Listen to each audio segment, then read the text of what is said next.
कुर्सी है जी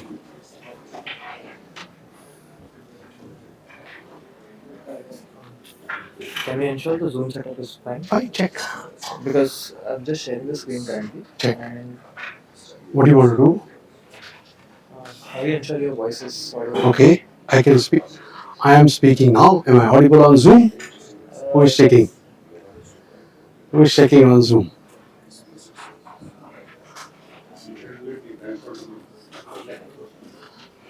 If we need a few chairs, it might be good to get a few chairs. Table space. No, you bring them in and put it at the back. Can we take it from between and place it? Yeah, try to put one or two. Okay? Think one. Chairs now. Because I don't have a place to sit at the end of it. मेरा एक कुर्सी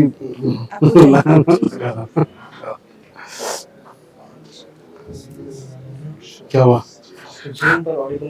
I don't think the mic is working. It's not connected to the. It's not connected to the sound system here. Recording हो रहा है क्या? But who is the person here? आप इधर के हैं क्या? माइक कैसे लगाएं इधर को? माइक कैसे लगाएं? माइक तो नहीं लग रहा. ये शो होता है माइक के लिए माइक होता है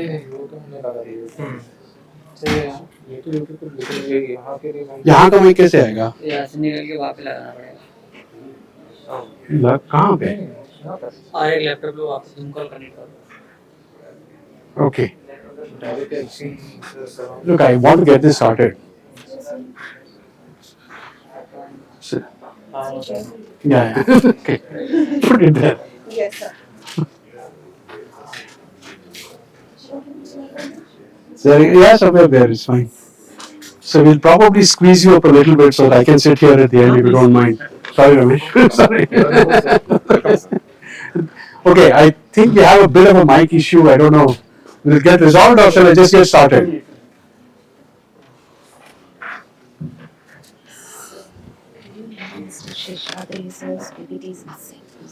Is there or not there? He's not there. I have not seen him. You recognize him? Oh, Nikita would know. Nikita, no. Okay, I'll take it. Okay, I think I want to get started.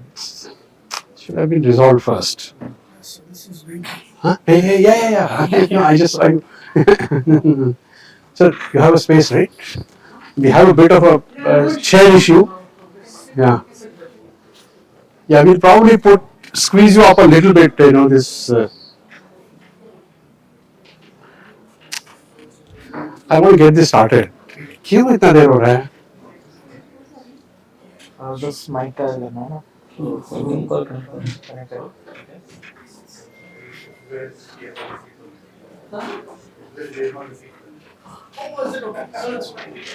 Zoom करके ठीक है.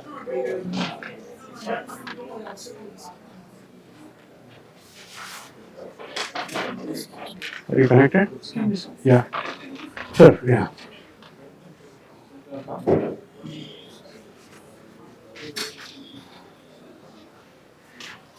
Wow.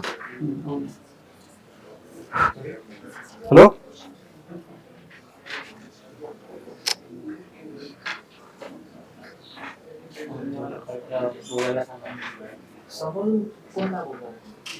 I wanted to start at 10 o'clock. What is going on? Hello? Hello. Hello? Is it coming? Echo हो रहा है क्या देखो? You can hear something. Shut this speaker down.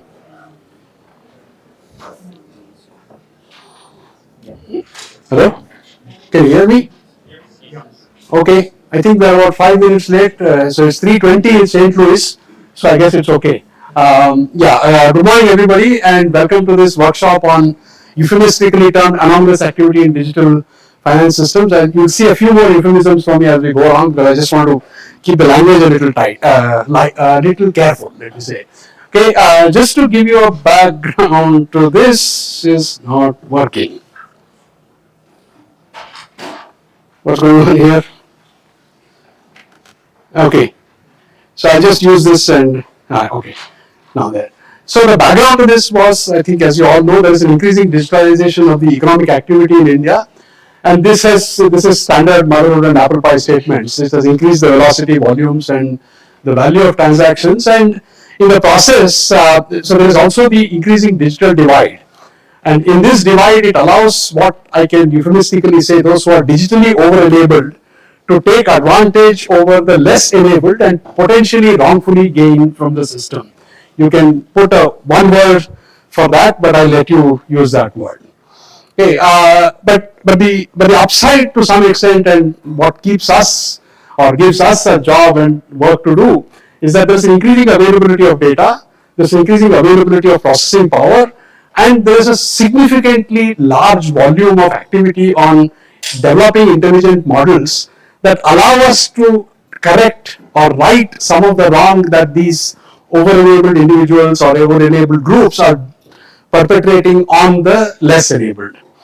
Okay, so that's where we come in, and the other sort of side to this story is that researchers in academic institutions like us, we want to be exposed to real problems, and I believe you have problems, many of you have problems which you would like people who are plugged into the current state of the art to solve and help solve for you.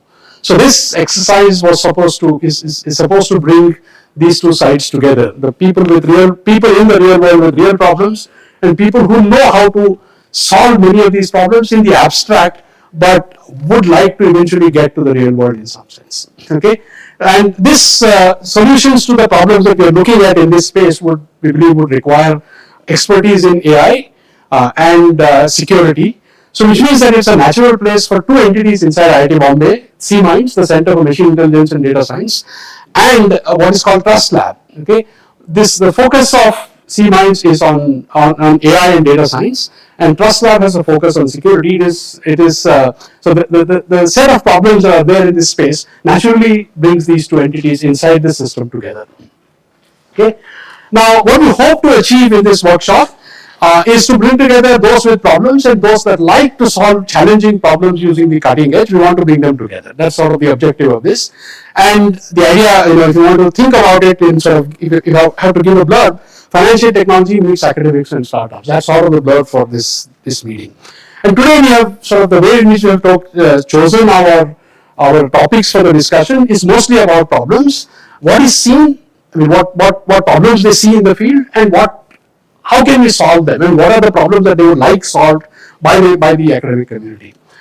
And the way we are sort of arranged the workshops is that we open with Mr. P.R. Ramesh. I don't think I need to introduce him. I have the few hours that I have spent, the many hours that I have spent with him have been an incredible eye opener for me. And I'll come back to his role in this as we go forward. Okay, and then and these are not in any order. Of course, Ramesh will open because much of the genesis of this workshop is in discussions with him, and Nankumar is going to talk about public policy issues in addressing fraud. Okay, and then we have three case studies. Okay, one is NPCI. Sorry, the four case studies. One is from NPCI. Vishnu Krishnamurthy is going to talk about that. Data breaches is Jayant is going to talk about that. And ATM fraud, Sachin Yadav is going to talk about that. And there's a representative from Zerodha who's going to come on the web to talk about stockbrokers and the problems that they see. And we will end up with, we have made this effort to bring this group together. We want to see how to take this forward. So there are three perspectives that will be provided at the end. One is by from the user space, Sandeep Ubale from SBI. He is going to talk about, SBI Foundation is also one of our, one of the sponsors for this activity. So they are the largest bank in India. So he's going to give a perspective of what to do next from the user side, and from the side of startups and which will be represented by a venture firm. Suresh Kumar is going to talk about that perspective, and academic perspective will be given by Venki Panchmukeshan from IIM Bangalore. Okay, and of course at the end of it there is a high tea. And throughout we had enough coffee. So anytime you feel tired or you want some shot of caffeine, there is a coffee machine outside running all the time. So just please make use of that coffee. To the best of my knowledge, you are be allowed to bring coffee inside, but not food. Because we have been served coffee inside, so I'm assuming in this meeting, whenever we have had that, we have been served coffee, so I guess it's okay to have that. And to make this happen, we have first my sincere thanks to Ramesh because we have been talking about it for a while and finally and we fixed this date. So thanks Ramesh for making this happen. I don't think this would have happened without you. I sort of missed that last word. So thanks to all the speakers who agreed. And most importantly, this event is happening because thanks to the Trust Lab team. Nikita and her team has been phenomenal in making sure everything goes through. She's not here right now. She's outside. You must have seen her. And the other people who have gone home. Shilpa, enormously helpful. Thanks to all of them for making this happen. And thanks to all of you for coming here and attending this workshop. We hope something useful happens at the end of it. But I think I would be amiss if I don't thank two important individuals here. Okay. Professor Phatak and Professor Sarda. For those of you who are in the financial technology space, you probably know both these names. They are the ones who have very successfully and very beautifully interfaced IT Bombay to the fintech world in Bombay. Okay, and they helped us connect and made us useful as faculty members in IT, useful to at least that sector significantly. So I think I would be amiss if I don't thank them. And they started this whole business of engaging with essentially the world of finance. I think before I move on, I just want to give a quick blurb on C-Minds and Trust Lab. Yeah. Quickly, so this the background to the setting up of this C-Minds was that there's a large number of faculty across the institute who work on various aspects of AI. And there are more than 30 courses on AI and data science that are offered across the institute. And there was a strong demand from industry and government for focused AI, ML, and data science research and development and also training. And we started this center in 2020 with a generous, so the way in which this works is the government funds the faculty and the students, and every other activity, including this one, is funded from an endowment that the alumni created. So there are some, there are different classes of people who paid, different levels of support they provided. So some called founders, some are sponsors, and some are just donors. Maybe I should have used the word just. And then, so the way in which, so the major blurb for C-Minds is that it is envisaged as a center to promote strong interdisciplinary teaching and research. And the tagline that we want to use for C-Minds is that locally relevant, that means we solve problems in India, problems in our neighborhood, but globally visible. That means everything that we do should be borrowed, should be defendable in a cutting edge conference and cutting edge venue for research in this area. So that's our tagline, and that's how we want to take this forward. Um, yeah, so just to give you again a little bit more, there are more than 80 associate faculty that are actively contributing to the activities of this center. We are also actively seeking core faculty. We expect to grow to about 10 faculty inside the center who are exclusively belong to the center by the middle of 2025. We have 4 separate academic programs. We have a minor that we offer to the undergraduates. We have an interdisciplinary dual degree program that BTechs opt into and stay an extra year to get a master's in data science. We also have MS by research and PhD. So if you see that our postgraduate program is mostly a research-oriented postgraduate program, but that doesn't mean that we will not talk to the real world. So these are people working on the cutting edge, trying to solve real world problems. And we also have a lot of outreach activities. We do workshops like this. We have a set of grand challenge projects that we want to run from the center. We provide what is called a pre-doc fellowship. Those who we want to encourage people to go into a PhD. So we provide 1 year sort of exposure to students who have done a master's or undergrad who show signs of wanting to do research. We train them for 1 year and expose them to research. We are going to launch a executive PG diploma in AI and data science in the second half of August this year. That is, we have got approvals. This is going to be announced sometime soon. And we also aim to have a schedule of several short-term courses. So the research, we get about 1,000 publications in AI, ML, and data science. In the last 5 years, we have about 150 funded projects in the area across the institute, not in the center, across the institute. We have active faculty in all disciplines who work in this area. The funding for this center is about 100 crores from the alumni, the names that I mentioned. Most of them are below 50. So just to tell you how much they sort of the affection that they have for the institute, and we are grateful for that. We also have a major project from State Bank of India, which is I think it's a 5-year engagement. I'm not sure if it's 5 years or 3 years, but whatever it is, it's a long-term engagement of a substantial magnitude, where a large number of projects that are relevant and immediately important to SBI gets executed by faculty. Okay, so that's another major initiative, and we are also in discussions with several other agencies to have such programs for them.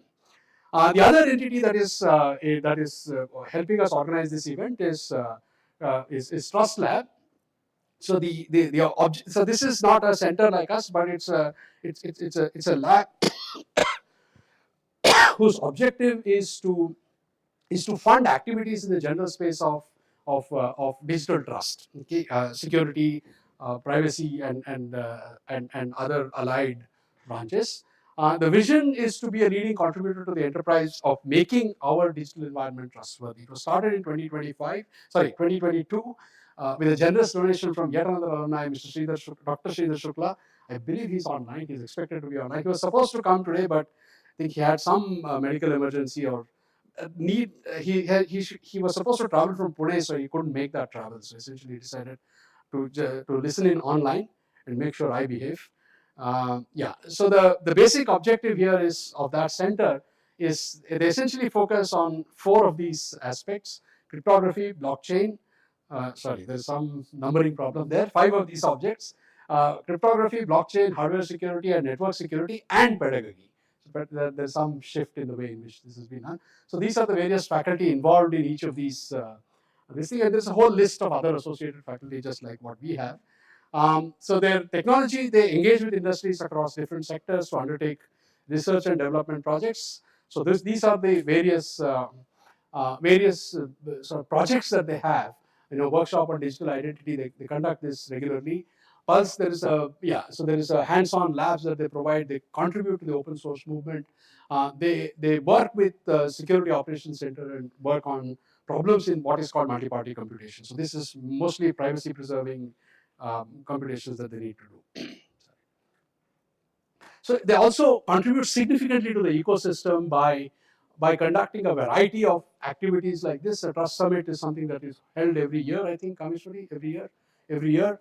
And they conduct a winter school to train people in areas of digital trust. They have an internship program. They have regularly college students participating in Capture the Flag events. They also have challenging problems in the open source domain. They undertake open source challenges and contribute to that community, and they are sort of plugged into the global community on this one.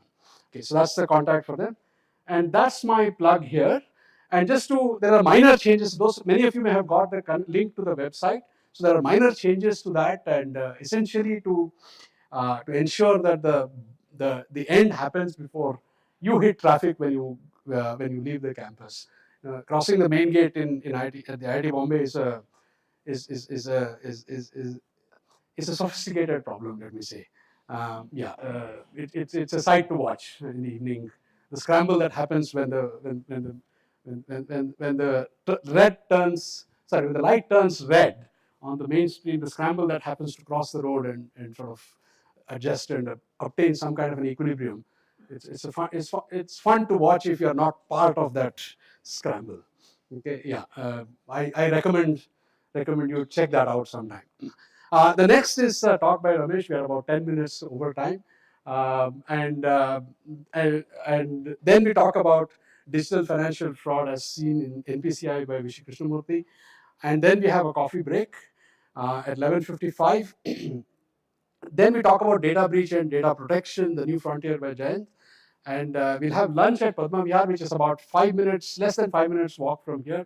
I know it'll be hot, but trust me, Padma Vihar inside is cool. And after being inside for a while, you also have to see the real world. So we'll take you for a small walk to Padma Vihar for lunch. And then Nankumar will talk about public policy aspects of tackling payment fraud. Then ATM frauds by Sachin and coffee again. And then we have challenges to stockbrokers by Zerodha. I don't know the name of the gentleman, but we'll fill it up later. And then we conclude with 3 perspectives on the way forward, what to do next. Sulesh is going to talk first on the startup and venture capital viewpoint. Sandeep Wade, is he here? Yeah. Yes, sir. Yeah. So he's going to talk about the user perspective, the SBI perspective to some extent, and Pinky is going to talk about the academic perspective from here.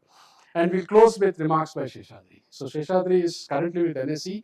He is expected to join us as a professor of practice in the Trust Lab. So yeah.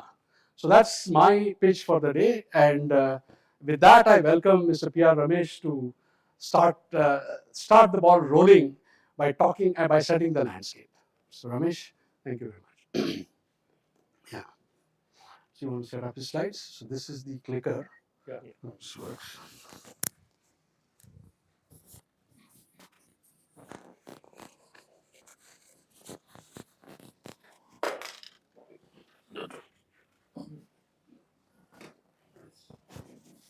Oh, secure.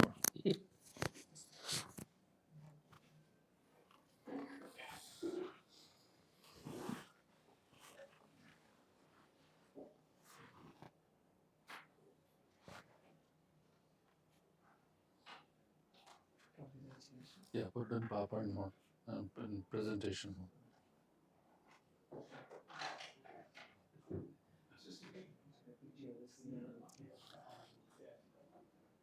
What happened? Okay.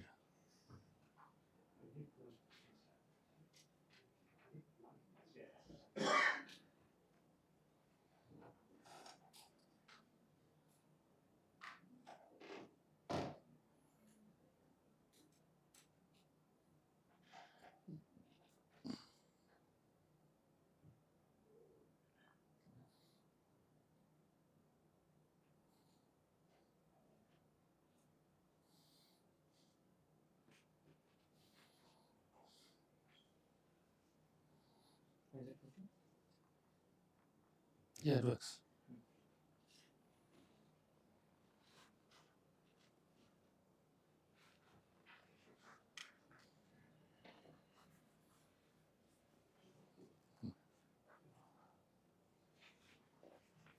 All set. Thank you and good morning, everybody. Good morning, a lot of familiar faces. At the outset, I must thank you, Professor Manjunath, for even conceptualizing this program. I mean, for a number of years, I've been thinking, how can we get academia and industry together and the real world together? And I never expected it would be a subject of fraud. But this is the apt time, and all of us, or I shouldn't say all, I'm presumptuous here, many of us perhaps would have experienced fraud in some way or the other. As a victim, definitely, not as a perpetrator. Uh, and I've been a victim, whether it's a financial fraud, non financial fraud, whole host of things. And I'll take you through the types of fraud. I'll set the context. More importantly, importantly, particularly in the banking space, and take you through the Deloitte fraud survey. But the reality is that technology has moved so rapidly, as he spoke about. Despite all of it, despite the availability of, you know, um, tools which will, whether it's sensors, whether it's biometric, the entire digital tools, the extent of frauds are only increasing and continuing to happen. And that is worrisome. And if we are not conscious of this, and I think this whole world is going to move in a completely disastrous situation. It's not about wars anymore. You know, there was a time in the banking sector where you needed to break into a bank to steal money. Today, it doesn't matter where the bank is. You can clean up a bank in New York, maybe sitting in Mumbai. And that's the reality. And and you can imagine how much impact it has when you wake up one morning and suddenly find your bank account has been cleaned up. You have kept your money, your lifetime savings into it. And it may have happened because of some innocuous act of yours, something which you didn't realize would create all of it. So when he spoke to me, he said, we must have this program on fraud and we tried to see how it is, we realized the enormity of this subject. And I'll take you through that part. And that's the context. And I'm saying what we do today is just maybe a very small portion of the entire subject of fraud. And thankfully, it's not titled as fraud, because I remember 10 years ago, I was invited to speak in Calcutta on the subject, on a similar subject. And my title for my session was Thinking Like a Thief. So if I did well, then they would have said this guy has all the talents of a thief, and obviously maybe from past experience. And after that, and why I was worried about is after that I got a prefix. He will have a prefix, Professor. I had a prefix, Fraud Ramesh. And that's what people used to refer to me in Calcutta all the time. Oh, I think we should call Fraud Ramesh to speak on the subject. Well, that's so far as it, and thankfully we have a euphemism, and that's a great euphemism, I must say, uh, which it is. So let's begin by looking at the newspapers each day. Pick up any day's newspaper, any of it. These are common headlines which you see. 42% of Indians experience financial fraud in last 3 years. Payment frauds rise by 70.64%. 55% of digital banking frauds detected. You can see that in India where third-party account takeover frauds. Now, third-party account takeover frauds, in US, 22% of adults in US have had this experience of their accounts having been taken over. Now, third-party account takeover is different from identity theft. Identity theft steals your life effectively, whereas this is at least your account, depending on what it is. So this is very common. Fraud cases in banking sector on the rise, financial frauds. The reality is, whilst I'll take you through what are the definitions of fraud very briefly and then types of fraud, you'll find that the most vulnerable, the potential for frauds is the highest in the financial services sector, particularly the banking sector, because that's where the money is. You can have different types of fraud, which we will take you through. And there is a definition, it's a condensed definition here. But if you read the definition of fraud in the Companies Act, Section 447 in the Companies Act, it's so wide. You'll ask the question, what is not a fraud? It also says whether there is a monetary loss or not, whether you take an advantage, whole host of things. So fraud is not financial fraud alone when we talk of this subject. Everything will have a financial impact eventually.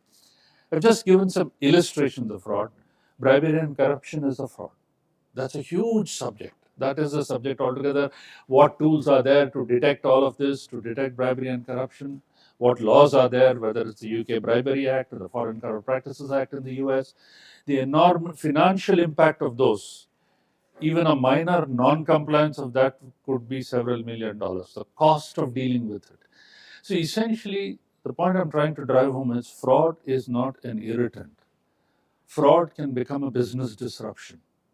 It's not just a distraction, but a business disruption. Recently, you had, and RBI is a great regulator. You had, and RBI doesn't distinguish between big and small, and famous, and you found that a bank has been stopped from issuing further credit cards. So the concern is clearly of everybody, including the regulators. And what happens then? You can't issue any more cards for the next 1 year. It's a business disruption. Added to that, the biggest issue is the reputation risk. And that is true in all areas. I remember even our organization, which I was part of, we had some huge contracts when I was in the global board, a huge contract about to be awarded in the cybersecurity space, and we had a cyber breach. Now, sure enough, that client was a government said, how can we even trust you to design systems for us when you yourself have been penetrated? And that's what happens, the reputation risk. Oh, you've had a fraud, so what are you preaching us about fraud, about systems? So the reputational risk is significant, and the ego impact is significant. If I am a victim of a fraud, I feel miserable that, oh, an educated person like me was not careful enough. It's not that the illiterate only are impacted by frauds. So if you look at the landscape, and there are many more beyond this, and I'll tell you that, there is management fraud, which is the impact is much larger than the retail fraud which we talk of.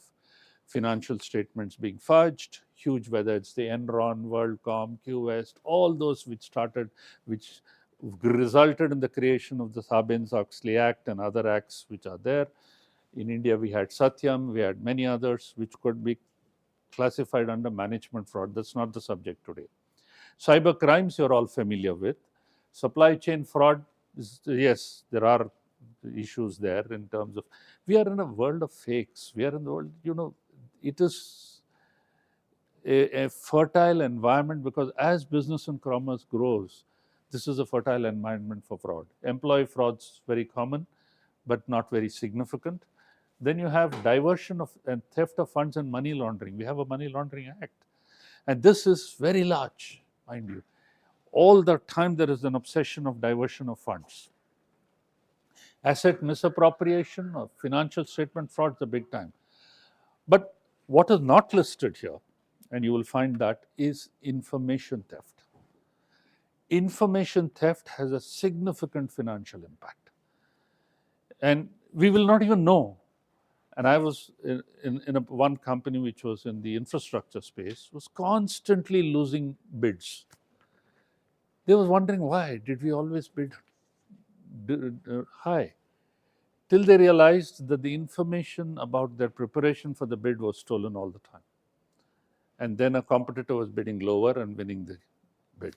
So when information is with you but is also stolen, whereas in asset misappropriation, the asset is not with you. I'm just highlighting.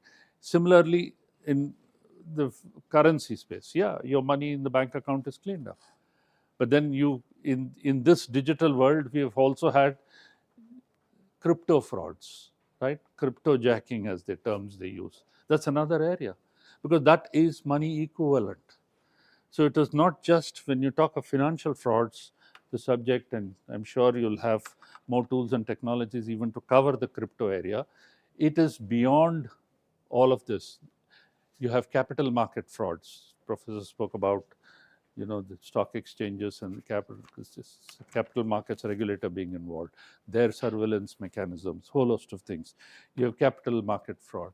I already spoke to you about information fraud. There are numerous, but that our subject today is on the banking related frauds. Now, always one asks, what can there be signals of fraud? What are the credentials, or what are the how do I make out a fraudster? What is the fertile environment for frauds? Why do frauds happen? Whole host of things. So if you look at early warning signals in many of the corporates, you'll start about these. These are some fundamental. There are far many more. An employee living beyond his means. Obviously, as typically in government language, they use what is that? Spending more than his known sources of income. That's a euphemism in a way for a guy who takes bribes in a way. And where there is a dominant individual, and you look at transactions with related parties, big time which is there, frequent bank account changes, you will find whole host of things are there. There are financial frauds which are there. There's a lot of padding which is done. Window dressing of financial statements come through some of these. Excessive number of year-end transactions, missing documents. And you'll find that there is a signal, but it's not visible. And these signals sometimes are, you need to understand, it's either to cover up a fraud, or in some cases are indicator of frauds continuously happening. I remember years ago, 45 years ago, in Calcutta, suddenly there was a fire in Central Bank. Everybody panicked, and of course the fire engines were called, all of it fine. And then they talked about cause of fire, etc.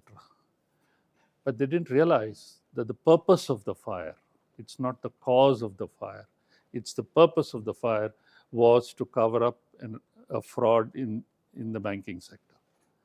Number of fraudulent transactions had happened. You have these diversions, you have these events. Start thinking beyond the event. It can happen to you in your personal lives. So something, and we keep talking about it. Suddenly your signals in your phone go off. Is it an identity theft? Is there a theft? Then you should start worrying. Will your bank account be cleaned up? Don't take it lightly. Oh, maybe SIM is not working properly. I'll go tomorrow to the Airtel office or whatever it is. By then, your bank account may have been cleaned up. These are things which we need to be concerned about all the time. And in yes, please.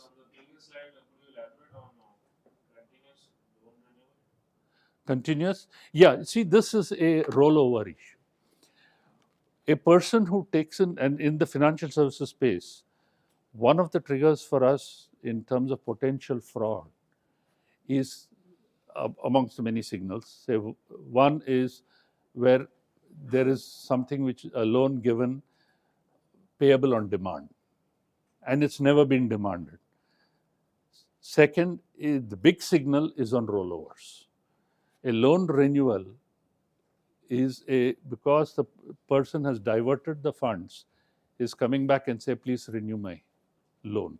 So that's a signal one we need to identify, saying, hey, look, he took the loan for a particular purpose, and we have evaluated all of it and his cash flows and knows that he expected a repayment by a certain day. If he's coming up for renewal and repeated renewals, then you can forget about the fact that it's going to come back at all. That's a signal. And some of these, don't take these signals as a finality. These are indicators. It's quite likely a continuous loan renewal may be a valid loan renewal. But more likely than not, if it's multiple times, the answer is it will be a fraud. Now let's look at some of these reports which happen. How are frauds discovered? And strangely, you need to be worried about even the largest fraud, which was earlier times, 30 years ago, Harshad Mehta fraud. It was discovered by accident. It happened because there was a holiday in between. Banking was closed. So a lot is discovered by accidents. You will find here, and today in corporate world, what we see is the better your whistleblower mechanism, the more the speak out culture, the better will frauds get detected, at least, and some cases prevented from happening on a continuous basis. So you'll find more than half of the tips come from employees, 1/3 come from customers, vendors, external parties itself. And there are various accounts, and we think our systems will detect fraud, but that's a very low percentage. Audit, we talk about audit being very, very important. But if you find external audit detects fraud, it's only 3%, which is actually, even this 3% is maybe the number in a way, but the question of magnitude. The external audit can detect a management fraud, but very difficult for an external audit to detect the retail frauds which are there, or a system fraud or technology-based fraud. And then some which are notified by the law enforcement authorities, where they exchange with each other. The whole host of things here. Okay, and how are they reported? That's not as important. Now comes the profile of the fraudster. Even, always you'll find that to commit a fraud, a person has to be intelligent. It's the most intelligent people who are capable of committing fraud. And I have not listed that here, but in a way I'll talk about it. This is again from a report. A person a fraudster is very organized, and that sometimes you may start, when you look at it, look at the qualities of a fraudster, you'll find that it may apply to us. A fraudster is the most hardworking generally. Is very possessive of his work. He doesn't go on leave. And sorry to say this, but many fraudsters are deeply religious too, or God-fearing in a way. But look at this. If you see the higher the person in the organization, the higher the impact of the fraud. Low-level people will have low-level frauds. The persons who have worked longest in an organization, the impact of frauds perpetrated by them is very heavy. And of course, when they collude with each other, the median loss is much higher, much higher. So when you're looking at employees, and that is why you'll find in the banking sector, which is a good thing, nobody remains in a position for long. So that even if a fraud is happening, it is discovered. So that rotation of roles, rotation of geographies happens very frequently. And that's, it may not be good from an organization point of view to say, hey, look, he has this relationship, he's doing so well, why should we change him? But the reality is that if you want to prevent frauds or mitigate the impact of frauds, you need to do this. So purely on frauds, as I've already mentioned to you, the first one is most important, which I have, rather disturbing. 5% of the revenues organizations lose to fraud each year. It's a huge number. Known, unknown, all of it. But this is the reality. I mean, it can go up, it can go down. That's not the issue. I talked about tips from where it came and duration of frauds. Typically, frauds happen at least 12 months. It's been happening before you even discover it. In India, a lot of legislations have come up in this area. One needs to be aware of it. You can legislate on the subject, but it won't necessarily prevent. It can deter, but not necessarily prevent. Prevention of Money Laundering Act. Now, it was earlier intended, the whole act was intended for terrorism and drugs, but now you'll find everybody and anybody is arrested because using PMLA. Including chief ministers of states, whole host of things. It's a very draconian law. SEBI has set up a forensic cell. Companies Act has got the Serious Frauds Investigation Office, SFIO. Oh, it's inundated with work. And there's so much, they use professional firms all the time because they don't have those resources. The volume of frauds which are there in the corporate sector. In insolvency and bankruptcy law, when companies go before that, they commission forensic investigations because they discover companies in the deathbed because of frauds perpetrated by management, maybe most likely, more often. And then you have another thing which is about auditors reporting on frauds. The law has introduced an auditor having to publicly report on frauds by employees, officers, or by any other person on the company or fraud by the company. So it's a very vast canvas. So every type of fraud gets in a way reported. And that's where the concern is. Publicly it says, fine, we have had so much of credit card fraud, so much of home loan frauds, and so far as documentation. Even RBI has been hyperactive in this space and very good, actually, extremely good. They have fraud detection and reporting mechanisms, and they've given guidelines on fraud risk management. And fraud risk management is all about preparing oneself for fraud. How do I prevent fraud in a way, or identify what's happening? Enhanced due diligence, prompt and corrective action is all about stressed assets and dealing with them. And then, of course, in this technology and cybersecurity measures, if RBI is preventing large private sector banks from even issuing cards, etc., it's all about this fear. The KYC fraud, which you've seen also, which was Paytm, which was impacted, this business significantly disrupted. And then I'll take you through some bit of Deloitte surveys also in between. The latest survey which is done indicates that 80% believe that frauds will rise in the coming years, dominated by cybercrime. And that's why programs like this become extremely important. 78% believe that frauds in the banking sector will increase over the next 2 years. And 70% expect a rise in the quantum of the fraud loss.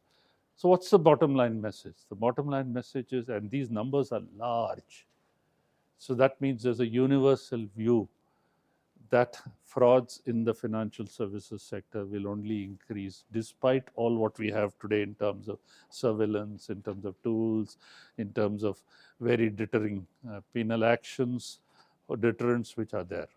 And when we compare these survey results from one period to another, look at the shift in trend. What are the new ones? Edition 2 had diversion and siphoning of funds, fraudulent documentation, which continues in a way, fraudulent documentation. all the time we are in the area of fakes.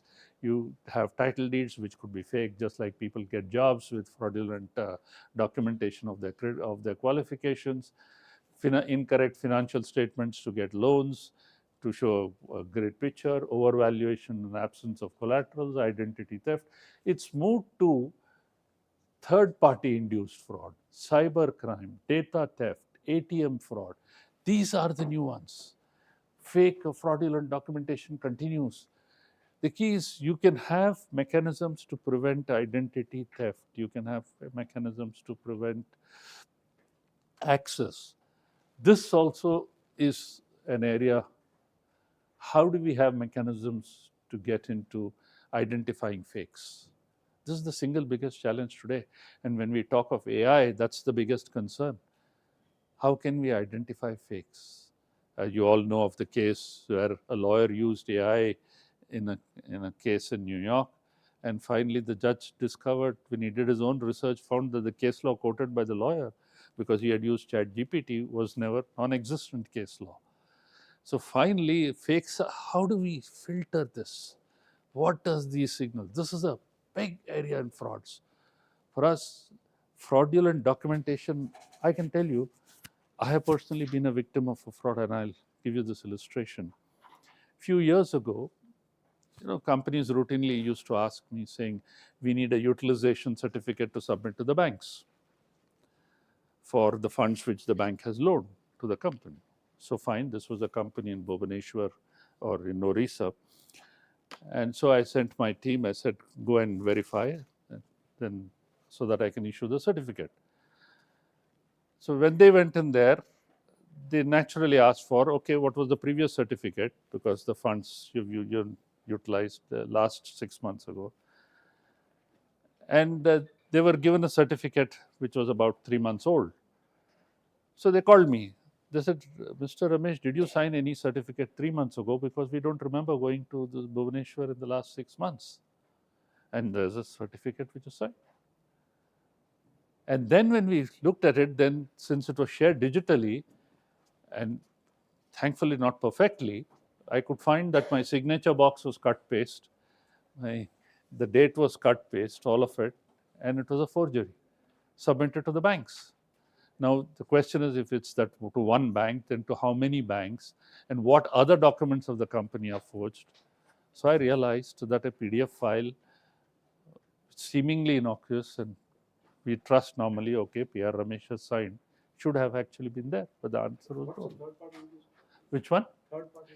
See, third party induced fraud comes from third parties actually coercing you to do certain acts, or I won't say coercion. Coercion is the least, is the thing.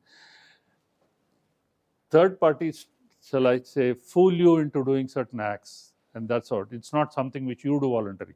What you do voluntarily is what it is. It also is when third parties take over your accounts. So what happened? How did it go? It has to go to this one, right? PPT. No, I think No, it's suddenly on a booting mode. is it booting up? Let me check.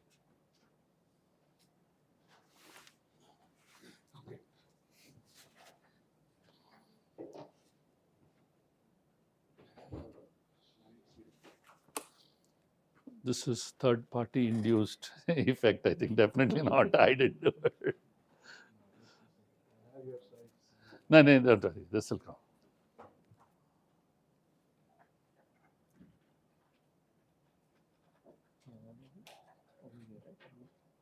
Yeah, good on. Yeah, that's it. Perfect. You have to share again, is it? Okay. So in the survey we asked, what is the preparedness, what are the biggest concerns by banks? 24% loan frauds, 14% mobile internet frauds, 13% identity and data theft, 9% is phishing. So you'll find, of course, loan frauds is a huge, that's the business of banking. But this is a large part is retail. That can be wholesale too. and then identity theft will be retail. And these are some of the fraud risks which have been expressed. Where do you believe the highest stressed assets are there? Why? Limited monitoring of assets after disbursement. That's where the diversions happen. So you could have valid documents for taking the loan, but then it becomes a fraud when it's not monitored and the diversions happen. And then, of course, you have stressed assets happen because of economic slowdown. This is part of the survey results, not my individual views alone. And that's why you'll find which of the following stages of an MSME cycle of an loan is the most vulnerable to fraud. It's the end-use monitoring. Very tough, but that is the critical one. Sorry for the fine print, but what do you feel are some of the reasons that can contribute to future frauds? The first one is important. Limited understanding of new fraud risks that can result in gap in the current risk management framework. Risk management framework is dynamic. What could happen? What are the new types of fraud will happen? It's those gaps. You will always have systems to take care of the past. And that's where you have to be ahead of the fraudsters. Reliance on static or dated internal controls to prevent and detect frauds. This again, systems have changed everything, but you haven't changed your controls. Well, I'll run through this. And then you have the question is, how strong are your controls able to tackle fraud? Look at the response to this. 5% have not conducted any fraud risk assessment in the last 5 years. Disturbing for a bank. 45% once in 2 to 3 years. 50% do it every year. This is the number which should go up dramatically. And where do they believe? And this is for this program and one of the tasks to look at. Which of the following areas where you're currently using AI and ML tools to improve fraud risk management? Evenly distributed, though, 16% say prevention before flagging of suspicious transactions. We all get those calls when there is a transaction we enter into, which the banker then calls up to say, is it genuine or not? Early warning signals, EWS, investigations 11%, where they can use AI and ML. Market intelligence, this is extremely critical here. And of course, in analytics and MIS generation, 20% says, okay, all of these, I don't want to single any one of this.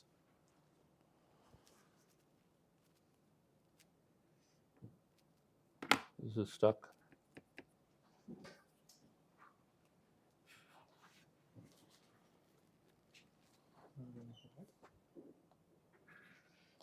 Okay.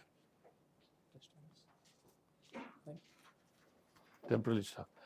So, what kind of measures has your bank implemented to mitigate fraud? You can do these training, meaning finally you're dealing with humans. Human behavior, you can to some extent automate, if I may use that word, by training, e-verifying customer collaterals. But technology related is much less here. And it's part of the EVS and fraud monitoring systems which are there. Which areas will your bank most likely benefit from deploying AI or ML? KYC, money laundering, credit approval process. This is why Paytm was impacted dramatically. Credit approval process, fraud risk assessment, 17%. Analysis and research, fraud early warning systems we have spoken about, and treasury and operations. So what are the trends which we're seeing and why does this become important? The reality is the challenge is about balancing the need for easing our lives. We all want to be able to do everything in an app. We want, if you're a marketing organization, you want your salesmen to be able to do everything digitally. And at the same time, you want to ensure that there are no frauds. Because the more people use, the more systems use, you may say, okay, I will disable all the ports in this laptop from a cyber threat point of view. But then it becomes so restrictive. So the balancing the ease of doing business and in everything, and I was telling Professor the example, for instance, in hotel industry, if I want to, I can prevent theft. I can ensure that every guest, before he leaves the hotel is frisked. Every guest baggage before he leaves the hotel, checks out is screened. but baggage is screened only while checking in, unfortunately, after 2611, and no guest is frisked. Because you realize that there is a cost versus a benefit.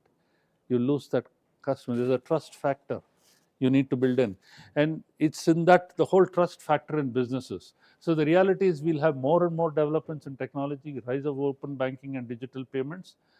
You will have a booming digital commerce industry, which is the reality. And at the same time, you have huge regulatory challenges which are coming up. And it is striking that balance, even with the tools which we have, without being too restrictive. So, what are the issues which the banking sector needs to tackle? Is first is, I mean, I would though it's put forth here, is risk-aware culture. We all need to be aware of or conscious of frauds, and frauds happen when we don't expect it to happen, or where we are distracted. And the environments in which frauds happen, either there is chaos. Chaos is fundamental to perpetrating a fraud or covering up a fraud. You'll find accounts not reconciled. That's fertile ground for frauds. In the banking sector, it used to be there earlier. Drafts issued by one bank, presented somewhere else, interbranch accounts not reconciled for years. And within that, there were a lot of frauds. So wherever there is chaos, unreconciled, it's fertile ground for fraud.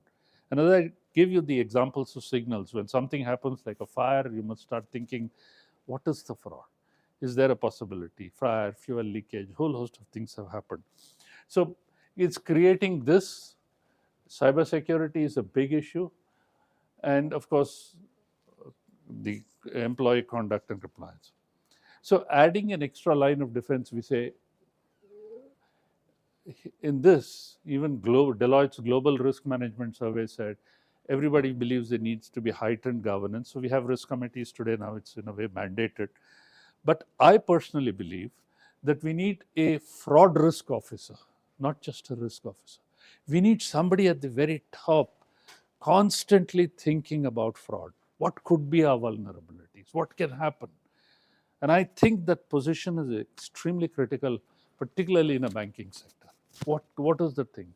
Because it is a, shall I say, a moving goal, and it's a journey all the time.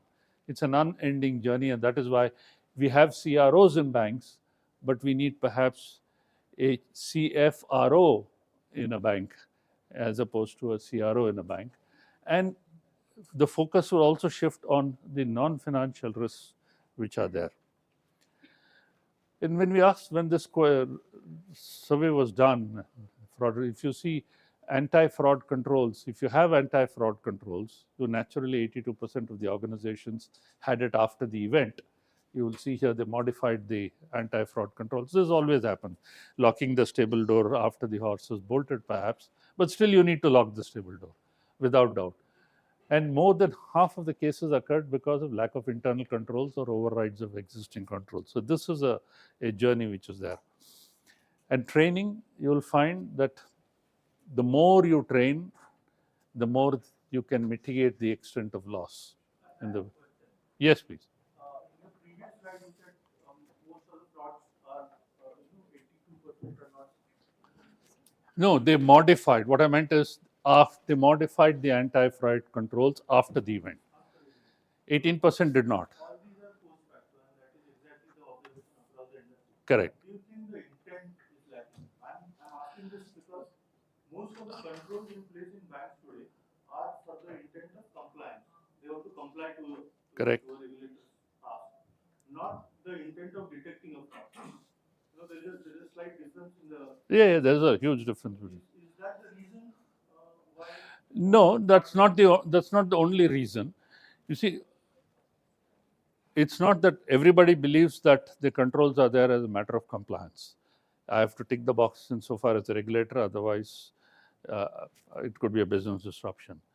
Genuinely, many of the controls are to prevent a loss, because what you don't want is, as I said, not just the financial loss, but the reputational loss. You'll have all your customers leaving your bank. And that is why one has those controls. But one of the reasons for this could be that you believe you have the controls. You're comfortable with what's happening. It's like, I've never had an incident, I've never had a fire in my house. So I believe my house is fireproof. But at the same time, I have enough fire risks in my house. I have a gas stove which is there, somebody could be operating, there could be a leakage in the pipe. We don't even realize. Do we have fire extinguishers in the house? Generally, no.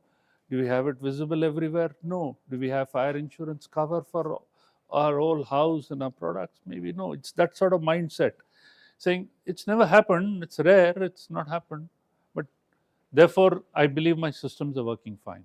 And after it happens, then obviously once bitten, twice shy sort of a situation, they start working on saying, okay. And that is why, if you look at this in the context of the earlier slide on fraud risk assessment, I personally believe that companies should annually do a fraud risk assessment. More importantly, Detection will anyway, controls for detection will anyway lead to compliance. true. No, 82% is a disproportionately high number of post-facto detection or post-facto modification of the control. no. When that means of 82% of where frauds have happened. So if you've been impacted by fraud, wouldn't you start looking at tightening your controls? And that's exactly what 82% did. 18% didn't even tighten. They said, okay, this one-off event, our controls are still robust. That's the point which I'm trying to make. But fundamentally, what is perhaps important is just like, today you're mandated in many organizations people to go through an health checkup. They say you are over 50, you're vulnerable, so you need to go through a comprehensive health checkup. I personally feel organizations should go through a comprehensive fraud health checkup. So that it should not be a stigma. If, just like today going to a therapist is no longer a stigma, it used to be a stigma at a point in time. Similarly, calling in a forensic specialist and saying, come and look at all my systems and tell me where I'm vulnerable helps. And I can tell you the type of frauds which have been encountered, even in a simple thing like a frequent flyer program in an airline in a fraud. And I was almost a victim of that.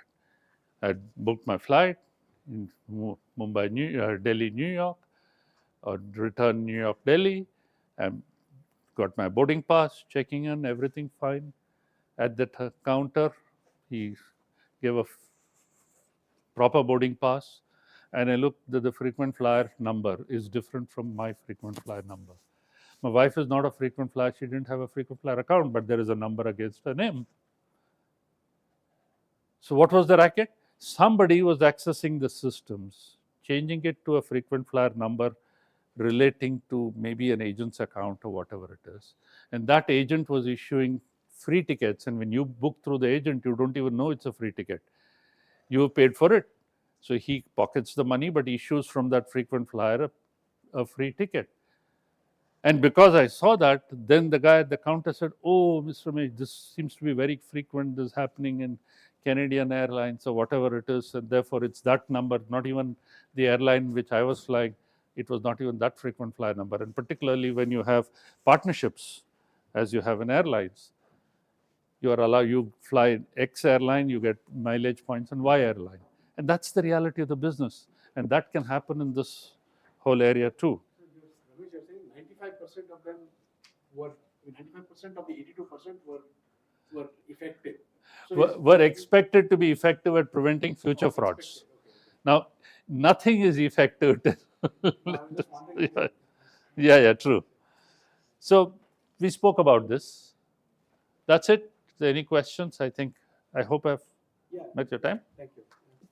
I mean, we have about 7 minutes for questions. Anybody? Yeah. This is was a very general session. You'll have a lot of specialists speaking. Yeah, go ahead. Let's keep it interactive, please. Yeah. Interrupt and talk to anybody else. So, building on what they said and mentioned, this might be a very niche sector, but I would like to know your views on going beyond compliance versus and like what does the insurance sector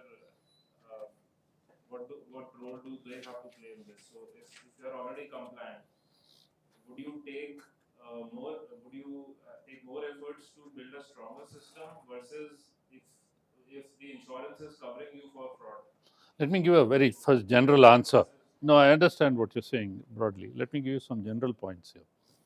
First is insurance can only cover you from the financial impact of a fraud itself, or for that matter, any loss. And that's why, or any liability. Now, you have, what insurance cannot do is cover you for a jail term which you are expected to have, which you may have for non-compliance. Let's say I don't comply with something. The law says there is punishment in fine or imprisonment. It cannot cover you from imprisonment. That's the reality. Second is that insurance is only a comfort, as I repeat, on the financial loss. But you don't want that loss. And second, it may not necessarily cover all of the loss. Third is insurance companies themselves are vulnerable to frauds. It's a huge subject in insurance because people make claims all the time, whether it's motor, and I used to see that in cattle insurance claims. Cattle years used to be in great demand because you need to give proof that the cattle has died. So how do you know which is that cattle? That proof comes in the form of a year, but it could be legitimate death too, not because of any disease. So I'm saying insurance companies themselves have, whether it's in motor insurance, whether it's in fire insurance, the extent of loss. As I said, fire is used to even cover up a fraud, and sometimes it's used to perpetrate a fraud also, where you have your 100,000 worth of goods in the store, you have a fire, and you claim $1 million from the insurance company. So, broad thing is you cannot through insurance. It's all about being aware all the time and having controls in place. So the research incentive of it going beyond what is already there in the existing framework and covering yourself from further. So fundamentally, it's like what was mentioned here: is it should not be a compliance. Fraud control is not a compliance mechanism. Compliance. Are you wearing a seat belt in a car to comply with the regulation? Are you wearing a seat belt because you've seen accidents happen and people losing their lives? Cyrus Mistry case was a classic case, right? Now, would you wear a seatbelt for that or a helmet for a rider? It's the same issue on controls. Don't use controls for a regulatory compliance. I said at the very outset, regulations are there to only prescribe you saying, hey, look, you need to have these things. It will hopefully prevent loss. And they try and monitor that. Ramesh, can I Yeah, please. Please, Jayant. So there are two parts to what you asked for. The first part is on the control side. Look, with the rapid rate of change in business and business models, controls will always come. And hence, I think a large part of it is post-factor. Because once the issue has happened, because suddenly there's a new product coming out. Let's say financial services. There's a new product coming out. You had the virtual cards coming out, and I know every financial institution that's issued virtual cards has struggled with the controls. Right, with the speed that you have to bring it up. So controls will always be under pressure to keep up with the rapid change of what is coming out to the market. The second part of it, which is what we're talking about insurance, you need to remember, like, and I was just looking while you were talking, so cyber liability insurance, which is very hot now, cyber liability insurance has grown at, it's in India, it's a $50 to $60 million market today, grown at about 27 to 30% CAGR in the last 3 years. Okay, that's the speed with which cyber liability insurance is growing today. But are they servicing every claim? No, they're not. Because at that rate, if they service every claim, they're going to be bankrupt, right? So what you also need to understand is the insurance companies, just because you have insurance doesn't mean they're going to service your claim.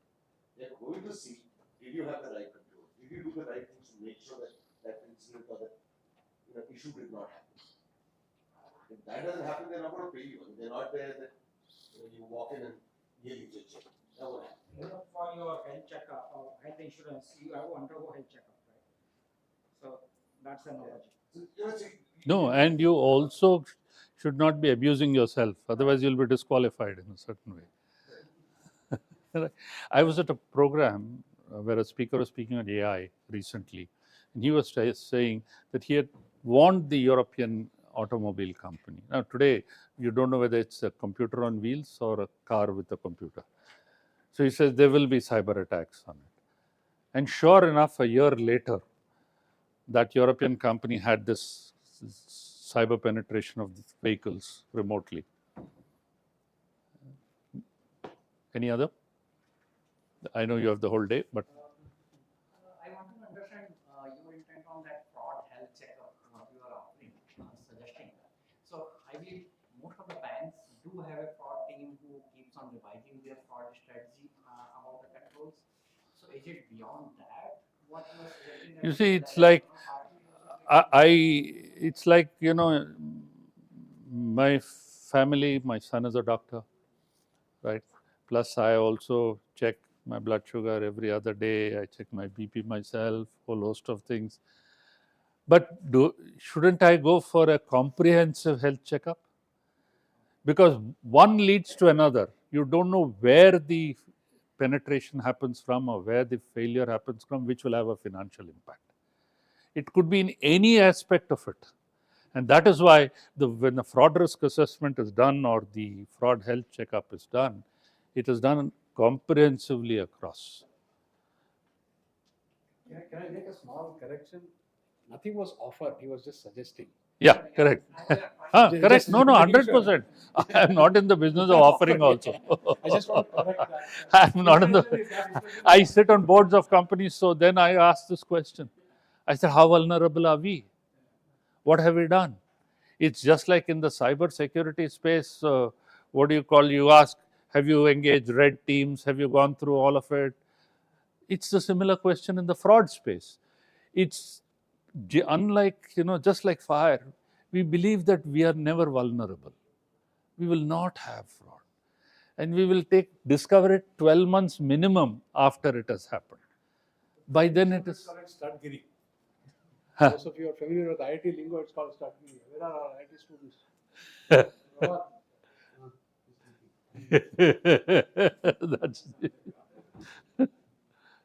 That's it? Yeah.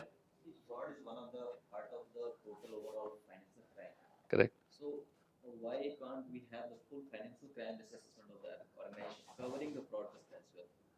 Yeah, financial crime is also fraud. Financial crime, a crime is a fraud. Okay, so when I use the word fraud, it's very wide. As I said, if you read section 447 of the Companies Act, I only gave a snapshot of it, but it's not the full text. Anything, an intent to deceive is fraud.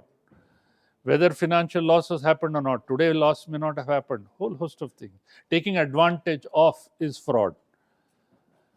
So information theft is fraud. It will have ultimately a financial impact. So it's a vast area. That's it. Okay. Thank you. Yeah, I think. Yeah. Who? Yeah. Yeah. Last question, please.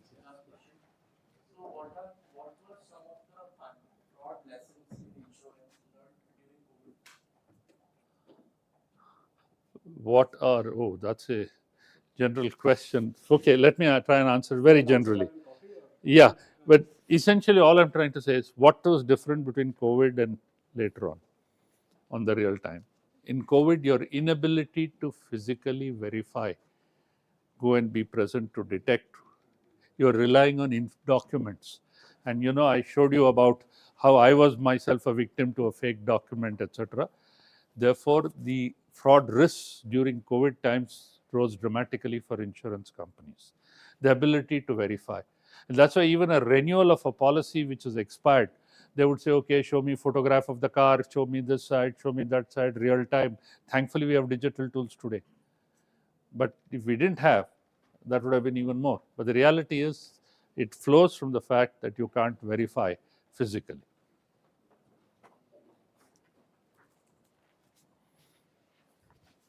Okay. Thank you.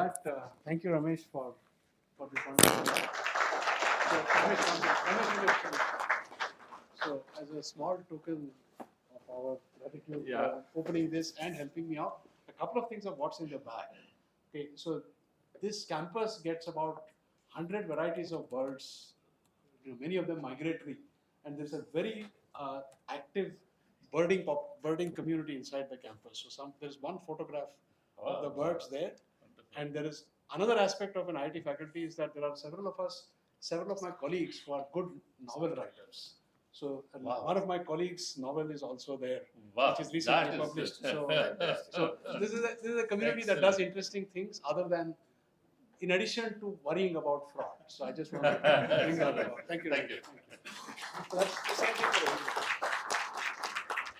Yeah, the next speaker is Vishy Krishnamurthy from NPCI. He's going to talk about this is some NPCI and UPI is the story of the country in many sense, and Vishy is at the heart of seeing the few wrong things that happen inside there. And he dragged his leg all the way from Chennai today. Thank you, Vishy, for making it, and I'm sure that will get well soon. Yeah. And so he'll talk about it.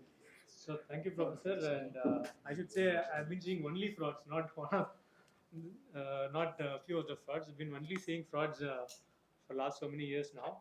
And thanks Ramesh for that interesting session. While Ramesh covered a lot of aspects on how frauds happen and what are the types of frauds, etc. Right. So my job here is to uh, kind of put up real world examples of frauds, right, and the challenges that we are facing. Taking on from what Professor said in the beginning, how AI can be used, how we are currently using it, what are the challenges associated, and of course, also talk about the evolution of some of the frauds. Just to understand how frauds currently are happening, it will be great if we can just understand about how some of the frauds have evolved, right? And yeah, let's keep it little interactive as well, and feel free to ask as many questions. I would like to give examples from real world and try to answer them. Yeah. Just to set the context and the background, I'm sure all of you guys are aware of it. There's a reason why I'm putting this slide. Uh, India population is 1.43 billion. I think the number is as of 2023, and we have 1 billion smartphones in the country, right? Why that is significant? It's available in both rural as well as in urban landscape, and it's growing at a rapid pace. Use of internet again is increasing exponentially, right? And of course, if you look at the rural penetration, that's almost like 44%, keeping pace with the urban penetration, right? And of course, internet users are set to touch about 900 million, right? And this 1 billion smartphones is only increasing every day. Why this is important for us? The mobile device has become the digital identity of a person today, right? There are also people who kind of are so much addicted to mobile devices. There are courses and sessions being held for mobile detox, right? So people have to come back to normalcy. So today people go insane if the mobile is not with them for a small period of time as well. And since mobile is the digital identity, that is being used to perpetrate a lot of frauds out here, right? And all the frauds you can see on the payment space are invariably linked to the use of mobile phones, right, or the abuse of mobile phones. This is something which Ramesh had put. This is something which we see daily, day in and day around. We have persons losing a lot of money. One is cyber criminal extorted 24.5 lakhs from a Reserve Bank of India employee. I have one case study on something which is similar. And of course, why this is important is that we see even IPS officers losing money, right?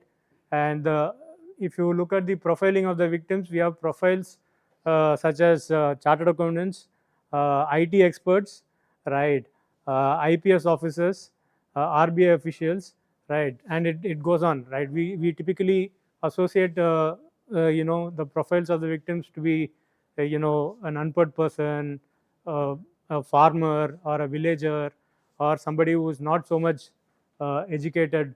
But that's not the correct picture. The correct picture involves anyone and everyone who get defrauded, right?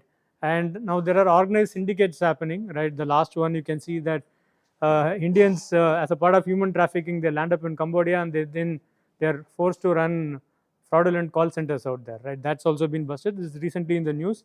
And what is the center of all this? Center of all this is greed, fear, or ignorance. I'll touch upon some of these things. Now, the profiles, see the examples which I'm going to talk about are largely relating to social engineering frauds. So before we get into the social engineering frauds, right, let's pause for a minute and see why social engineering frauds are happening today, right? If you just rewind about some 15 years back, how frauds used to be, right? In the digital space, largely it used to be card-based frauds. It was typically lost, stolen, or never received frauds. Lost, I think everyone understands the card is lost, and then somebody misuses that, and then stolen is, of course, something similar. Never received is when the courier is intercepted. The customer never receives the card, but the courier is intercepted, and then the frauds used to happen. So that was a very old type of frauds, I would say about 15 years back. But then the frauds have actually evolved, right? To counter some of these things, right? Anyone who could get hold of the card used to do a fraud, and typically all the frauds were of because of or only with first factor of authentication. There was no 2FA, right? To counter that, RBI had mandated what is called as the two-factor authentication. So today, if you look at the card world, what is the two-factor authentication? You should have the card plus there is also a PIN, right? Without PIN, there are no frauds, and the card has also migrated from a chip-based card to from a magstripe-based card to a chip-based card as well, right? So once we have a chip and PIN, which is enabled on the card world, right, then the typical frauds like lost, stolen, never received, etc., came down significantly. Of course, there are some amount of ATM frauds. I think there is a session towards the end of the day also on ATM frauds. But then those were also largely mitigated when RBI came out with what is called as curtailing fallback transactions, right? So what is fallback? Fallback is when the chip is not read, then the card can still be used to do a transaction using the magstripe. So that is your fallback, right? So RBI has then categorically said even fallback transactions on ATMs will not be allowed. After that, those transactions and skimming, etc., came down significantly, right? And then, but the fraudsters still have to do their daily day-to-day living, right? So they moved on to sophisticated type of frauds, right? So when we moved from that world and to a digital world where we started using mobile to make payments, right? Again, mobile-based payments, typically UPI, IMPS, etc., fully secure. Everything is two-factor authenticated. So we have a device binding, which is done on the phone and using the SIM plus the password which is used. So typically, you will not see any kind of frauds happening at a registration level, or when that account takeover or account takeover type of frauds is very less. It's typically less than 1% here. But what will actually happen here is a social engineering fraud. The fraudster has now become so sophisticated that any form of transaction today in today's world is two-factor authenticated. In spite of that, he is able to do the fraud. And the basis for this is the customer himself carries out the transaction, right? Once the customer himself does the transaction, right, it's very difficult for the banks and networks like NPCI, Visa, Master, etc., to kind of prevent some of those transactions, right? Because customer is so adamant that he is really convinced that he's doing a genuine transaction. Only later on he realizes that he has been defrauded, right? Most of the case, the fraud happens actually before the transaction. That's the important point which I wanted to say, right? And actually doing the transaction is only fulfillment of that fraud, right? So typically, if you see, you will find a lot of misnomers saying UPI fraud, IMPS fraud, and so on and so forth. These are not UPI frauds per se, right? The frauds have already happened, right? Just that the transaction was completed using UPI, right, by the customer. It is typically like saying that somebody gets defrauded in the physical world and blaming RBI for printing currency, because of which he got defrauded, right? So that's the way the frauds are happening. So typically in today's world, whatever frauds we are seeing, 99% of them are social engineering frauds, right? Just to give you an example of social engineering frauds, how easy it is. If any of you can just take your mobile, type type something like easy money in Google, you will find some 5-6 links. All those are fraudulent straight away, right? We have enough mechanisms of web crawling, just getting those links down, etc., but they keep popping up, right? Just you have to type easy money, smart money, something like that. You put some of these catchwords in Google, the 5-6 links which you get, you click any of them, you fall prey, you will be really brainwashed into doing a transaction and being part of some of these transactions, and then you get completely defrauded, right? Some examples of this, what we are seeing. So these are real life examples. I don't know if you can see that. I can possibly take you through this. You click any of the links which comes there. Here you can say Amazon is urgently recruiting for part-time jobs. Can earn 3,000 to 10,000 for rupees every day. Add WhatsApp. This is the number. Once you add that number, That's it. You'll be part of the group, and then these are job or task based frauds, right? They'll say that you do this particular task, you will get so much money, right? The task will be like going and clicking a like button in a particular website, right? Something very trivial like that, or writing a review for a particular product, right? Something as trivial as that, and then we can perform some of these 3 tasks, then you will get, you deposit 200, you can earn 200 and withdraw up to 400. So basically the money kind of doubles, right? And then slowly what actually happens is they invest a lot of money into these frauds, right? So the fraudsters, so basically when you do these transactions, these are all real transactions, but when the ticket size goes up, right, and by that time you are really convinced, you will get a lot of your friends also into this groups, and after a point of time when the amount goes up, let's say you start doing 10,000 or 20,000, you expect the money will get doubled or tripled, nothing happens, it's gone, and then the guy collapses the WhatsApp group and creates some other WhatsApp group. This is what is called as an investment fraud. It starts with the low ticket, 400 rupees, 500 rupees, and then goes upwards, right? Typically, in a monitoring point of view, right, I'll possibly, I think there's a slide on challenges. I'll possibly touch upon some of the challenges on that. So some of these typically cannot be controlled by rule-based monitoring, which is what most of the banks still have, right? So when you look at rule-based monitoring, these are typically low-value transactions, 200, 400, etc. Your rules don't catch these frauds, right? And even in a worst case scenario, if the rule catches the fraud, are you going to take effort to call the customer and confirm whether you have done the transaction for a 500 rupee transaction? And assuming that you do that and the customer is contactable and he comes on the phone, he'll still say, yes, I have only done the transaction, right? The analyst who's possibly a college graduate and at a 20,000 rupees salary, is going to just keep the phone down and say customer has confirmed the transaction and close the case, right? But then after 1 month, the customer realizes that he has been tricked into doing this, and then it's a fraud, right? And that's when some of these things come to light. So what approach can be done is to use AI/ML effectively to identify some of these patterns, right? Again, there are some challenges associated with that. I'll come to that in a little while. But typically, just coming back to this fraud, this is how it normally happens, right? And these frauds are the 99% of the frauds which is happening on the digital space today, right? Once the user registers himself on the website, right, there is a lookalike screen which opens, which resembles a proper app, right? So then you get really defrauded, right? You feel that it's so authentic, right? Look at the amount and look at the various icons which are there, and then you transfer the money, it goes somewhere else. User is asked to invest or load funds, right? And then the payment options are available.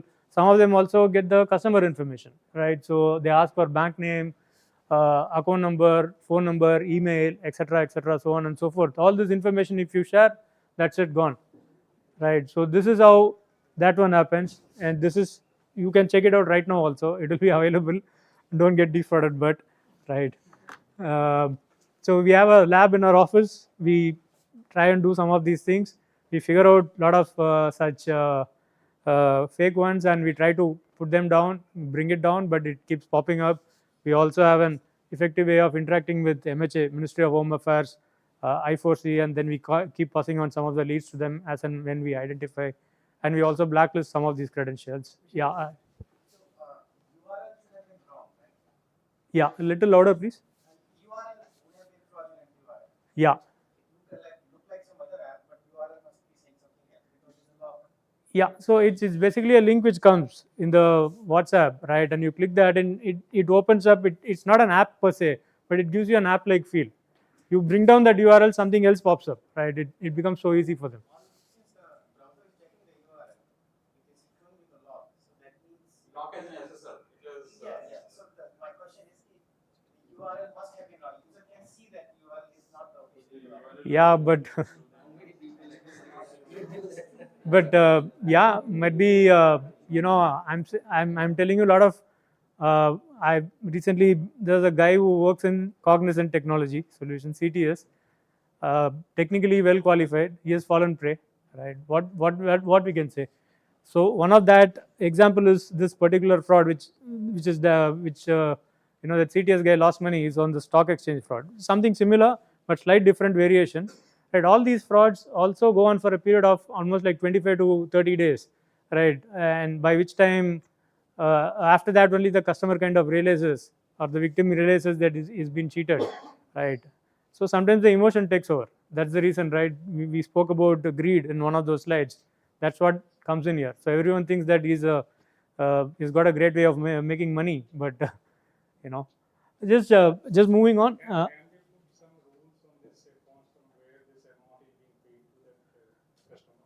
Yeah, so that's a different.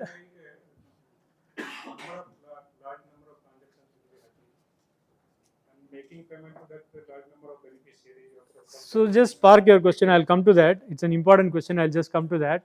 Uh, you know,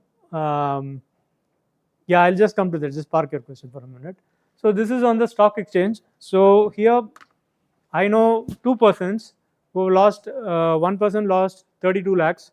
Right, he's a chartered accountant by profession, spouse of an RBI employee. Right. Another person is that CTS person whom I told. He lost almost close to 50 lakhs. Right. And both these persons were defrauded, and they didn't realize that they were being defrauded, and they were being lured into the scheme, and they were participating in this and doing this for almost more than a month. And after which point, and some money they also borrowed from their friends and invested in some of these things. Then in the end they realized that they have been conned into doing these transactions, right? So typically it happens like this. You will get some link, right, and you will be asked to sign in some of these things, and they'll say, I'll buy you this company shares, that company shares, part of value added program which you are offering. You're one of the select. We offer this only to the first 2,000 people. So all those kind of things are put in. So you feel really uh, you know you feel that you are one of the privileged lot who's getting into some of these, right? And then once you get into this, right, they take some of your details like this, like phone number, verification, password, etc., referral code also they ask, right? And then after that, basically they ask you to transfer money to some XYZ, and then once you do that, they will buy shares in your name, and those shares will be reflecting like this, right? So you think that your portfolio is growing, all these shares will be giving you excellent returns, right? And so this person's portfolio had all these shares, right? And at any point of time it will give you great returns. You will think that I have invested maybe 5 lakhs, and within a week it has become 10 lakhs, right? So they borrow money, they invest, right? They never try to withdraw, right? And they are not allowed to withdraw. And basically it's not, you're not investing in an app which is in your name. You are just transferring money to somebody, and then it appears in your so-called portfolio, which you can click that link and then see what is there in your portfolio. You will get a user ID and password. It's so sophisticated, right? And this is chartered accountant. He works for Philips, right? It will match. It will match. And I have not done that kind of a research, to be honest. But yeah, so in fact, I was speaking to Pramod before this, getting into this meeting. I asked him, Pramod is from Access, right? For those of you who don't know, I asked him, what is the major trend you are seeing these days? Just saying investment frauds, investment scams is making me go crazy. Nothing has changed in that. So this is the real world reality, right? And so this guy lost about 50 lakhs. The CTS guy, and the chartered accountant who was the spouse of the RBI person, he lost almost like 32 lakhs. And some of the money they transferred through NEFT or RTGS. Some amount of money got transferred by IMPS, right? Sometimes they went to the branch and did the fund transfer. They borrowed money from others. They did the fund transfer, right? And then the funniest part is, in spite of all our contacts, we couldn't do much about it because the money keeps going to different places. It's very difficult to track the fraudsters. We have taken it up at the highest level with Commissioner of Police, right, at that level, and also using our connects in Home Ministry, etc. We have taken it up, but nothing much could be done. Might be some pittance of the money which was available in some accounts we were able to block, but then the money is gone, right? So when it comes to, again, All we're talking about the fraud prevention, right? Now, ultimately, in all these years, not now, today, years back, the money is going and flowing into some bank account. Okay, now banks has been we are doing KYC, etc., all these things. But ultimately, if we somehow curb this, that okay, fine, even though some fraudsters are doing the fraud, tenants to take that money into the legitimate bank account, well, because ultimately they're stripping out the money from there and then they're using it from there. Okay, though fraudsters are coming up with different things. Okay, you take the subscription of the app, you redeem the reward points, etc. Those frauds are also happening where it does not involve the bank account per se. So what work exactly? No, everywhere there is a bank account involved, right? Yeah, So what kind of work which is happening more to prevent these, these dummy accounts somewhere in the rurals and no, it's all across, not necessarily only in rural areas, right?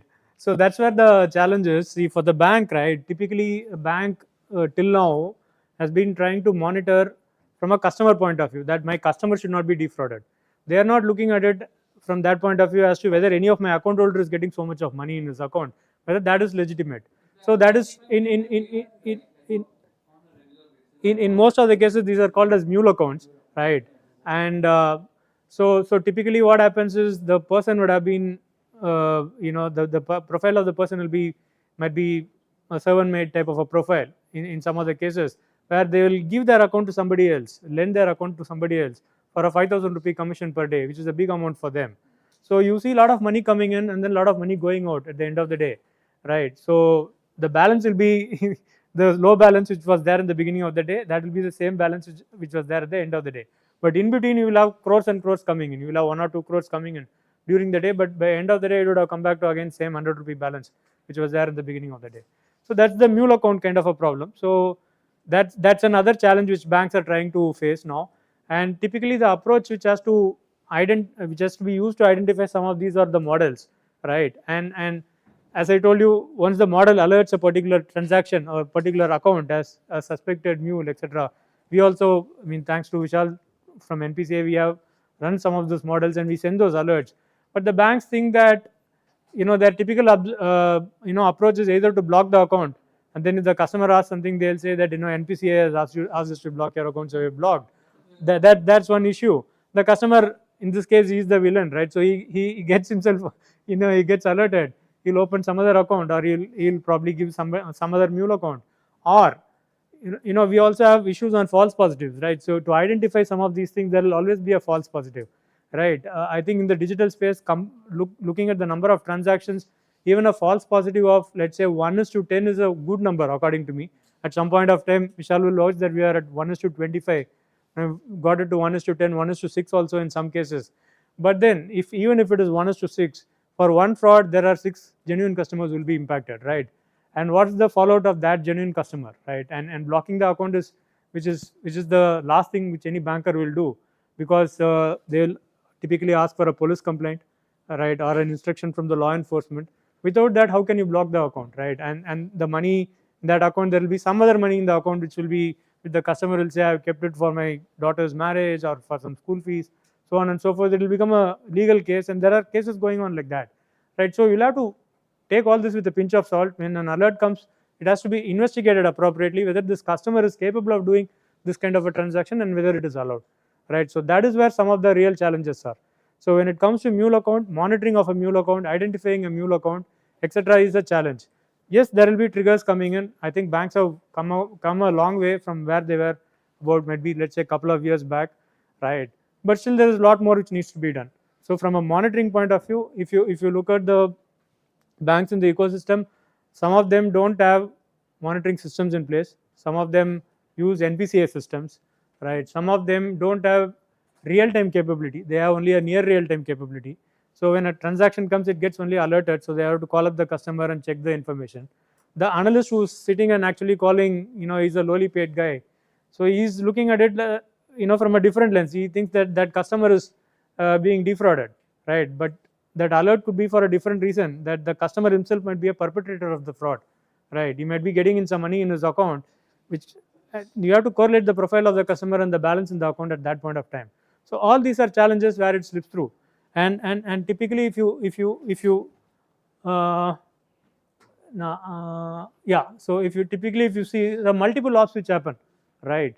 So when we build our models to identify some of these frauds, we look at 3 different aspects.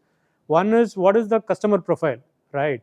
And then what is the transaction profile, whether the transaction is done in the day, in the night, average ticket size of the transaction, whether this is as per the customer's profile, etc., etc. And then there is another other important aspect called as the device profile, right? So the device profile is what is the type of device which uses, OS which uses, so on and so forth.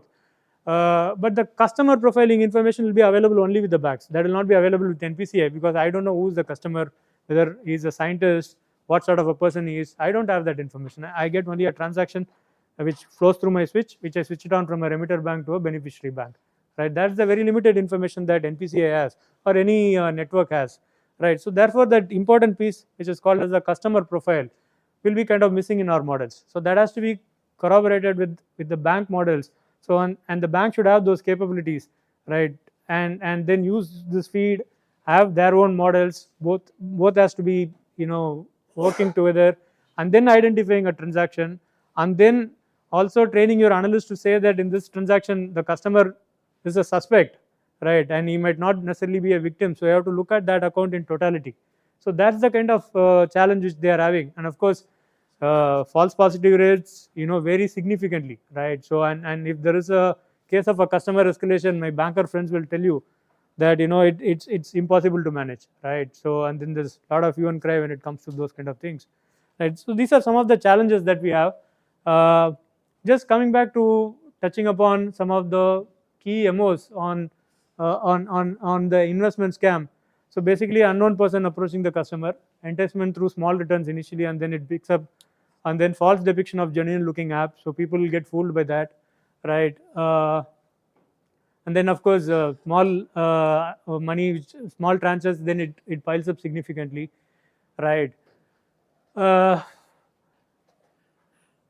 Customer knowingly is doing the payment, right? So it's very difficult for the bank to actually identify. Even if the bank identifies at the time of doing the transaction, if he calls the customer says that I'm only doing the transaction.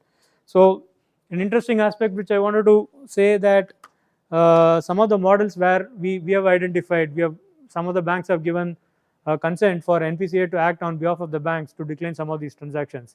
So when we decline some of these transactions, right, what happens is the alerts also go to the bank saying that this particular customer's transaction has been declined by us, right? So what the bank does is the bank calls up the customer to confirm whether, you know, the transaction is genuine. In, let's assume that in 50% of the cases they get the contactability. When they contact that customer says, yeah, I have only done the transaction, please allow the transaction to pass through. So what is the bank's decision then? The bank will kind of inform NPCI, don't block these transactions, we have asked the customer to reinitiate the transaction, please allow the transaction. And that comes to the last point where the customer realizes only after a couple of months that he has been cheated and he has been conned into doing this transaction. So even the feedback to the model becomes little corrupted, because the feedback is not immediate in some of the cases because of contactability issues. In cases where the feedback is also available, it is not the proper feedback, right? You don't get the real feedback, right? Sometimes you should not listen to the customer here. That's my view. You should go by your gut feel, trust your models, you know, just take some calls and then decline those transactions, and you know, wait for some kind of a feedback which will come your way. Maybe the clear picture will emerge 2 months after the transaction has been done, not at the time of the transaction. So I think those are some of the challenges on this particular item. This we have seen. So mostly these are all abuse, AML, everything is mixed together, fraud, right, cheating, and all this you know, goes outside the country via cryptocurrency. So that's also seen a lot of cases.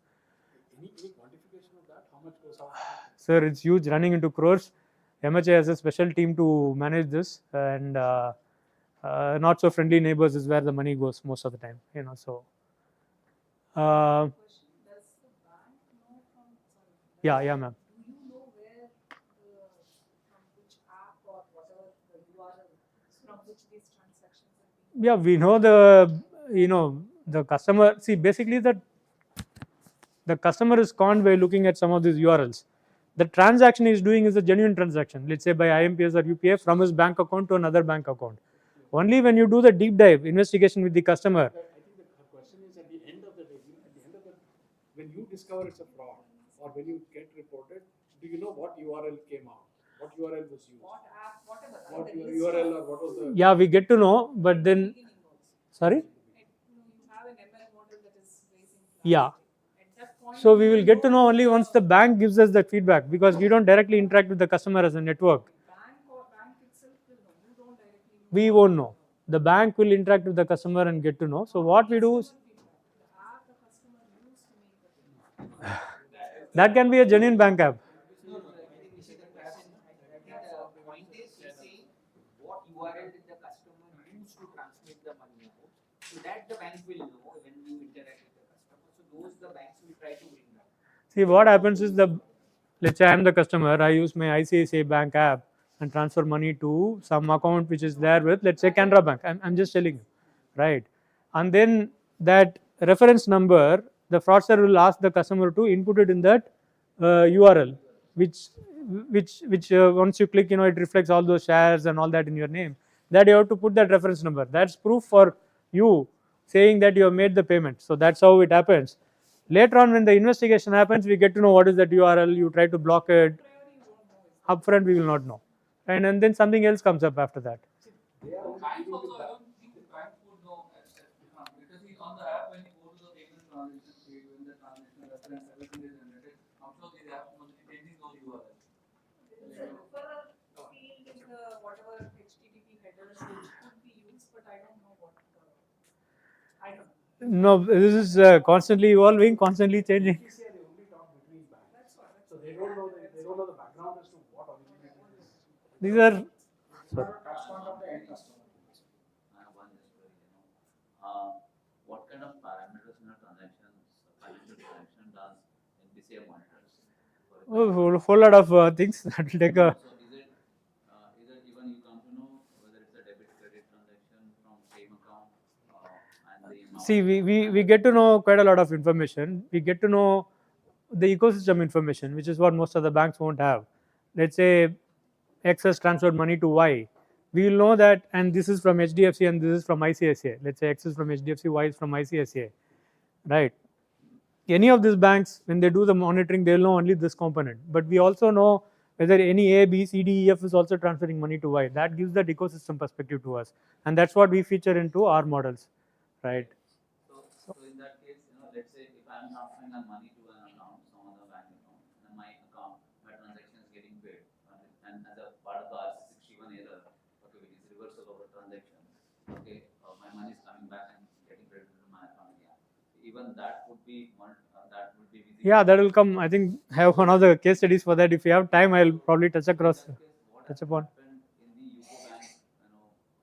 So I have a slide on that. We'll discuss during that. Yeah.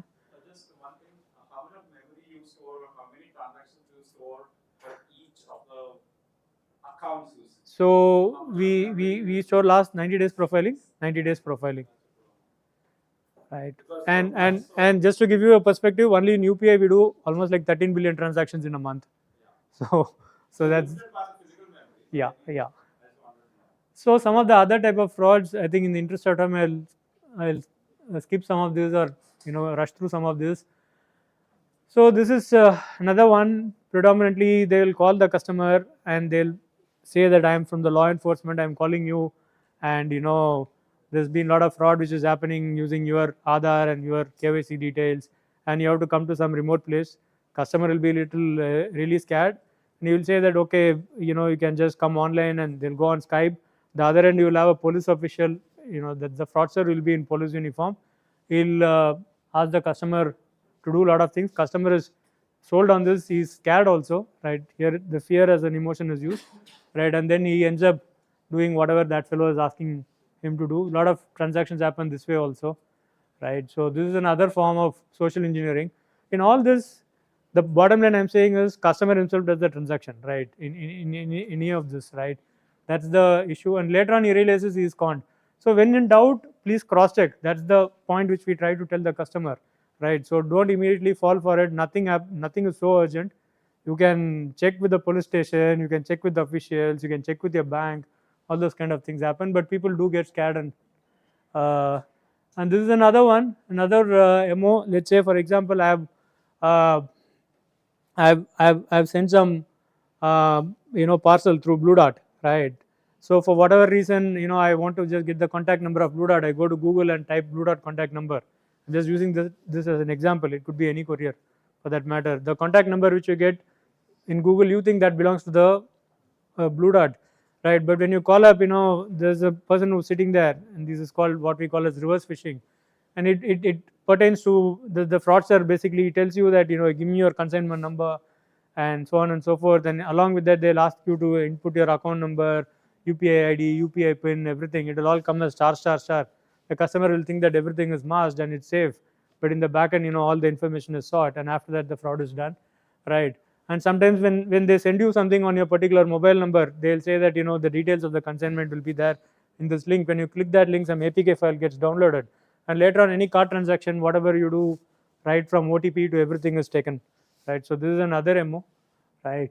That thing is taken because under the back, the APK, that application is in the Correct, backend. correct, correct, right. So when you ask the customer whether you have shared anything, he will not say anything. He will say, no, I have not shared my OTP, I have not shared anything. But this is how things get taken. And this is another one, digital onboarding issues. In sake of customer convenience, a lot of merchants are also onboarded digitally today. There are lapses which happens during the digital onboarding process, because if I have an account with the bank for 5 years, the bank thinks that they know me, right? And when I come for a merchant request, today the merchant request is not physically processed, everything is digital. So on a digital basis, I can onboard myself as, let's say, Vichy Associates or whatever. I can open an account, right? I mean, not the account, my existing account is there, but I can, what do I say?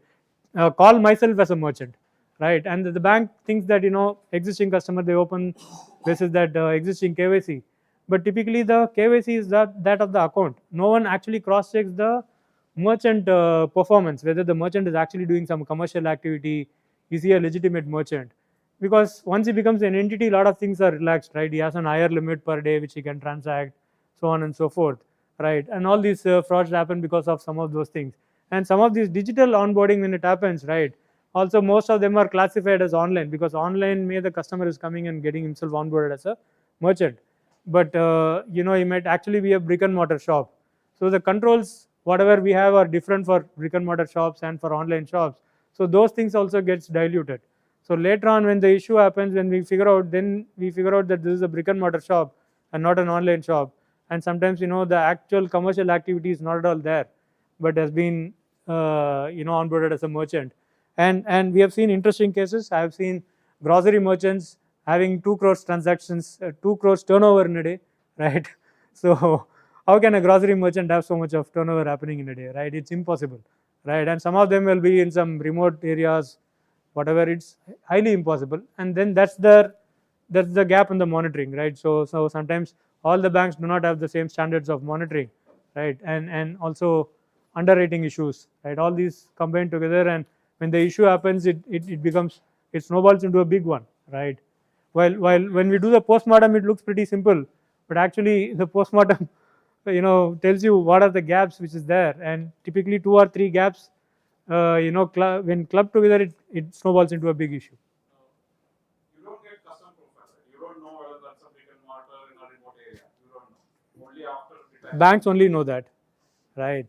So, but we do alert them on some of those trends. And is there a possibility that the banks will start sharing some codes or some Ah. which allows you to figure this out? Because of DPDP, right? So I think it'll be better for the banks to figure out some of this information by taking some of the input from schemes such as NPCI, right? And then they can figure out at their end, right? Digital protection, digital personal data protection bill, which is which has to be notified now, right? So that. Last point, can you just elaborate? No oversight on complaints. What do you mean there? So initially, when some complaints comes against the merchant, right, nobody takes it seriously, right? The complaints will go to the banks. Okay, what will be the type of the complaints? Saying that I transferred money to this merchant, I didn't get any goods or services, right? Might be if that is seen as a trigger point, and when they actually go and see whether he's an actual merchant, if they do that investigation there, they will get to know that he's not an actual merchant. He is some fly-by-night operator, or there's no setup only, right? And somehow we have erroneously onboarded him as a merchant. So that can be an immediate trigger to kind of arrest some of those things. Right now, complaints when come from individual customers. Professor, I might take some 5-10 minutes extra if that's okay. So. If people are listening who want to talk. Say, like complaints coming from individual customers. That is not only monitored like how many complaints come in a month from the individual. Complaints against that individual merchants yet to be monitored. So I'll tell you an example. So recently, we we we, we figured out. So one guy again, unfortunately, is a tech profile who lost a lot of money, right? And since we tried our best to help him out, he lost something like 17 lakhs of money through various transactions which he has done, right? Basis somebody's advice on some of these investment scams which I spoke about, right? If you look at the money, 50% of the money had gone into merchant transactions, right? Ramesh Associates, Suresh Associates, ARK Enterprises, some names like this, right? But what are these entities? How can they be merchants? When we dug deeper, we figured out that there's no such merchants like that, right? Obviously, no goods and services would have been disbursed. Just that this fellow has been instructed, you transfer money to the Suresh Enterprises and you will get so and so money, right? Or so and so shares credited in your name, or you will get some X amount of money which is coming into your account. That money will come from some other account. This guy would have transferred money to some enterprises like this, right? And because it's an account, it's a merchant account which gets opened, more amount of money can come into that account, right? The controls which we have is a little relaxed for corporate accounts, right? And as compared to an individual account, right? It becomes a kind of a corporate account, right? And that's where this kind of account opening also becomes an issue, right? And sometimes the linked account could still be a savings account, but it might be a merchant, right? And for all the classification for the banks, they'll consider him as a merchant and slightly at a lower risk as compared to an individual, right? I'm slightly at a lower risk as compared to an individual. That's why they have the higher limits and thresholds. So that's how all this happens. So when we figured out that all the merchants were fake merchants, so what we could do was we could help him in terms of saying that please tell us that whether you got goods. He said no, I have not got any goods. So raise a complaint to the bank saying that you have not received any goods. So therefore, we can initiate some chargeback process in that way. So would the bank have been liable in that case because they converted? Sir, that's an important question. Thanks for asking that. So actually what happens is when it comes to the banks onboard these guys as merchants in very few cases directly. In most of the cases, they come through an aggregator route, right? So it's some aggregator who was onboarded, right? So when we shift liability to the banks for, let's say, chargeback reasons or whatever, right, goods and services not delivered, etc., bank passes it on to the aggregator. And if there is no aggregator, then the bank has to cough up that loss from their own pocket. Then it becomes a huge issue, right? So that becomes a vicious circle. And sometimes when you actually dip deep and go into the aggregator, we figure out that there are also aggregators and sub-aggregators. It goes up to 2 or 3 levels below them. So nobody owns the end customer, right? As far as the bank is concerned, it's the aggregator's responsibility. And aggregator is now, they need to have RBI license, right? So they have sourced it. Sometimes they do sub-aggregation, and we don't know who is the merchant, right? Everyone gets some amount of. Who are the aggregators like? Major ones, you will find them in the net, so I don't want to name any of them, but the good ones, the bad ones, the average ones. So there, Hey, good, bad, and right face. Sorry. Just one minute. Like whatever you said, like from transaction perspective, monitoring time for merchants as well as individuals. I'm talking about complaints against the merchants. So individual complaints raised by individual is fine. That is being monitored. That also. So when we identify some, forget about the complaints. When we identify some of these merchants, right? We know that some guy has lost 17 lakhs of money. 50% of that, almost like 9 lakhs has gone to some 5 or 6 merchants. We know that these merchants are fraudulent, right? So therefore, very clear case. So when we send an alert to the acquiring banks who have acquired those merchants, the feedback we get is the merchant's UPI ID has been blocked, right? We don't know what happened beyond that, whether a police complaint is filed, whether the account is frozen, when was that account opened, is he a new merchant, old merchant? We don't get any such information. We come across a wall somewhere, right? So, and then it becomes difficult to go beyond that also, right? So, whenever, obviously, when the amount is on the higher side, we also don't leave that case, we kind of want to get to the bottom of that. We ask a lot of things, but I think the matter that you are talking about, we had discussed this on many occasions. yeah, So the merchants which are behind these aggregators and more merchants behind those merchants. yeah. How do we do KYC of those merchants? How do we reach out to them? So Sandeep ji, there are a lot of. Something, this is a matter of debate between banks and So Sandeep ji, my only request is that let us park this. no. I mean, this is I'm not pointing against any particular bank here, Sandeep ji. But there are ways and means of doing some of these things. No one is. Let's not get No. I'm not getting into anything personal out here, sir. There are some controls which can be possible. Particularly, what we see is most of the merchants are new merchants who are involved in these kind of frauds.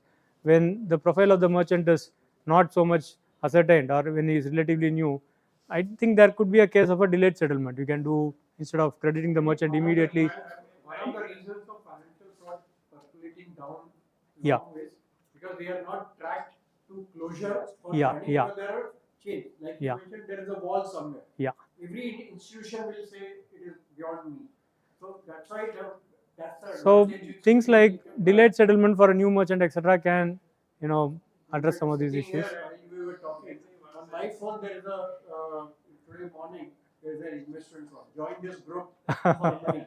So, and when I click that link, it asks me to join a WhatsApp group, which has the full name of HDFC Securities and so and so. So it goes. Trails are like that. So I think some of these things we discussed, I'll kind of. Most of these examples, if you really see, they are where the role of bank is only like a transaction facilitator, but none of their systems, processes, and peoples were compromised. Suppose look at a bank. So how do we use this information in a bank setup to kind of prevent some of these? That's one question was just coming into my mind, and I thought I'll ask you. Because as an example, the other kind of frauds which are there, like this IMPS fraud, right? UCO Bank happened around the Diwali last year. There, the systems were compromised, right? The processes were compromised. No, I'll come to that. I'll just come to that in a couple of slides. I think somebody else also asked about the UCO Bank fraud, right? So I think I'm just skipping these challenges. I think all of us know these challenges. So in the interest of time, I'm just skipping this. Yeah, this is the one which is the system glitch, which leads to a lot of frauds, right? So this typically happened in a bank during Diwali weekend, so festive weekend, and typically what was I think it was some patching issue, which was instead of in the UAT environment, they did something in the production environment, and that led to a lot of other allied issues, and so what actually happened was, one bank was, if I, for example, transfer money from my bank account to your account, right? Your bank has to credit your account. The bank will credit the account, and the settlement will happen through NPCI multiple times in a day. Let's say 8 times in a day, it happens, right? But when the transaction gets credited, right, we also get a reversal message saying that this transaction has not actually happened. For whatever reason, there is a reversal. This reversal message is broadcasted to the remitting bank. So once that reversal happens, that remitting bank which has debited the customer's account also credits the customer's account. So that reversal message was a wrong message which was sent. So the beneficiary account again, was getting credited while the reversal was happening. So the remitter was not getting debited, but the beneficiary was getting credited, or the remitter was getting debited and the amount has got reversed, but the beneficiary was getting credited. These are system glitches which happens, but again, if you leave aside the system glitch part, right, which anyway could have been avoided, there are also a couple of process failures which could have helped in preventing some of these kind of frauds. What are the process failures? Process failure is. You might want to give a little bit more context to the amount. Yeah. So the system glitches. Specific case. Yeah. So the amount came to about 800 crores, right? As we still speak, there's a huge amount of, I think, 80 to 100 odd crores which is yet to be recovered, right? And as I told you, this case happened during a Diwali weekend, and when we got an alert, we sent it to the concerned bank.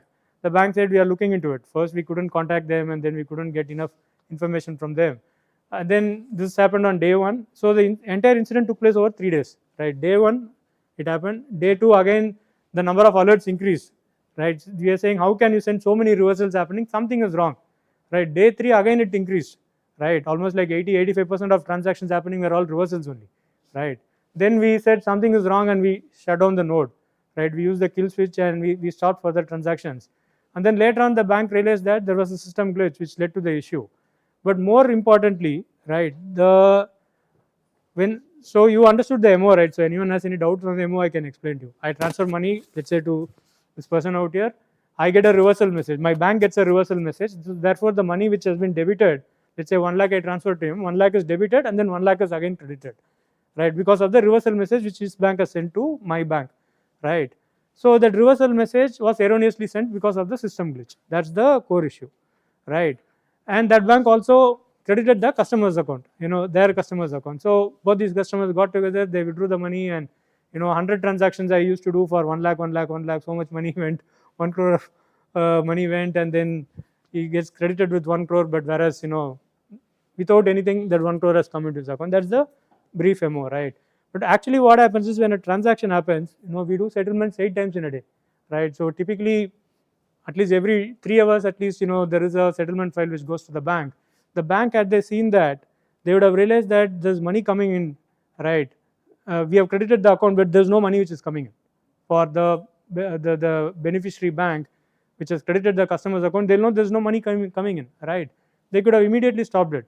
As I told you, day 1 the impact of reversals was around 5%, day 2 it was around 20-25%, day 3 it went up to 85%. And if you look at the breakup of the 800 crore fraud which happened, again day 1 was hardly 5 crores, day 2 was something like some 25 or 50 odd crores, 50 to 75, somewhere around that. Day 3 it went up to 800 crores. Of course we got to know that the value is 800 crores well after some week or so when all the numbers were crunched. But this is the impact. So the quick reaction is something which is to be, so the process of recon, which was supposed to have been done 8 times in a day for 8 settlement cycles, was not carried out for 3 continuous days just because it is Diwali weekend, right? And of course had it been done on day 2, at least the impact would have been at least some 60 to 70 odd crores, right? And it would not have been 800 crores. So that's the kind of crux. So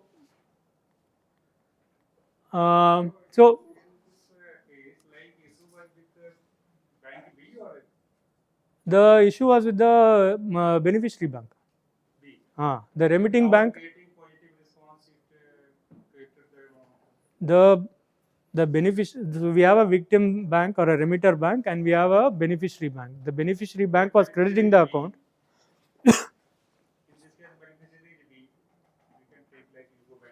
There are not multiple banks because of the glitch. Only few banks were impacted. There was only one major bank, and others were all really small banks, right? And so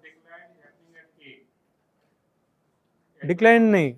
The debit happens and then immediately a reversal credit happens in bank A. Yeah. What actually happened was that the system had some glitch, you rightly pointed out, and multiple credits went to the customers who actually were not supposed to have that credit. They immediately reverse that credit and transfer funds to some other banks. And then it becomes a big issue. The other bank. So I am transferring money to you, right? My account gets, let's say I am transferring 1 lakh to you. My account gets debited. No, listen fully. My account gets debited for 1 lakh first, right? And then a message comes to NPCI saying credit your account in B bank for 1 lakh rupees. So we pass on the message to your bank, right? Which is, let's say B bank. B bank credits your account with 1 lakh rupees, right? But they erroneously send a reversal message to NPCI saying that this transaction we cannot credit for whatever reason, the account is closed or whatever reason the transaction can be reversed. They send out a reversal message. This reversal message we send it back to the A bank.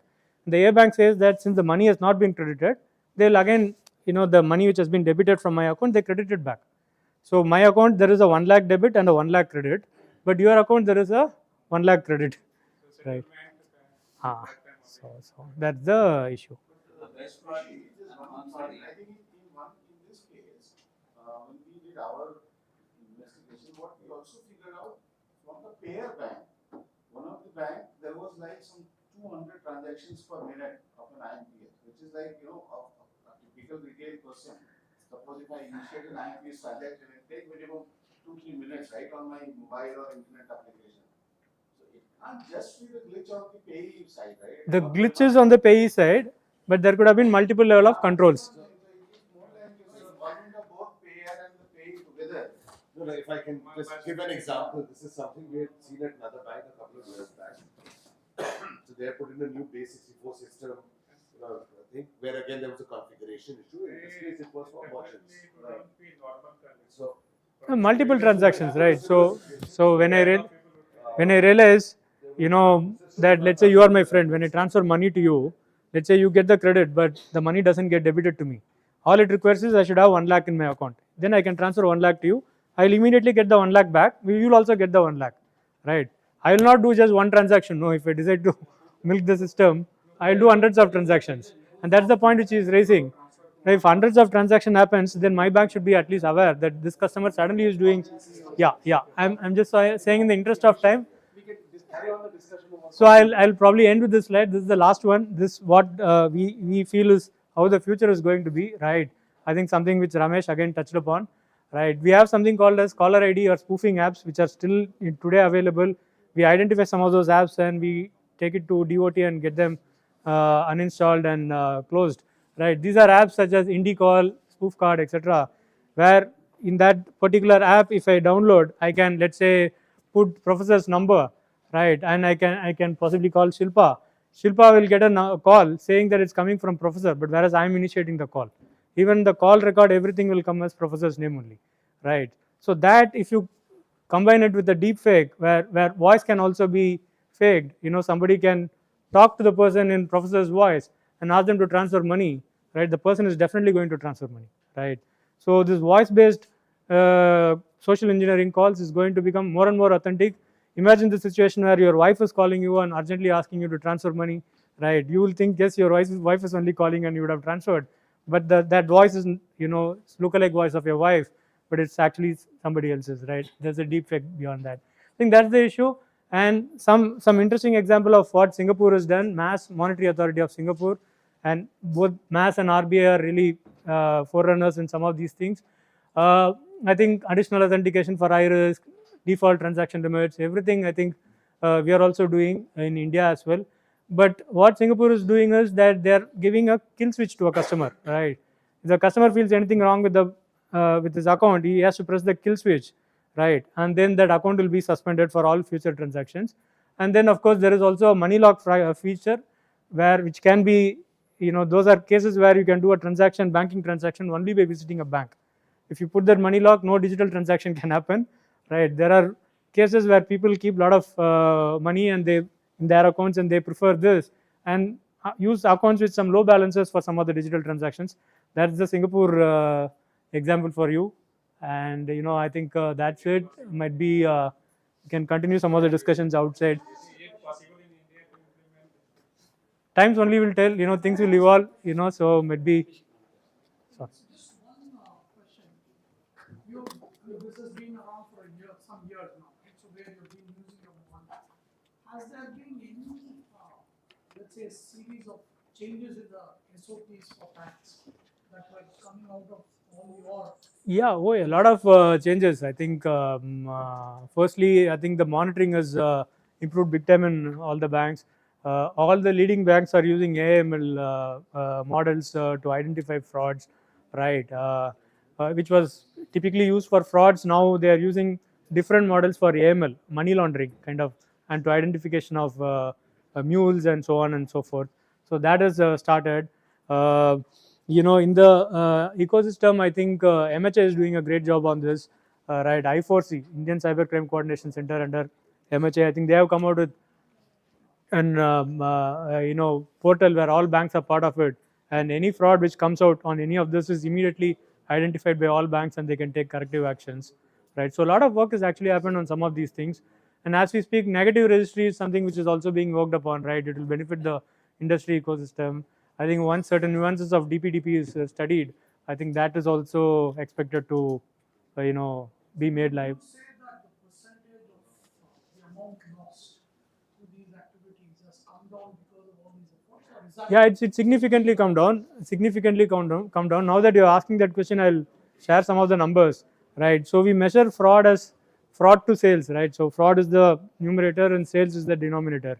If you look at fraud to sales, it's about 0.10 bips in the UPI world, which is typically for every 100 rupees of transaction, 10 paise is the value of fraud, which is what people actually lose money.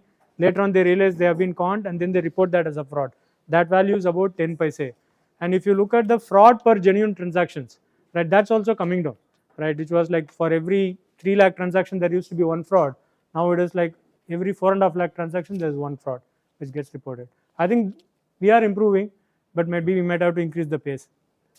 Yeah, I'm sorry, Prof. And Let's get over the 15 minutes. I think Jan Over also short. wants to get out in a hurry.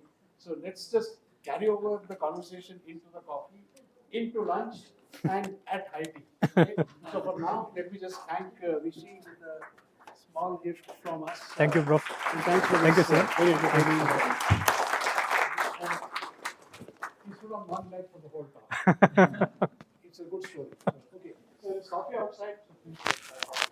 Dr. Kameshwari will be chairing the next section. Thank you.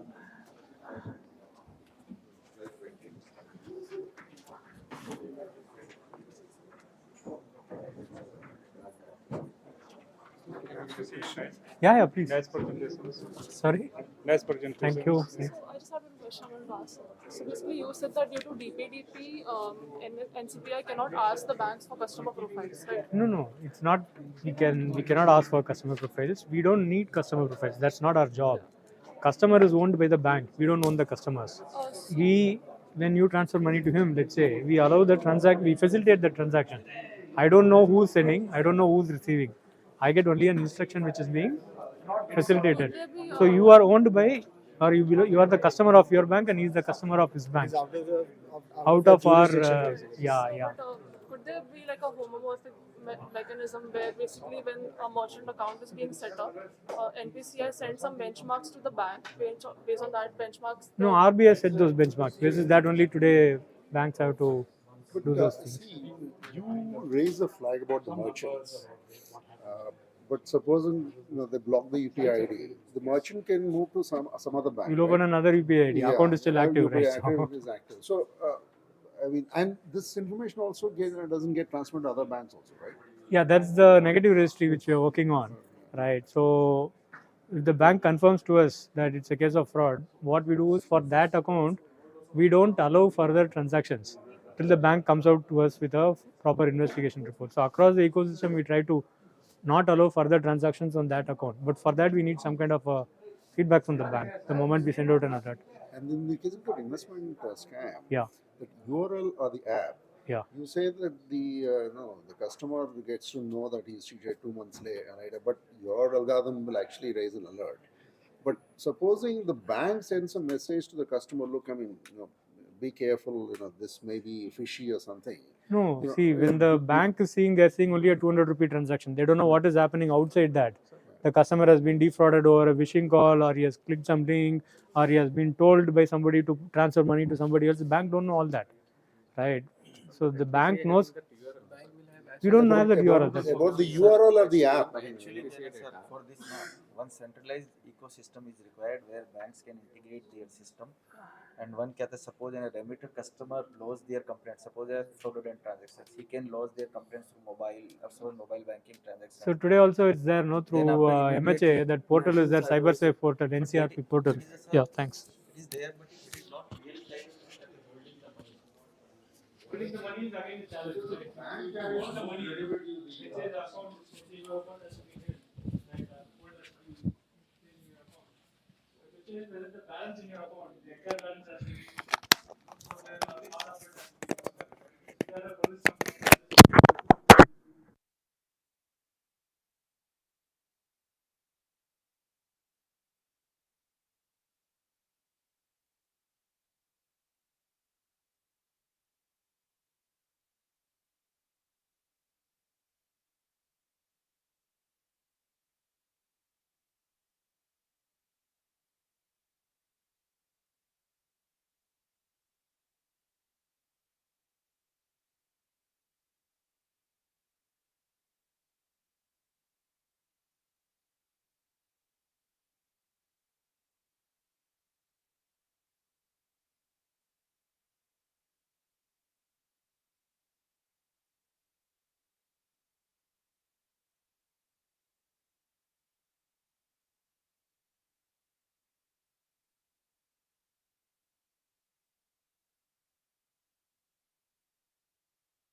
Check, check. हाँ.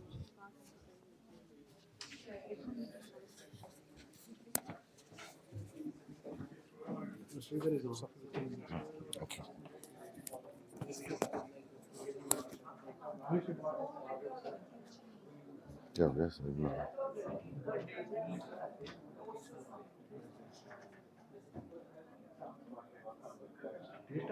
No, data breach. I think data breach है वो. I think that's why.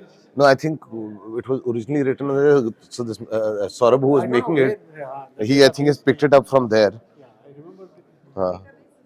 No, it's data breach. It is data breach because the original agenda had database written on it. So I think he's trying to match it with the agenda. Yeah, I just announced. Sure. Doesn't matter if you let it. इसको we'll just skip this first slide. इसको बाद में change कर देगा. Enable editing if it's not working, then we'll.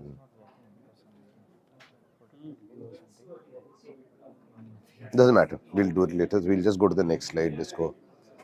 I'll just. Not going to slideshow either. I think just close it down and restart it. I think.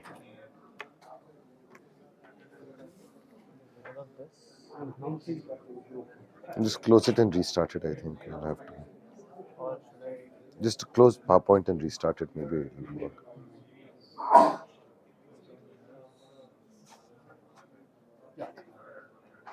I think before we start the session, I just want to announce that I've been told not to bring food and beverages inside.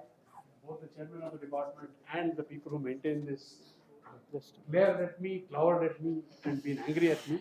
So yeah, if you have brought it right now, it's okay. But in the afternoon and later, please don't bring food into that. I allowed it earlier, so it's my mistake. I take that responsibility. But sorry about that. Jayant. I'm one of the. No, I'm just saying. Yeah, and I'm an offender. Hi, welcome back from the coffee break. So the next speaker is Jain Saran. He is from Deloitte. He works in the forensic side of stuff, and he's going to talk about data breach and data protection. Thank you so much. Firstly, I hope everyone's had enough coffee, because this session can be a little heavy, but we will try and keep it light. I need your support for that one. Let's keep it interactive. Talk about what the future holds for us. There will be a set of problem statements I'm going to leave this conversation with, and would love to hear the solutions that come through from all of you. So before we start, how many of us have car insurance here? Can we just raise our hands?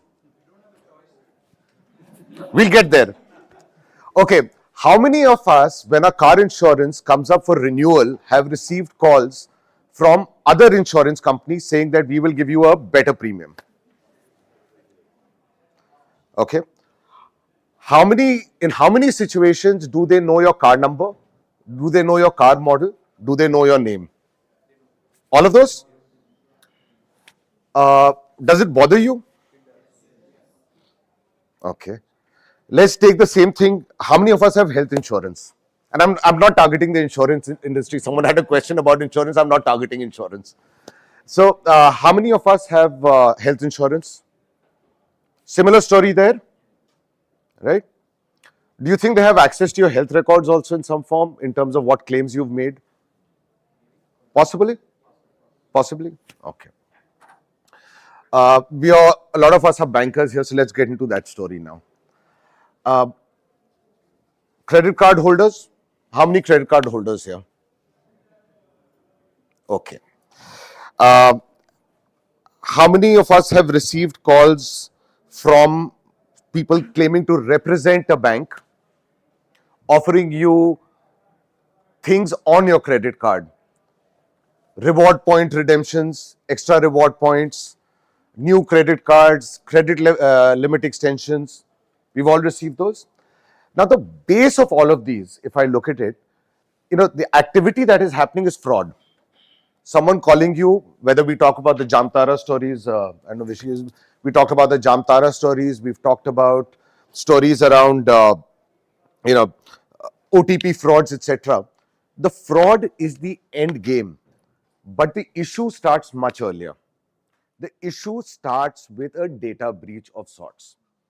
The issue itself starts with somewhere where your information has leaked out from someone who's supposed to be the custodian of your information, right? And okay, finally we've got the slides up, so I can get back to this. So this is actually irrelevant now since we've gone on. Yeah. When I sign those multiple forms, am I also signing on a form where the bank is getting permission from me to share the data with others? Yes. In a lot of cases, you have a little checkbox. Any website you go to, you have a checkbox, and we'll talk about that in context of what's happening with the data protection story. So, so we've actually, the base of this I had already got to while my slides were coming up. The fact is that any fraud today, a majority of frauds today, start with a compromise of your data. As an institution, a lot of the issues that you face, a lot of calls that you get about issues that may have happened in your organization, starts with the data of your customers making its way out, right? So, which is why we thought that this is a topic we must talk about. We talk a lot about fraud, but this forms the basis of a lot of the frauds that we will be talking about. Now, why? Why do we need to talk about this? Of course, fraud is one part of it. Visible search in digital frauds, your OTP frauds, your issues. And of course, this is not the only reason. There are other ways that this can happen, but this is one significant reason.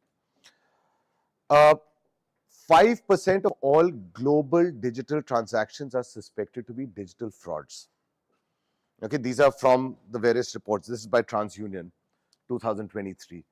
If I look at the number of global transactions that happen, and if I take 5% of that, it is a very scary number to talk about. We heard about, Rishi was talking about, how many did you say transactions? 2 billion transactions or 25 billion transactions? Sorry? 13 billion. In a month. So 13 billion transactions in a month. So if I was to just use what TransUnion has claimed, 5% of that, if we said could be fraudulent, I'm petrified. I'm thrilled as a forensics professional.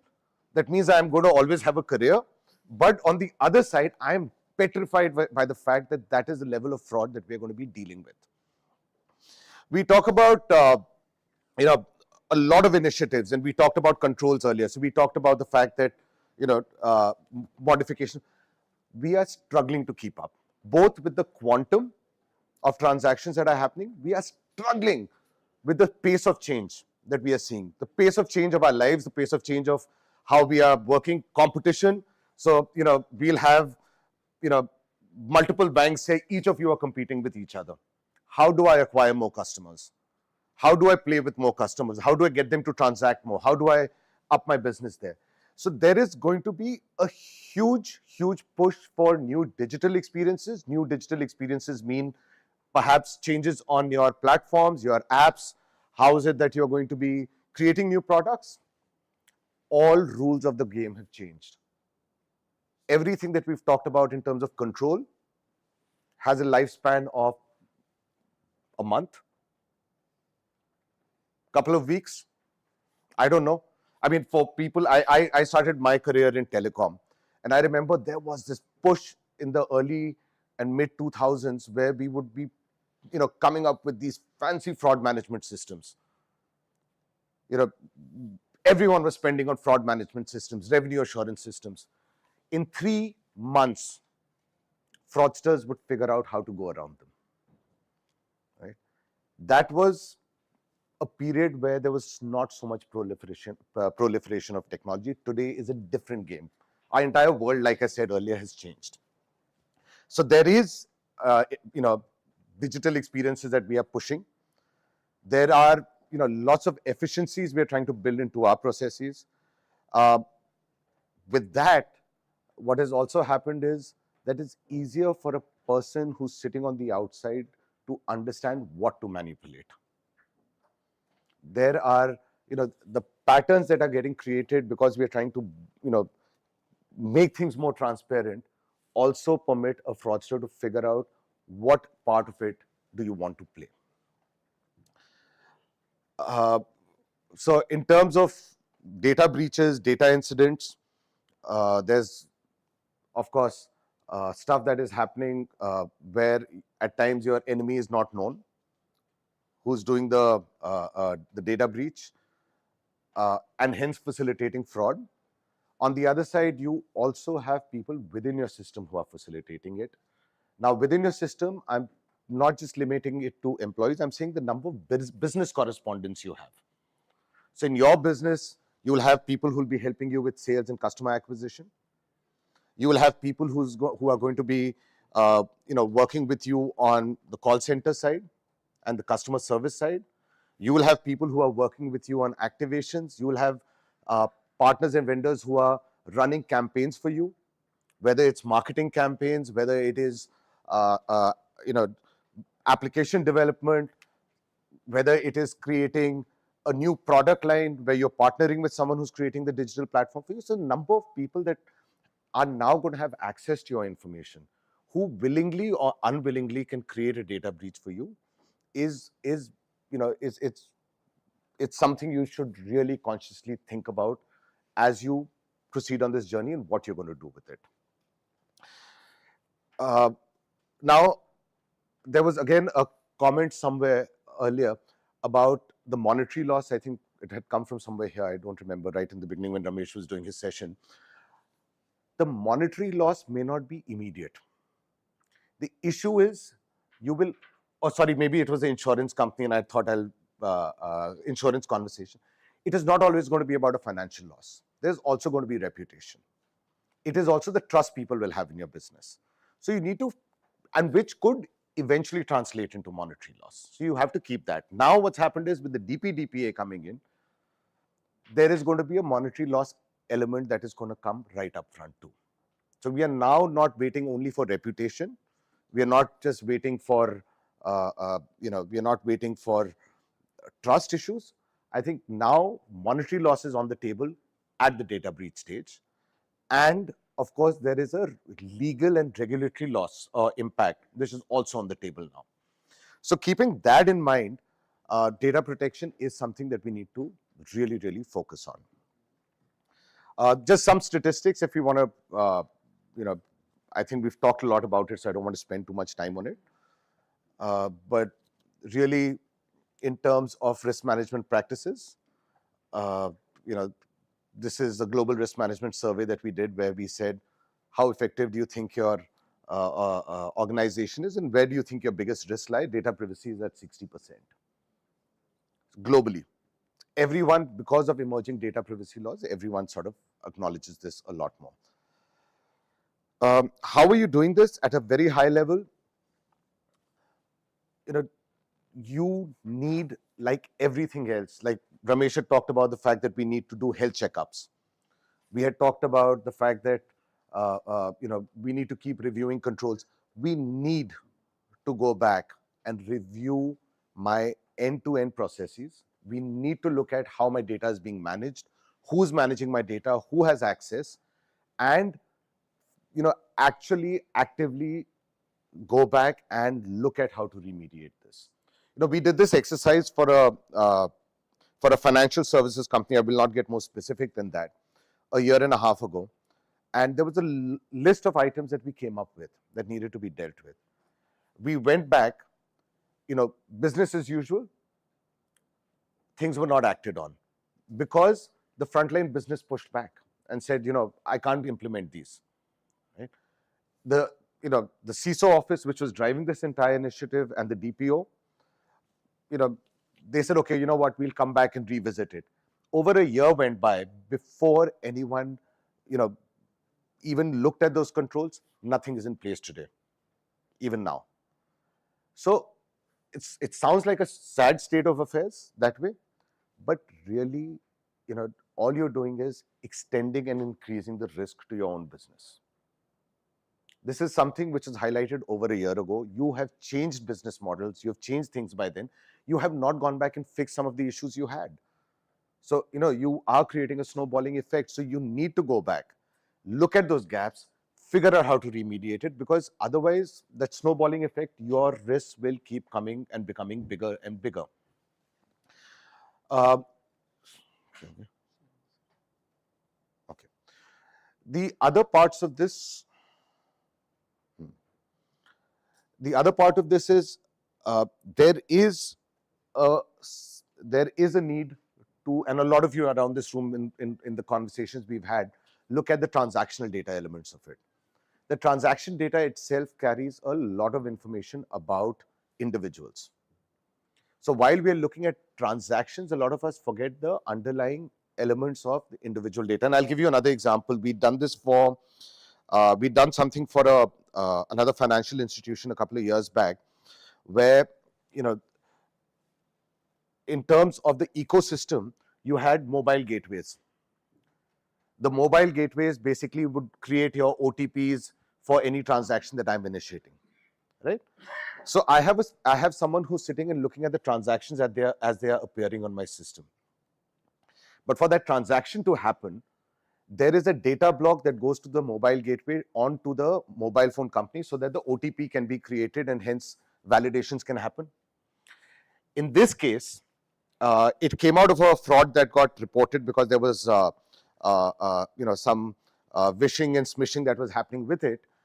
And eventually what was discovered was that for one of these mobile gateways, there's a set of people who would sit to clear up a queue as it piled up, because you have a time limit of 5 minutes or 15 minutes depending on the financial institution for the OTPs to get delivered, right? While you can validate the transaction. In this case, there was a set of people who were sitting and clicking and, so just to make sure that the queue was made shorter, right? Or the SMSs would get delivered quicker. Now, for this to happen, from the financial institution to this company, there would be a data block that would go. The data block would contain a fair amount of customer information, debit card numbers, it would contain mobile numbers, name, all of that for validation. This used to go in plain text, so it was not even encrypted. Would go. That data would get aggregated across various financial institutions. There, clearing up this queue actually had access to your card numbers, your name, information. So there's small bit getting exposed and brought into play holistically, and not just on view of the fact that this is a transaction that has got posted. Sorry, which one? Aggregator, the mobile gateway aggregators.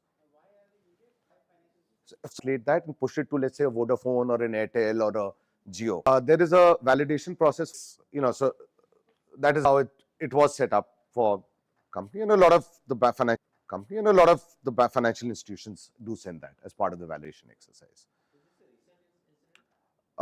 This is let me.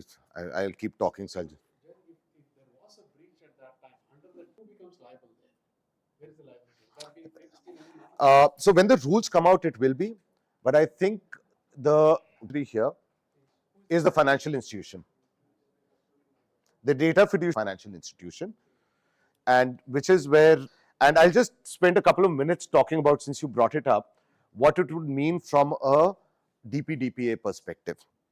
Now, we've all looked at what has, what has been put out in terms of the,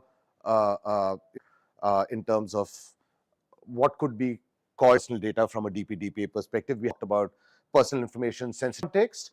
If I look at GDPR, we even defined cookies as personal data or identifiable information. Could also constitute identifiable data, and that's something we need to still build out. Second is, how are we going to focus? Biggest challenge in today's connected environment is the number of data flows I have within and with external parties also. What is the liability I will carry? So some of those things will need to be done.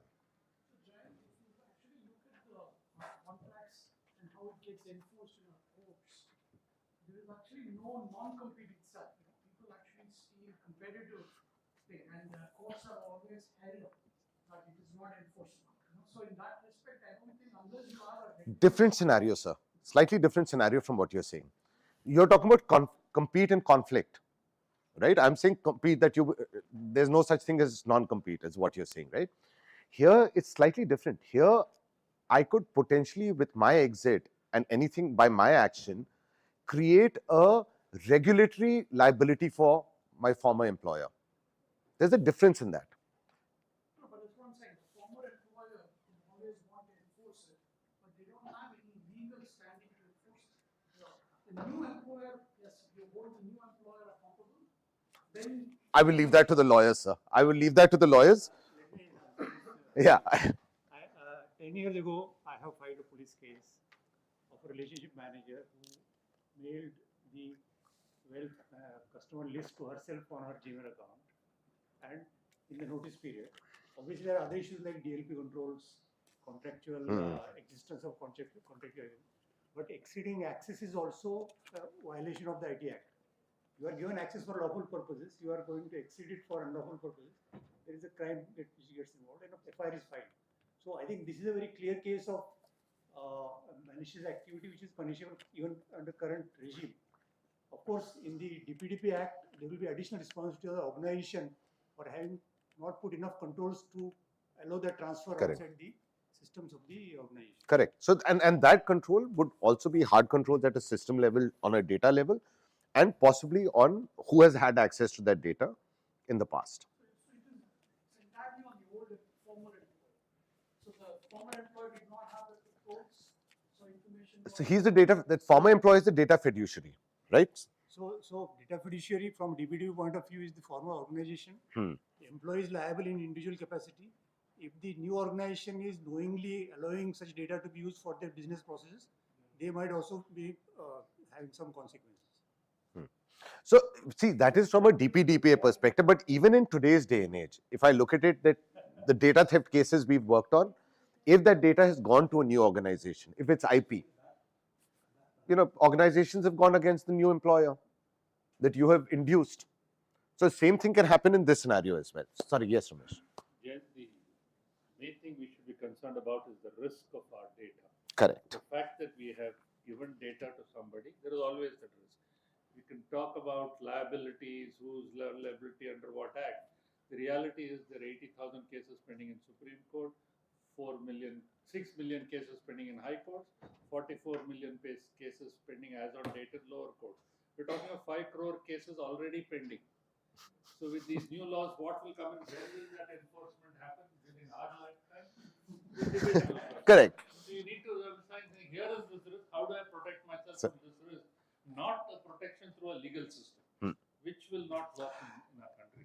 So the only part there, Ramesh, I think we'll need to keep in mind is also the authority that is going to come in for that. So there is a separate authority. Yeah, but that authority, look at the number of authorities with the tribunals and the number of cases pending before that. There will be one more authority. All I'm saying is, how do you protect yourself Correct. without going through a judicial system is what one needs to look at. No, but for the organization, the entire journey is really well depicted. And what it essentially talks about is the data governance, the enterprise data model and the governance Correct. of the data model and the retention policy. One of the checkpoints that are present in the Western world, like Fed and BaFin, they do regular audits. Correct. Of whether that governance process is there or not. And that is a very good checkpoint in terms of banks adhering to those principles of enterprise data model. Unless that is in place, do you think that this post facto legislative action or legal action would mean something for banks? They would take action? See, the reason why I refer to the authority is that if it's a new body that is coming into a role of oversight, there will be action to start with. So whether we look at, and it's not just India, whether we look at it from a GDPR standpoint, wherever else you've seen some action, because that's also the authority establishing its own playing field in some form, right? So there will be action, but I don't think any audit standards have been set for that from an India standpoint yet. Now, whether it's on a principal basis, whether it is on whichever form, eventually it would happen in some way or the other is what my guess is, because there are standards being set for everything slowly. It's in the interest of the company, right? If they don't follow certain things, there are hefty penalties. Right? So to scare, there is a scare also being created to make sure that organizations are taking this privacy regime very seriously. So, are there any standards? We don't have a standard yet for this, right? Yes, sir. Please. There are two, three things. I would like to summarize this discussion. Please. As far as relationship managers are concerned, the rules are clearly defined. And what data they get of the customer is on need-to-know basis. It's not that if you are a business person, your 3 years balance sheet is also given to you. It's not like that. Or what transactions have happened in your account for last 6 months. All this data is not given to a relationship. His role is basically to act as a link between bank and that party, so that whatever requirements are there of the customer, he gets them fulfilled from the people who have proper authority to give those services. That is part one. Part two, in a matured and big institutions like SBI or Bank of Baroda license, when we talk about data privacy, it's not only about the data at rest, it's also about data in trust. Correct. And this data is completely encrypted, and an ordinary person cannot penetrate in that system and have an access to that data, even if it is an SMS aggregator. The example that you have given. Why SMS aggregators are required is because there are multiple telecom operators, and bank cannot have a relationship with each telecom operator individually, and therefore this aggregator sits between bank and Correct. The various telecom operators. But there are strict standards which this telecom aggregator has to follow, and they are constantly governed. As far as his question about this curve and how this will be ensured, then there is a data protection officer of a GM rank, or less senior, in every bank, whose job is to see that not only it is implemented, but on ongoing basis, it is also checked, audited, and then every bank's internal audit department is supposed to have value statements when they go and inspect any office to see if there is any violation of whatever that has been prescribed in the data governance. But yes, as Lakshmi is part of our information security audit team, we still need to have more sophisticated tools so that whenever any breach happens, it is proactively detected. Rather than we get into legislation and what are the laws, what do I do now, the breach has happened. Because millions of cases are lying in the court. So still there is no visibility on what will be the end state. So it's better that from a reputational risk point of view, every responsible organization will try and see that there is no data breach or Just one correction. You said the relationship manager will have access to data on need-to-know basis. But the bank decides that need to know. I don't decide. The bank guy calls me and says, "My wife, there's so much money in my wife's account. Why don't you just put it in a fixed deposit?" Yeah. So it would vary, I think. It's not defined by me. It will depend on what kind of customer profile you have, and through relationship manager, what services are you going to Yeah. Sorry, just conscious of time. So I think fair point, sir. But I think there would be some differences in terms of how various financial institutions would work, and I think a fair point in terms of the amount of access. What kind of services you are trying to give through Wealth manager versus relationship manager, it could depend on all of that. what kind of things your RM will be having access to. Correct. So just quickly coming back to this, so it is going to be a journey. End outcome is going to be both fraud management and compliance. There is going to be a lot of focus because of the tenets of the regulation that has come in. And the three challenges that I said I will throw, and I'm not going to get into the cases, which there was, I think we've just talked about a lot of these during the conversation, so I'm not going to spend too much time on this. But I think more importantly, the three challenges that will come up, and so for you as well, what is it that we can do to monitor this more effectively. Like you said, it's not just data at rest, it is also data in transit. And it's data in transit with multiple parties outside. So how, what is possibly a more efficient system, whether it is using any form of AI, whether it's going to be, what is that monitoring system that we are going to create, is the first part. The second part is what I had spoken to Professor Manjunath in the morning, that the issue is not just about creating a monitoring system, it is about someone sitting and monitoring the exceptions, what is coming out of it. So what is it that we can come up with it? And this is just, I think, some thoughts we could take from a practical standpoint, because this is a question that comes back very often. And the third question really is, in terms of the journey down, going forward and further down this line. So we have the AI element, we have the monitoring element. What is it that we could do to create fast disposal and fast redressal before it becomes a bigger issue?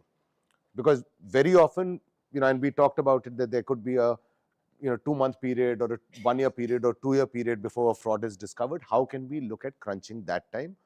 Some thoughts, a lot of collective wisdom in this room would be great to sort of take as an outcome towards the end of the conversation. Just one question here. As you said, the data fiduciary, there is a data breach, there will be a hefty penalty involved. But my opinion is that data breach happens. I will give you the example. Maybe some utility company, your water services, electricity. In fact, they will not process your any data, but most of the breaches happen there. They will have all information about you, your mobile number, name, your father's name, mail ID. So what about that in DPDPA? Any organization. It could be your utilities. Your data, because you need that. So there's a difference. So as long as you're collecting data, you're a data fiduciary. They become data processor. The data processor is a separate. Actually process, but they count as a data processor within the privacy. Yeah. Sorry, any other thoughts and questions? The big thought is, the lunch counter closes. I have to keep looking at the clock. So if we can carry on the conversation there, my purpose would be served. So food for the stomach trumps food for thought any day. And on that note, I think we'll go for food for the stomach. No, but thank you so much. I hope this was useful. The idea was to more to sort of think up of a debate around this, because this is something that's going to affect all our lives. But thank you so much for your time. Thank you. Thank you so much. You wait for the picture guy to say yes. Oh, okay. Sorry. Thank you. Yeah, you keep holding it till the photographer says yes. Thank you so much, Thanks, Mr. Dan. Thank you. So the lunch is at follow me into the heat. So I will take you. Thank you so much. Both property. I mean, that's all right. I mean, I was just concerned that you take the bag also. No. I was staying.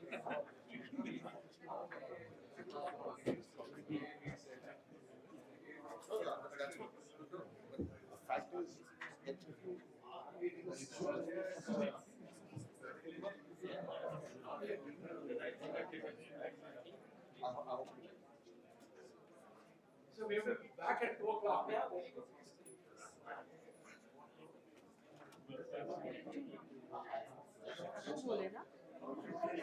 There's 14-day deadline, so I need to make it back in time for that.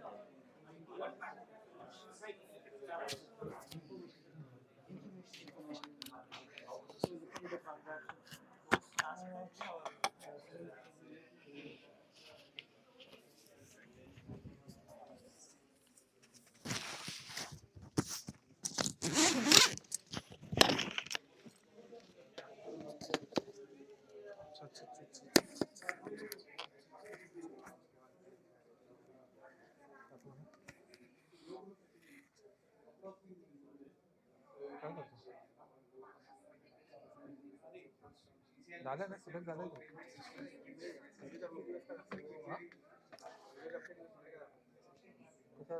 इमेजवर select आहे आता हे select काय युट्यूबवर बघ ना काय टाकतो हां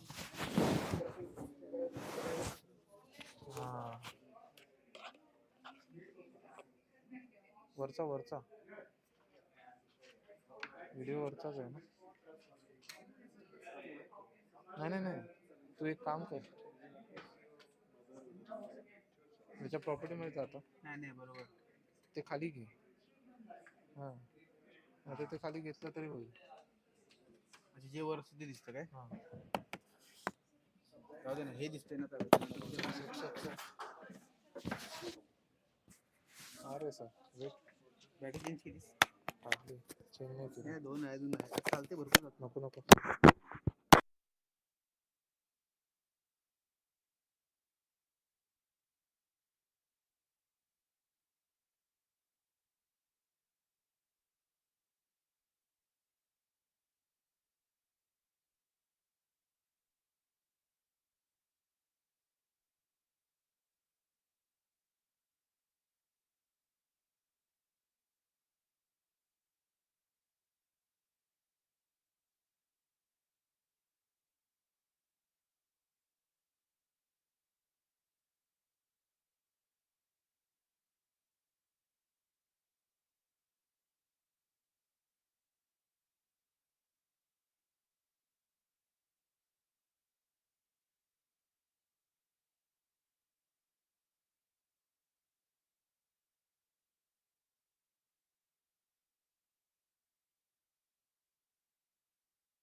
Check.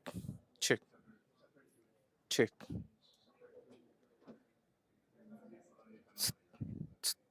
Check. वॉशरूमला जाऊन एक नंबर 2 नंबर काय तुला जाऊन ये लोक राहून दे बाहेर क्लासला टाकून चालू करणार आहे राहून झाले दुसरं वाला दुसरं वाला इतका वेळ आहे ना तोपर्यंत लावू काय त्याला चार्जिंगला नको ते राहून दे ना चालेल ना तोपर्यंत होईल जास्त 25 ला चालू करणार किती वाजले 18 5 मिनिटं टाक टाक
Thanks for coming back. Hello.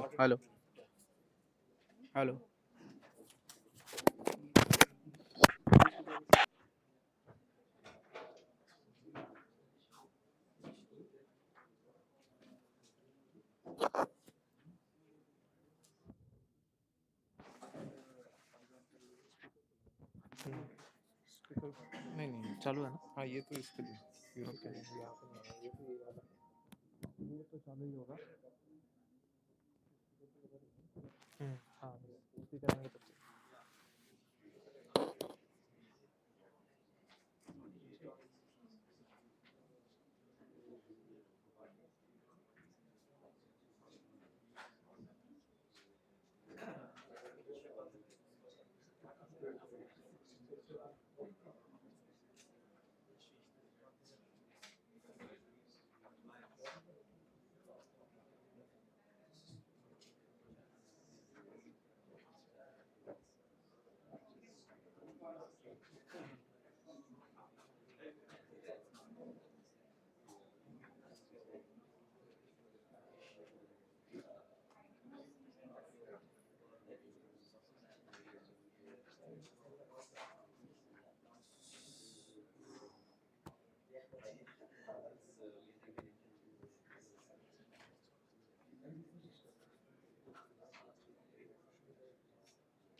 Thank you, sir.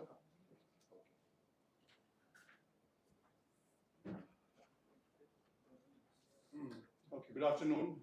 I'm Shishir Kumar Jha, faculty at the Ashank Desai Center for Policy Studies, which is a new center, well, not so new, but perhaps about 7 years old. Younger, C-Minds is younger than us. Thank you. So we are delighted to start the next session. I have with us, give me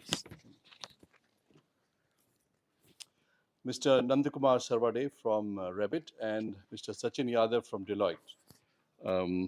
So, Mr. Sarvade, please take over. Yeah, for 40 minutes. Is that okay? Okay. Yeah. I mean, I'll try to put it in that.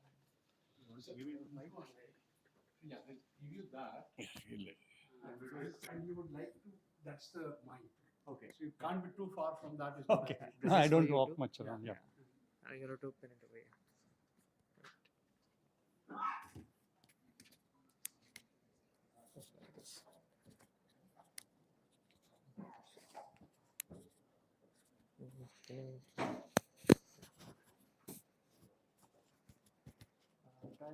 Try to stay close to this. Okay. Good afternoon, everybody. Can you hear me? Okay, great. So, post-lunch session, a difficult job to do, but I'll try to keep you busy. I have many slides, so I'll try to, move at a fast clip. But at any point of time, please feel free to interrupt and give your observation. I'll try to respond to them as much as I can. But great to be back in the campus and this building particularly. I came to the campus first in 1982 for my master's, and I was here in Hostel 4 for 2 years. And then after 20 years, I came back to this building for my PhD coursework in School of Management, which I spent 2 semesters doing classes and great time on the campus, sabbatical from my government job. And then, of course, I realized that PhD was not my cup of tea, so I kind of quietly gave it up. And then we are here 20 years later. I, of course, keep coming back here. You mentioned about Professor Phatak. He was on our Revit board, and we would come and meet him in School of IT for various briefings and so on. But wonderful, great memories, and great to see all of you here in this Sylvan setting, so to say. I'll start the story, and I hope the story illustrates some of the things which we discussed earlier. And this is a slightly older story now. Somebody known to me, again from IIT Bombay, called me up saying that a friend of his needs some help. She works in London in the field of environment, which was my master's specialization. And her father, who is this gentleman on the screen, Lieutenant General Sushil Kumar, who had retired in 1986. So I joined the Indian Police Service in 1987. He retired, already retired then. And now, of course, well into his 90s. Nobody stays here. He stays here by himself because, as we know, older people in India don't have their children with them. They live somewhere else. He had his pension account and bank, 2 accounts in one particular bank. And one day somebody comes to him saying that he has been sent by the bank, and the bank would like to install some mobile apps on his phone. And so he's a old person, very trusting, and he allowed that person to install the apps. After which 19 lakh rupees got transferred. So bread and butter cybercrime, so to say. Now, the distress of this lady was quite there, that she was trying to get help, not able to do so. So I had to speak to Delhi police, get a case registered and so on. I don't think any money could be retrieved. But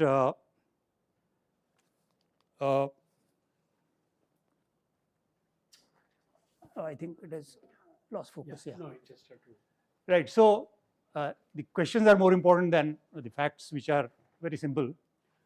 Now, in this case, somebody knew that he had account in a particular bank. That is point number 1.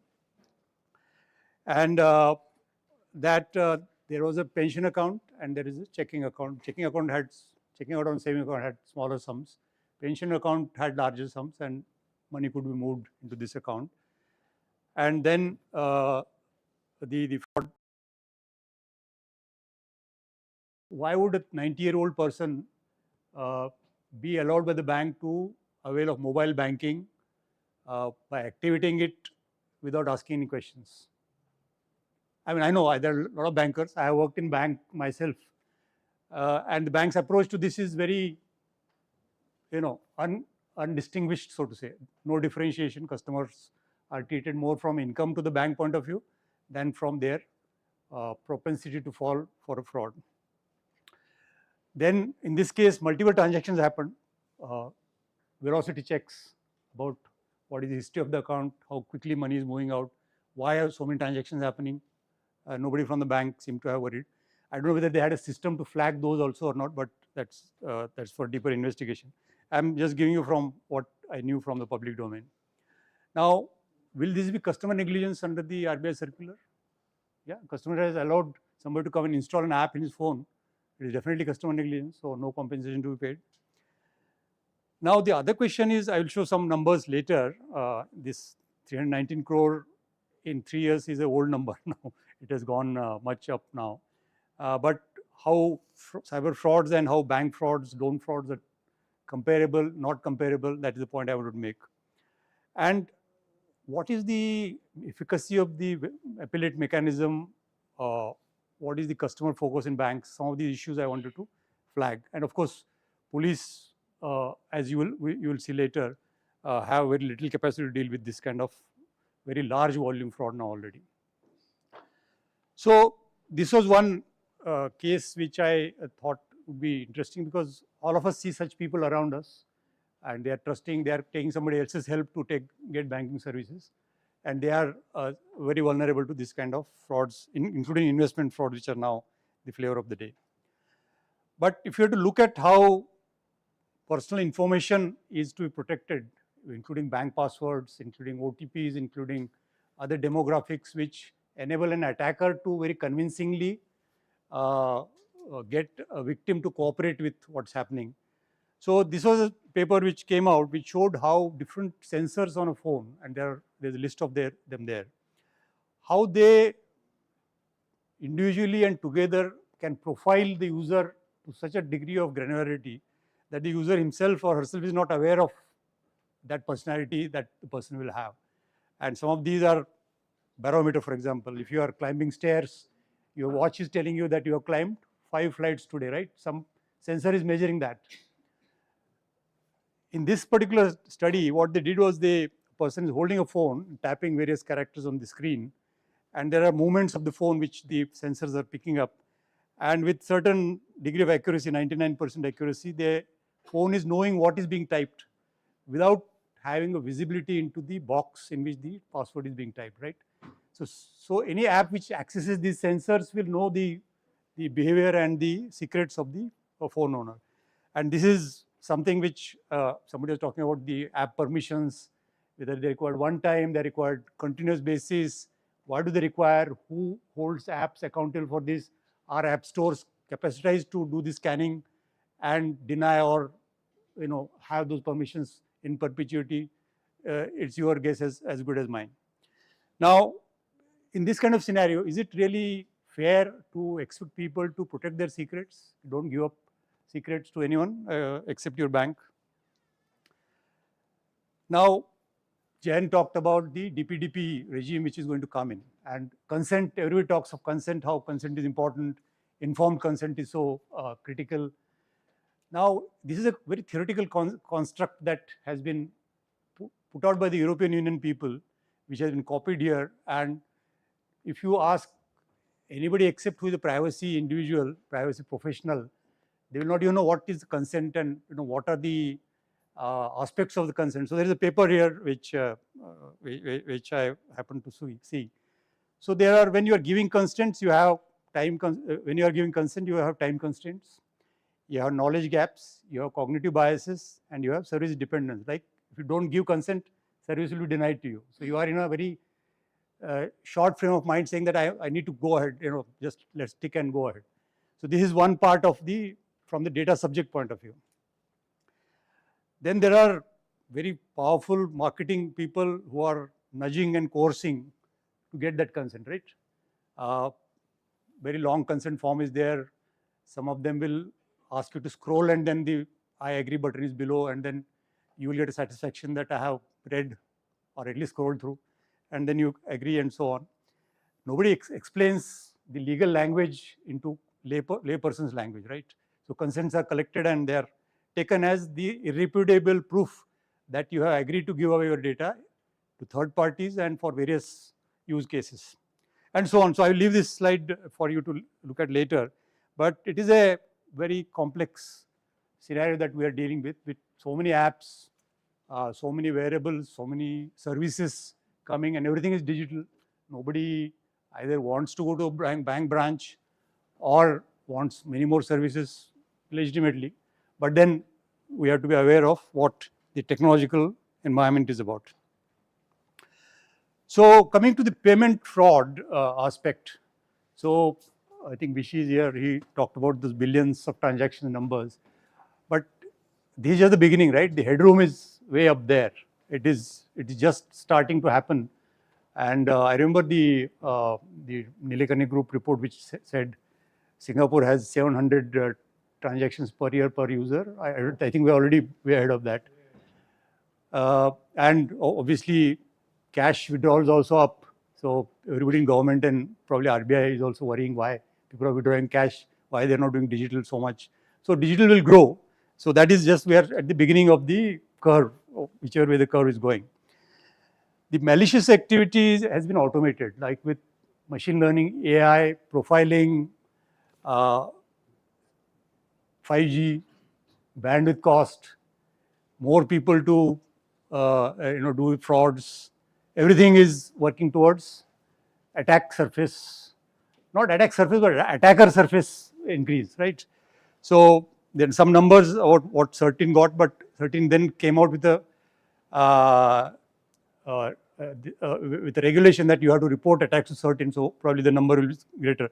It's slightly older slide, so sorry for that. But 2023 numbers will be bigger than 13 lakh attacks. Now people talk of police being responsible for catching crooks, right? The classic framing. Now police have very little bandwidth, as we know. They are dealing with people driving cars and killing people, elections happening, Kumbh Mela going on. So for fraud, there is very small bandwidth available in the police. Now this is evidenced by the number that 20 lakh cybercrime complaints have been registered with I4C, which is the portal, out of which only 2% have been taken for investigation. And many of these complaints, will just go into statistics, dustbin or storage, whatever you want to call it. Now, it is humanly impossible to investigate all cases, and as Mr. Ramesh said, courts are clogged, they don't want to take up more volumes. So don't look at police to solve the cybercrime problem, unless it is seen as a organized crime problem, which is a different way to look at it. In which case you don't look at each case, but aggregate cases and then go after people who are running those rackets, and then you have harsher laws and you have asset immobilization and you have faster trials hopefully and so on. But that is on the law enforcement side, that is the situation.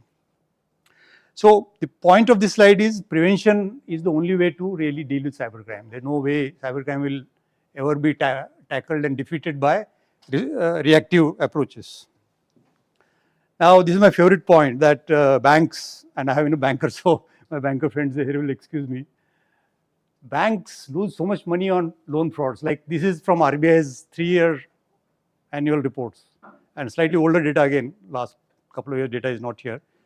But if you look at the bank frauds, amounts in crores, so 18-19, total amount of money lost in bank frauds was 71,000. 19-20, 1,85,000. 2021, 1,38,000. In all, this will come to 4 lakh crore kind of amount. And money, you see the breakup there, which kind of banks and which kind of areas. So advances where loans are given is by far the larger chunk of, by number it is 53%, but amount wise it is 90%, 98%, 99%.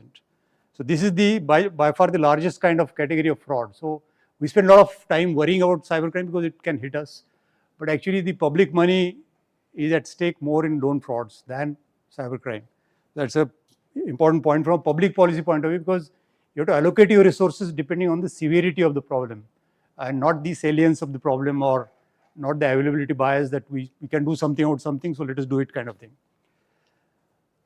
Okay, so fraud is a very understudied area, as I always feel. I've been a cop for 20 years. I used to be in CBI for 7 years doing bank fraud investigations.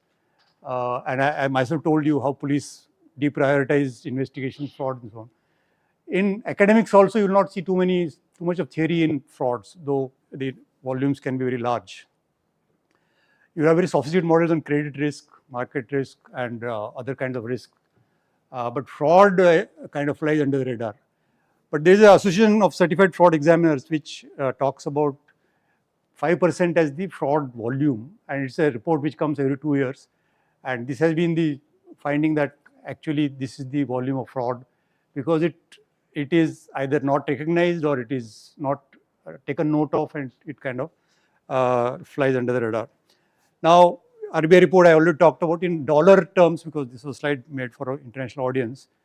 Loan fraud is 51.5 billion and payment frauds only 42 million. So that was the size, comparative size. Again, global card fraud was 28.65 billion. This is mostly Visa, MasterCard kind of numbers coming in. And 6.1 basis points, that is 0.06% in terms of value, transactions in the denominator and fraud in the numerator. So how will technology help us deal with fraud? That is an open question I wanted to say. On cyber risk in particular, unlike other risks like a risk of a cyclone or any business continuity risks which are there, in fraud there is an adversary on the other side. So it is an adaptive risk. There is somebody who is trying to outwit you and make you part with your resources. So this complicates the situation, because whatever you do, the other party is going to do something better than what you are doing to outwit you. And they also operate in a very specialized ecosystem now. So somebody will write a malware, somebody will distribute it, somebody will send mails, somebody will hire mules, somebody will cash out. They provide 24/7 help desks for their malware and so on. So it's a very sophisticated ecosystem. And many of the cyber criminals are actually on the payroll of the local intelligence people who want them to hack into other countries and so on. So it's a very protected group also. So that's why you will see it continuing and going on. I already talked about how attacks are more frequent, technology cost is going down, risk assessment become difficult. So if you have risk of X, then you can allocate Y resources. But if the risk suddenly goes in the next one to 10X, how do you raise your resources? And there is a gestation period to make those resources work and create the kind of outcomes that you want. And that is where the cyber risk, which is cyber security plus fraud, both together, this kind of scenarios are there. A lot of risks are actually not only losing money, but losing money in investigation, as banks will see this as a cost center, litigation and so on. So in Indian banking, this has been one of the interesting things, that the definition of a bank fraud is itself nowhere to be seen in RBI regulations or something. So this definition actually came from a study group set up by RBI only, and which we used when we worked in the Gopal Krishna working group in 2011. What is a bank fraud? So if somebody receives a call and then makes a fund transfer willingly, is it a bank fraud or not? Should we measure it or not? Does the bank have a responsibility to towards that payment or not? I will come to that later, but the definition itself is a problem that I think has not been resolved. So this definition is from a study group and it is a suggested definition, but you will see the last line, with or without any monetary loss to the bank. First important thing about solving any problem is to measure it, right? If you don't measure, don't acknowledge, the problem doesn't get the attention, the resources that it deserves. So measuring of bank fraud has always been a problem. And I know I used to look at this. Two banks had similar kind of card user bases. One bank would report promptly all cases dealing with credit cards. Other bank would not report, with some definition saying that we don't have that fraud. And one bank is reporting number in couple of hundred, other bank is reporting every month number in 3,000-4,000. And then it became a point saying, why are you reporting so much fraud? The board was asking the bank fraud team and so on. So eventually numbers went down as per my understanding. But this differentiation in how banks treat fraud and how they report it and how the regulator doesn't ask them questions is an area which needs attention. And of course, as you see, This goes for the police statistics also. Governments are very keen to show crime is going down.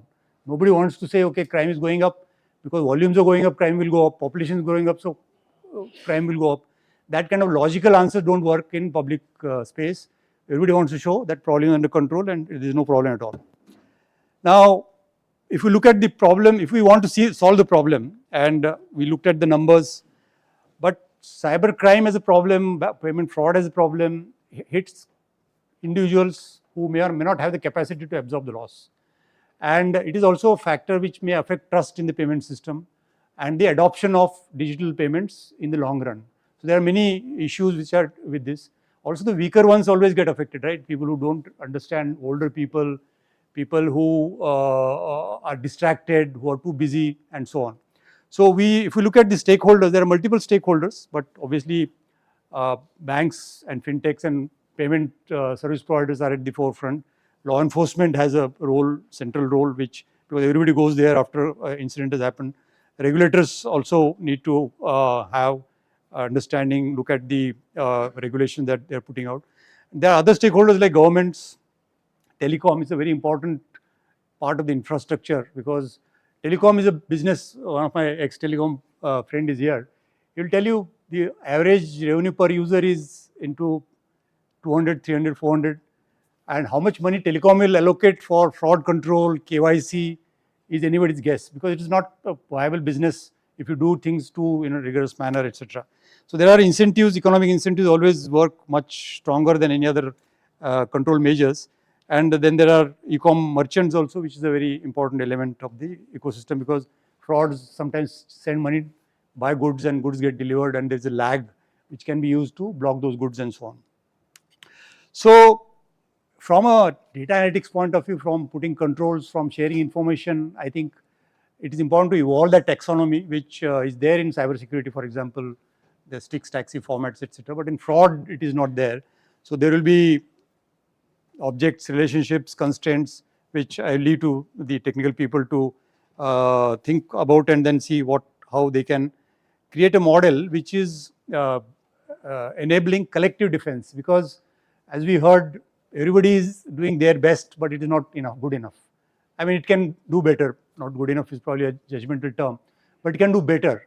How can it do better? By connecting the information sources and ensuring that the data becomes available for people to take decisions on. So whose responsibility it is? And this is an important question to answer when we are talking about public policy on how payment frauds have to be reduced. So RBI has a circular issued in 2017 on limiting liability of customers. So it clearly says in which situations the customer is liable, what are the timelines for reporting, and what happens after reporting is done. Third party breaches, there is no liability at all, and so on. And very importantly, which doesn't see much validation, is the burden of proving that customer is liable is on the bank. If a customer says, I have not done anything wrong and this is not my fault, the bank will have to say, okay, we sent you OTP, you received the OTP, and that OTP was put by you, and that's how the fraud has happened. So many times we assume things that OTP sent by bank is directly going to the phone. It is not. It is going to the SMS aggregator, to the telecom service provider, and to the phone. And there have been documented cases of SMS aggregators, somebody sitting and leaking out OTPs, and so on. Controls in telecom have improved, but this was a first case of a telecom employee leaking OTPs was reported long back from South Africa. And so this, if the customer says, I have not done a transaction, the bank will have to incur a lot of effort to say, okay, you did, and this is the evidence for that. Unfortunately, this doesn't seem to be known to anyone or operating as it is. Now, obviously, if something is very large and affecting large number of people, it goes to the politicians, right? They hear from their constituents and say, "Kuch karo, isme bahut problem hai." So politicians raise these points, and elsewhere, Singapore, this has been a very hotly debated topic. So people, the one legislator there is saying that the bank should take on the responsibility for this. They are able to monitor transactions, they can block fund flows, and they know the latest technological developments. Like deep fake was one point which came up, right? So do you think an individual person will ever know of deep fake unless he gets duped by deepfake by the time it's too late. It is up to the technology teams to really look at the trends and then put controls to deal with those trends. So the point of view is it is in not individual customer but the bank which should be doing it. And of course, why not give physical tokens? Why sending SMS based OTPs which is there on the mobile? If the mobile is compromised, then everything is lost. So this is the voice which is there. Singapore has implemented something which is for phishing frauds, and it talks about obviously any developed society citizens are supposed to be aware, right? That is the expectation. And it is not a good idea to assume that citizens cannot bear any responsibility for whatever they do. They have to bear some responsibility. So this model looks at that. And so if the bank has not sent any alert, then it is bank's fault.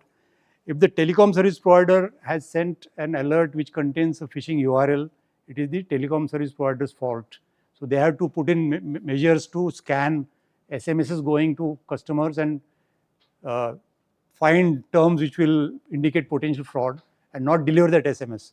Only verified SMS handles are allowed to send banking SMSs and so on. So that kind of controls are expected, and then if the customer has still fallen, then he bears the loss.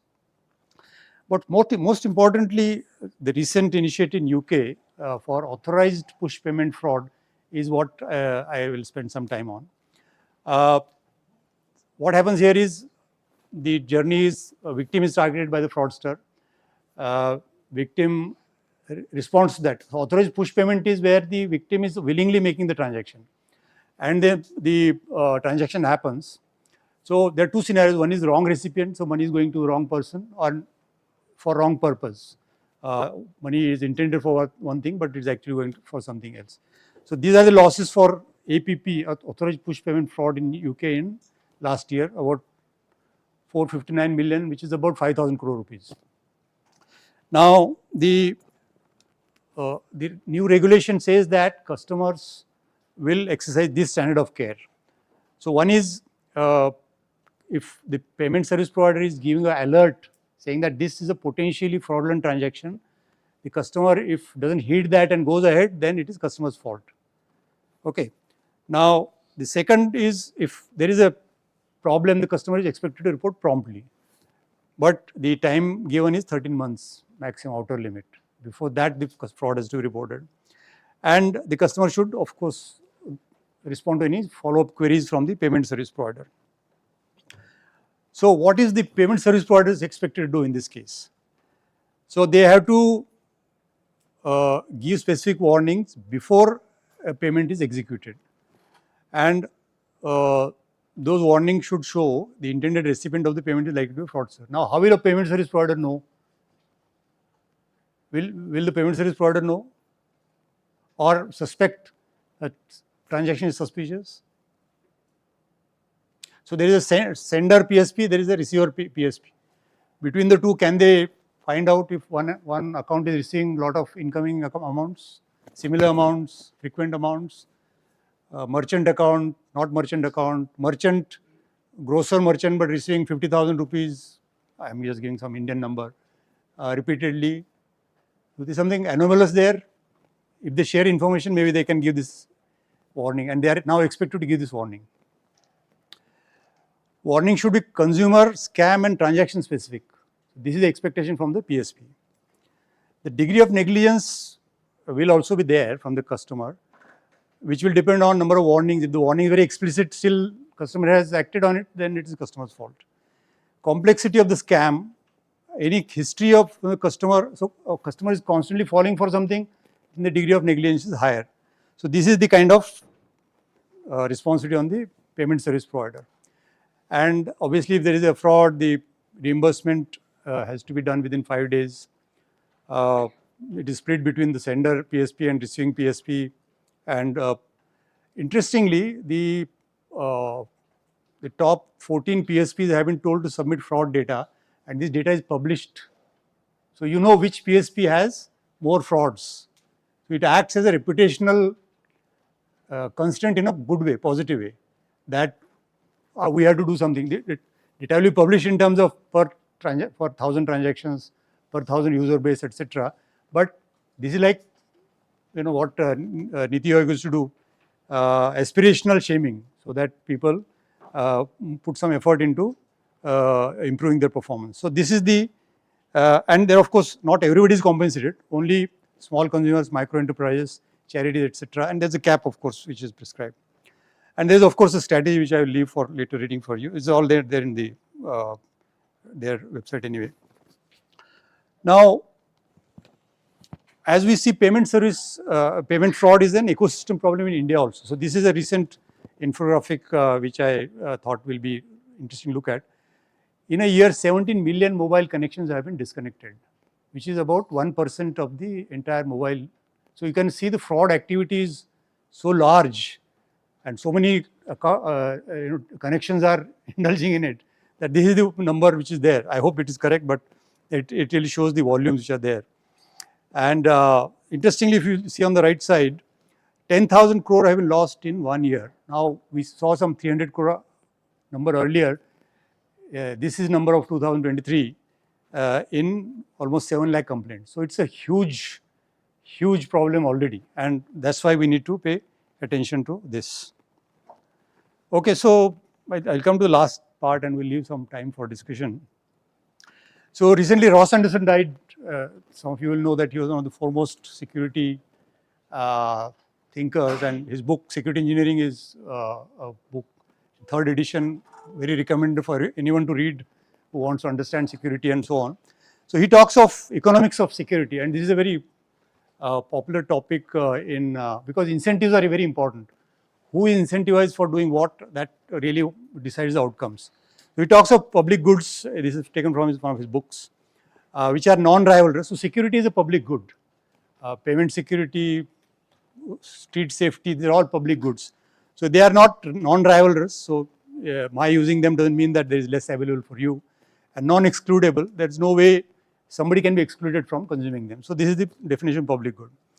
But he says that uncoordinated markets are unable to provide public goods in socially optimal quantity. So a market which is not coordinating with each other, as we see now, people working in silos, this market is not producing the desired outcome. So then it becomes the government's responsibility to make this available.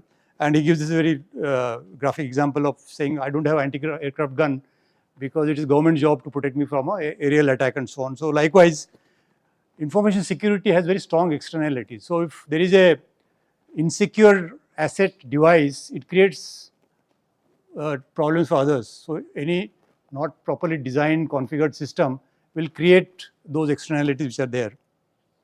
So this is something which is important to keep in mind, that by not investing, not having proper control, not operating them well, is there an externality which is getting created in this.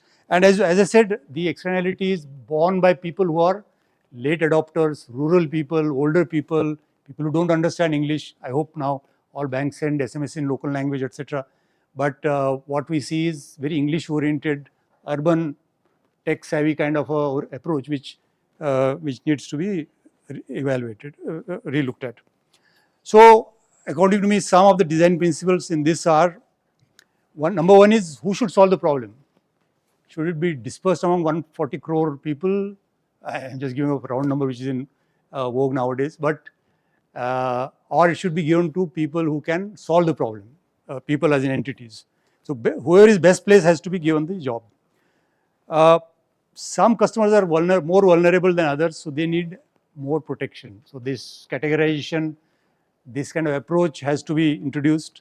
Otherwise, we will see in disproportionate injuries to people who are least placed to bear those. Sharing of information has to be done, and we saw telecom now coming into play because government is now trying to get them together. So mobile numbers are making frequent outgoing calls, fraud calls, crowdsourcing that information, looking at their KYC, blocking them. All of this has to be done, and that is one way of sharing information. But interestingly, I heard a very interesting story the other day. Somebody receives a call saying that have you enabled your card for international transaction? So obviously the caller said, I am from your bank, and we are seeing some suspicious activity. Have you enabled your card for international transaction? The person said no. He said, can you switch on your video and let me look at your card. So he showed the card, backside, front side. And then OTP comes and they are able to see the OTP. And then a transaction happens on an e-commerce site. And then the call gets disconnected. So the person immediately receives a SMS from a bank saying that this transaction, you have done the transaction. If you are not done, then call this number and dispute it order. So he calls the number and disputes. And then eventually he gets a credit, temporary credit. But eventually the bank says, you have given OTP, so it is your fault.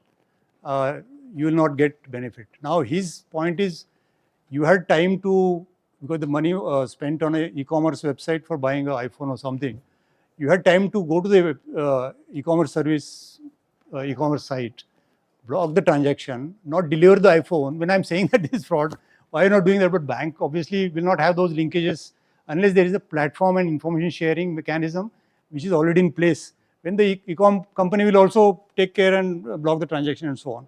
So there is a big ecosystem which is interconnected and that needs to share information together. As I said, if trust gets affected, Trust Lab will have a lot of more work to do. But I think trust is important, and we'll see much more growth if trust is maintained. Disclosures are important. Like currently, this is all hush hush, not no disclosures. I4C is busy doing things, but they don't publish any analysis reports, put out information in public domain because everybody learns. And it doesn't, they don't learn by some fraud team member reading some chart and getting some gyan. Everybody has to understand and then it will be used in a wider sense. As I said, taxonomy is required for putting in not only connecting data sources, but also then using them to track scenarios and put in models, train models, put controls. It's a very dynamic practice. I mean, I always say fraud is 1% theory and 99% practice. So you have to have teams which are really dedicated, who understand what is happening, and ensure that the UCO Bank kind of case doesn't happen where 3 days the fraud is going on, no reconciliation, no fraud team saying why we receiving, why these withdrawals are happening as money is coming to the account. So fraud teams, fraud investment, as Mr. Ramesh said in the beginning, fraud department has to be really built and scaled up and made more capable and given the technology tools to really become effective. But at the end of the day, you have to keep the customer at the middle of it. You can't say P&L, technology problems, vendor issues, senior management, blah, blah. But if everybody keeps the customer, I think that's what we will see the results if we follow some of these. This is my take. I write about frauds, all kinds of frauds on my LinkedIn page, including digital arrest frauds, which have become very rampant. Of course, these are all very marquee cases, which are very large. The largest case happened in Mumbai, where some person spent 25 crore rupees to get out of a digital arrest. 25 crore rupees. It is I have the copy of the I won't be able to show it to you, but this is the kind of hijacking of people's psyche which happens when fraudsters are using. There are 3 motivations. One is fear, second is greed, and third one is less commonly used, but helpfulness. You want to help somebody, so you end up doing something which otherwise you will not do. But fear is the strongest one, greed is the next one, and then this is what is used by the attackers.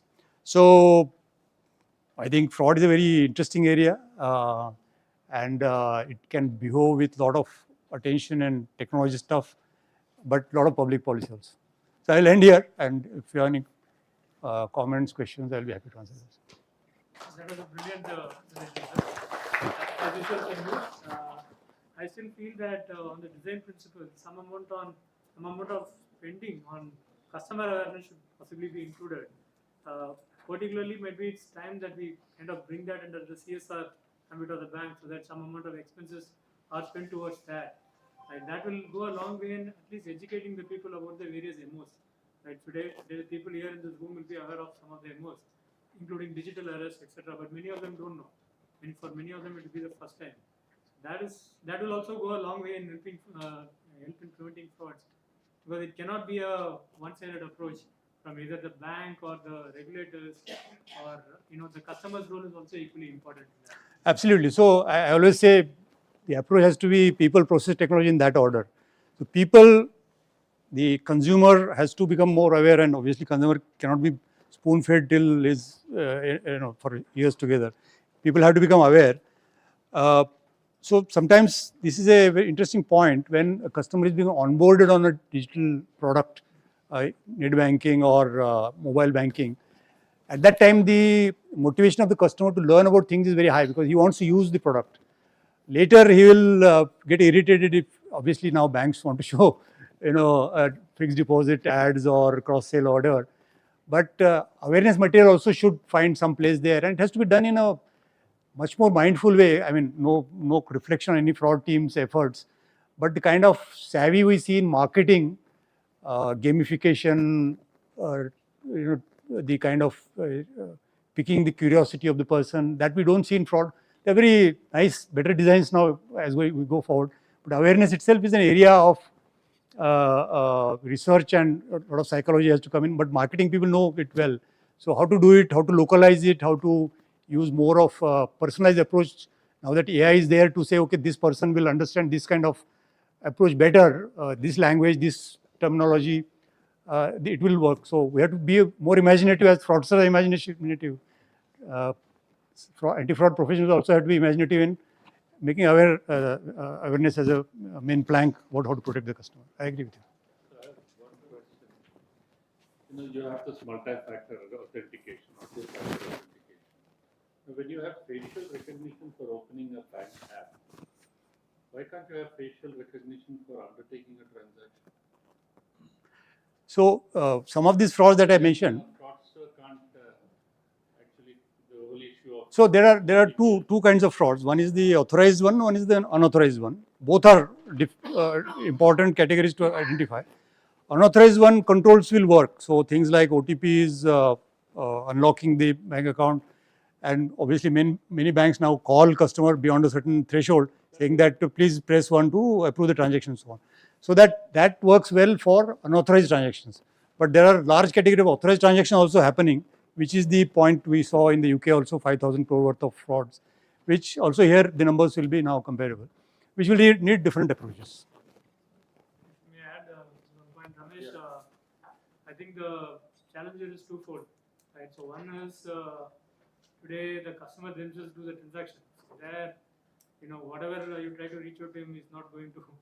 He is possibly not in a listening mode. So he will actually authenticate all those transactions himself when it will get completed.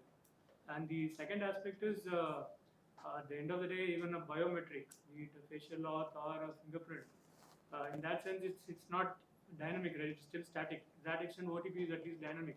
Each transaction it changes. Somewhere, if this information gets compromised, the damage can be much more. I think there are two different, kind of thoughts on this use of biometrics.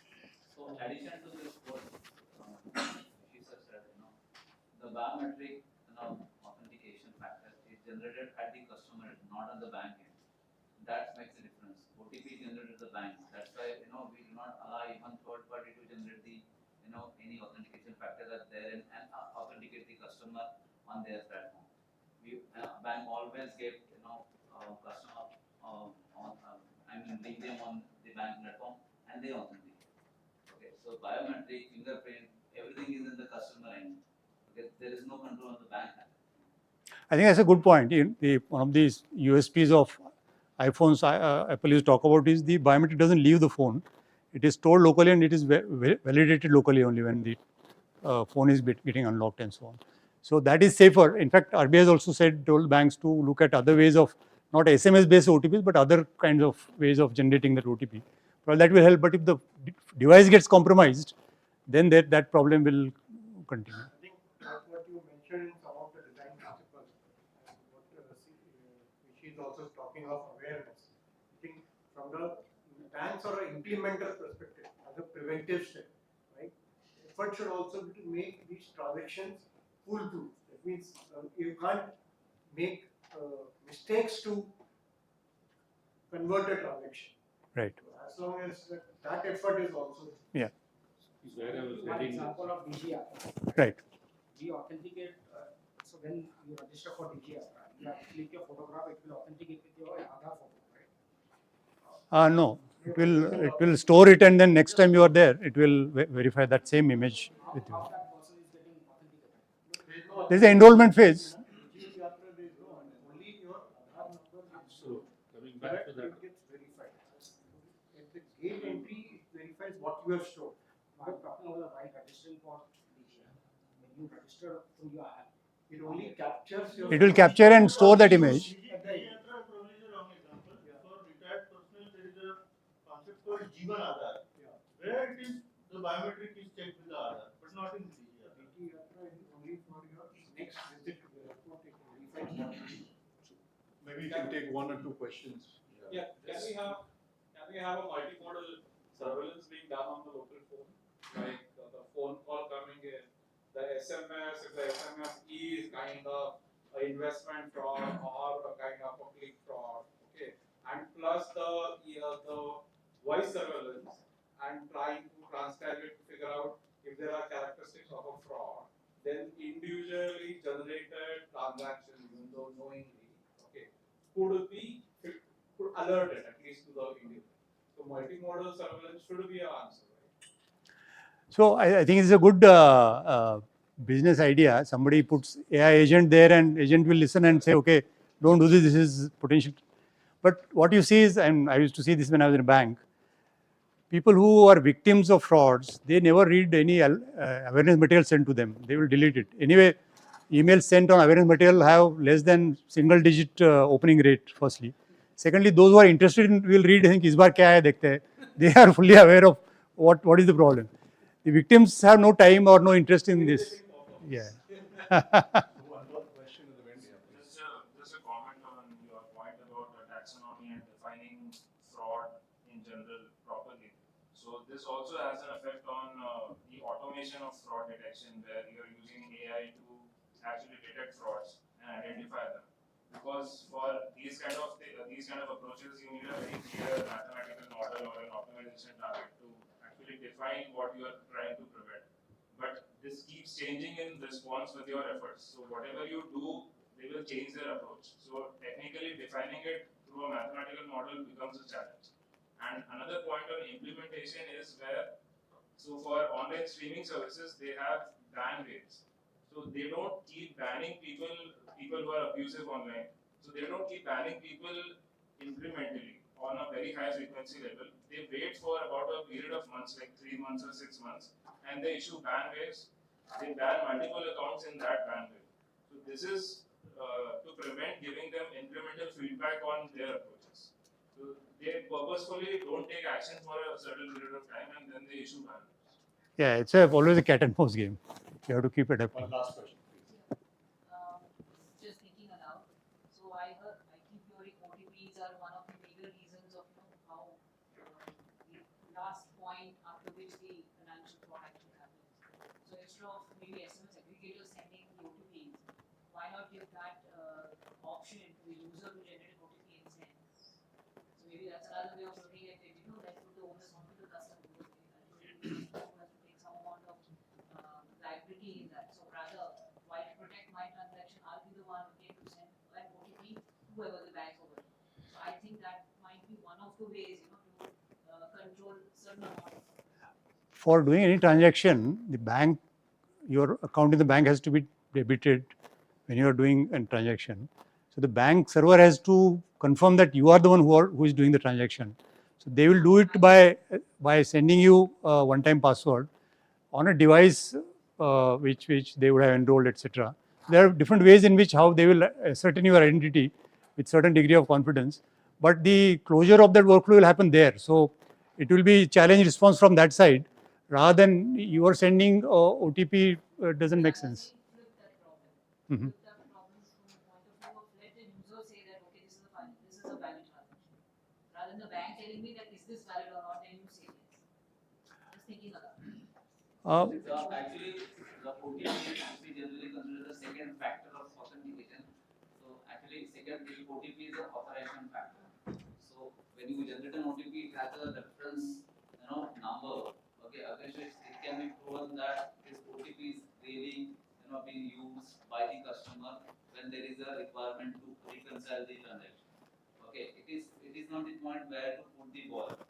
Okay, whether at the customer end. It is to ensure the customer transaction is protected, and That's why the bank need to generate the OTP at For their. the benefit of time, we have one other speaker, and we'll Right. So maybe we can take some of these questions maybe in tea break. Is that okay? Yeah. So thank you so Right. much. Thank you. Thank you. Thank you. Thank you. Next we have Sachin.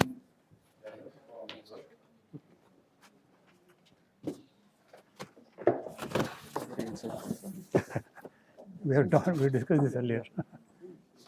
Issue for a lot of dialogue and discussion.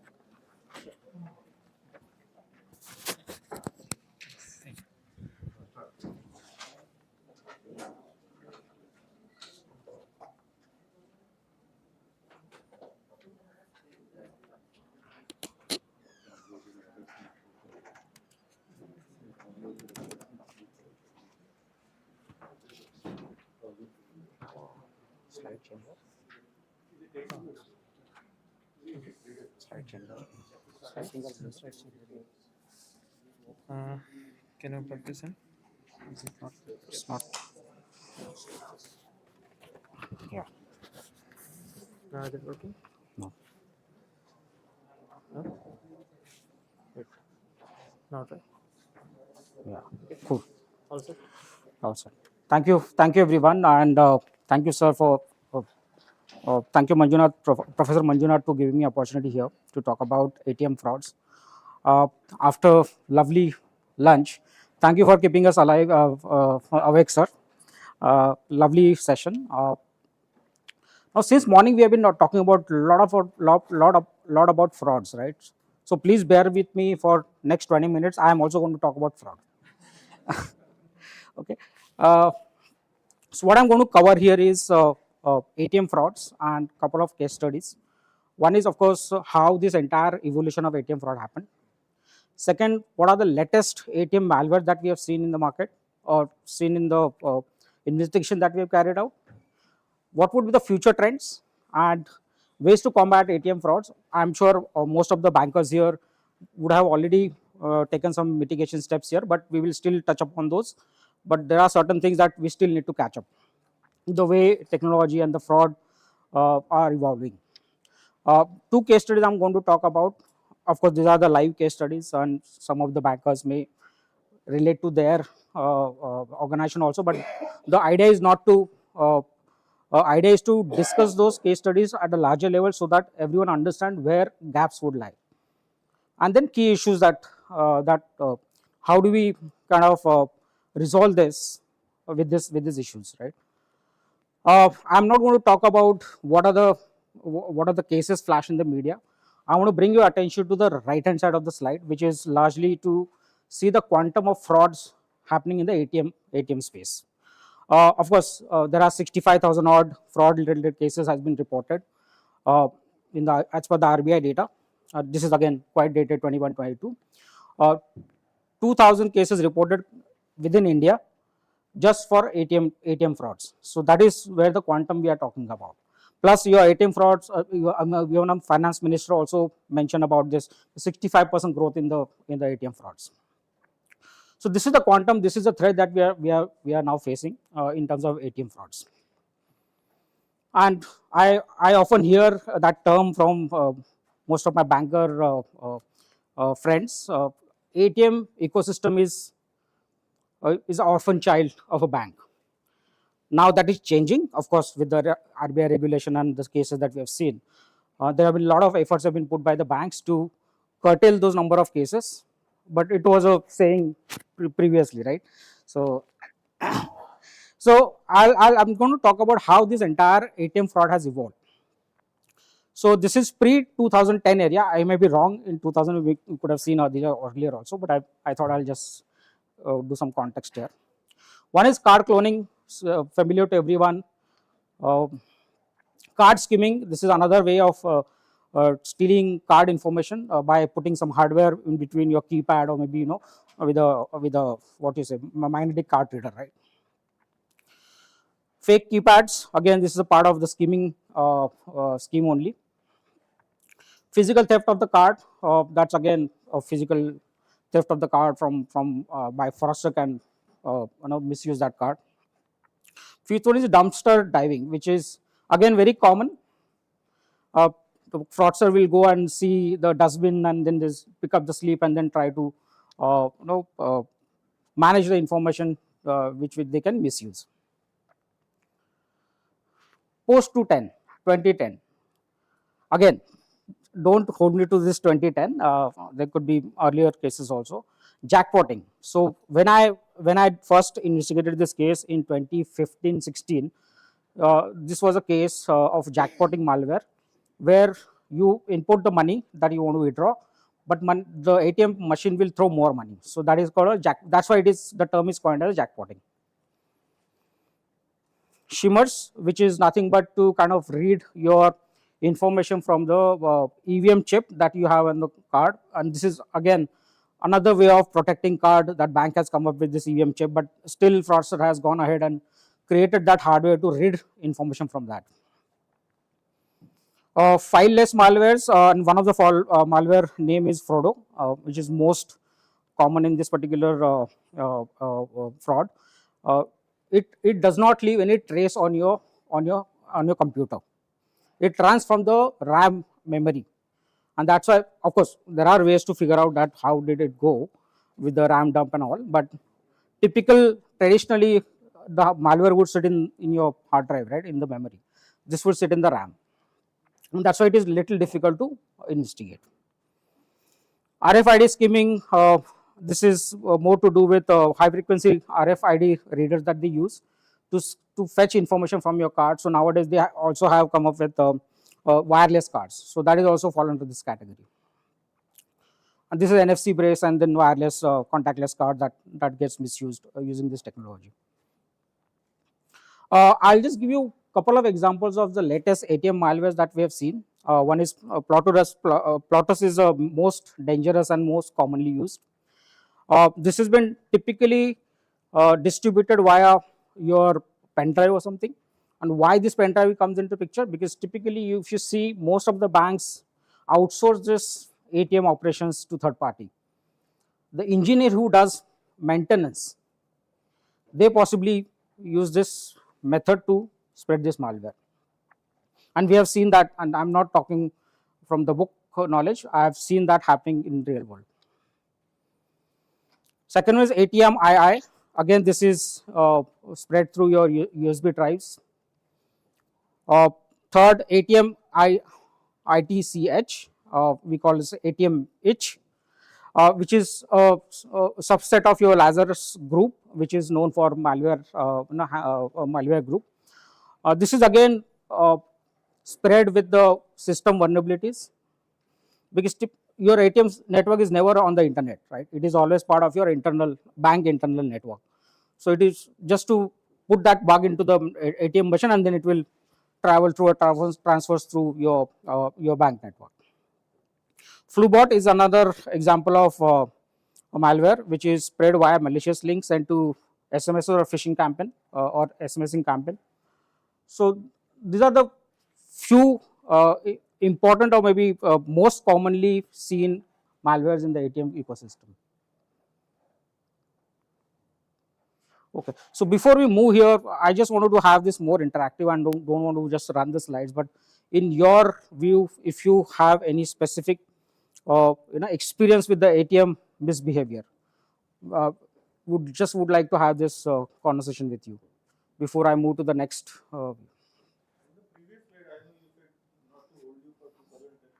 What exactly changed in 2010? Why is it pre-post? So I think the fraud scheme has become more sophisticated. Instead of having physical access to the card or so on and so forth, or physical access to the ATM machine, they have evolved to have a remote hacking of card or card information rather. What became available in 2010 to enable that? I think that's the question. So what is the reason for the switch? No, it's just the way one thing we need to understand is the banks also realize there is a threat to the ATM machine. They have also implemented their own controls and mechanism. Fraudster being always 2 steps ahead, they come up with the sophisticated techniques to hack into more vulnerable devices.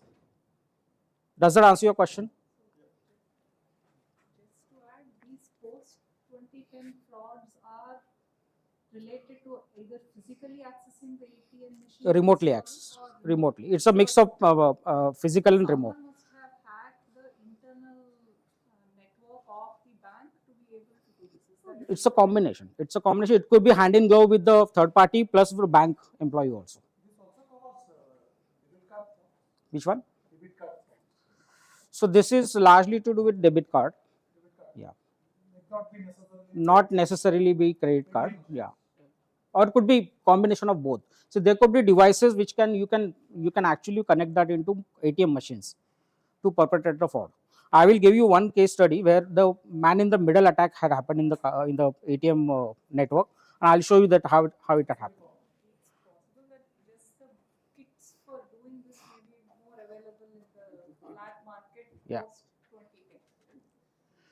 Yeah, possibly. 2010 is not a Not a cutoff date. I thought I'll just last 10 years. I just wanted to yeah.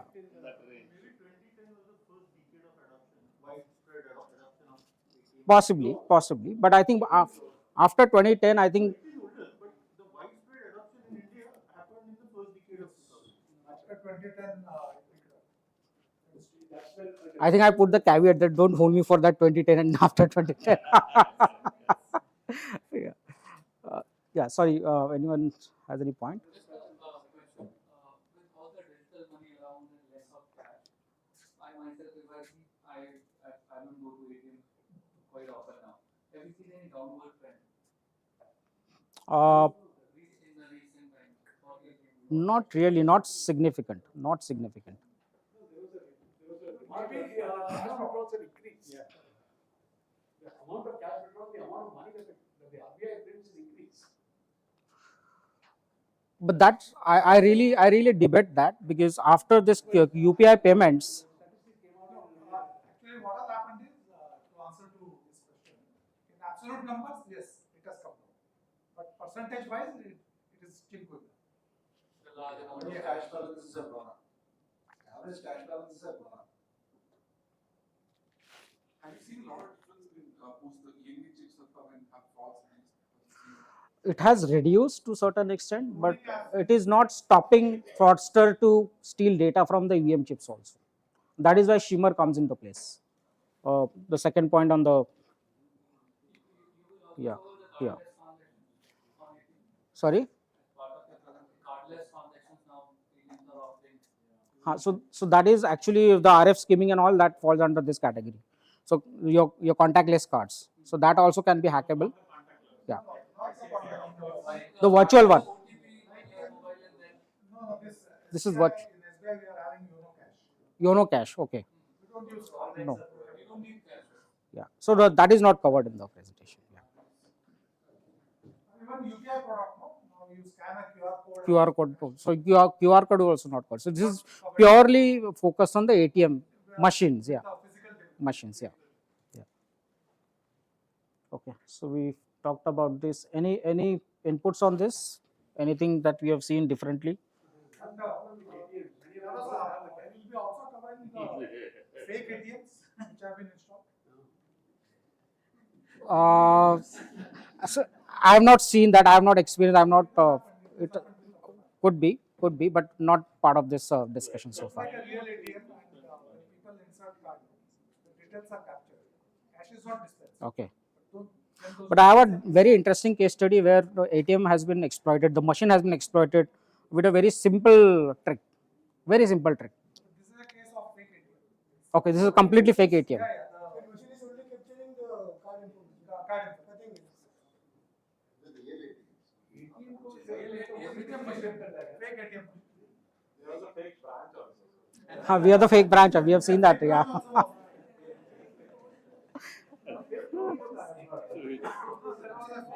You had any questions? What is the real is IIT? Yeah, sorry. You see more there are two types of ATM. One is bank one and one is this white label ATM. So is there this white label ATM are more prone to such kind of fraud because since it doesn't have direct control with bank, it is outsourced. Although the number are less of white label ATM, but are they more prone to such frauds? in my experience, the whatever cases I had dealt with, I think I have dealt more of a no outsource ATMs, white label ATMs. Yeah. White label ATM, the fraud is borne by you, Service provider. No, no, and the end customer is impacted. So I just want to understand whether this white label ATM. No, but ultimately the ownership lies on the bank, to the bank, right? So even if they outsource it, outsource company will never come into the picture, right? It's always bank is the face. Not owned by the bank, but run by the third party. Outsource ATM owned by bank, but services CMS is given to. There is a difference between white label ATMs and Outsource, yeah. So white label is indicates ATM. Yeah. No, so I have seen the outsourced one, not the white label. White label, it's a private network. Private network. Okay, so I'm going to talk about the future frauds of how ATM fraud will evolve in coming days. Of course, phishing and social engineering becomes front and center for every fraud or every digital fraud rather. SMS phishing, SMS and phishing. Again, this is again the common scheme. Overlay schemers and relay attacks. These are something new that we have seen, which is coming in the forefront. Overlay means you have your card, then they have a reader device. They can just keep it on your card and they can read the information. That's one. Second is relay schemers. Even if you so they have such a strong reader, they can just come into the proximity, which is around 200 meters, jo bhi hota hai, and they will still try to read those information, right? Even if it is kept in your pocket, they can still read the information.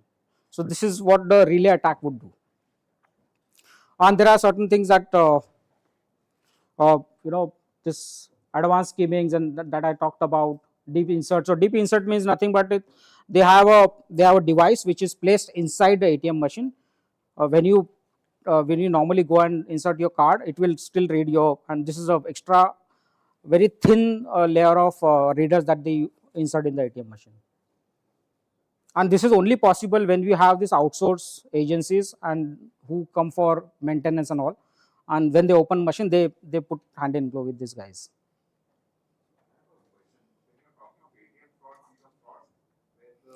With the ATM machines.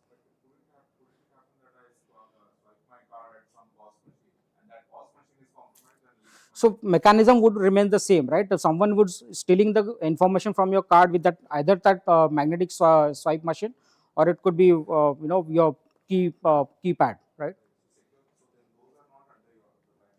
No, so POS machine. So this is a combination of POS and ATM because mechanism remains the same, right? They are not under this, yeah. Correct. Correct.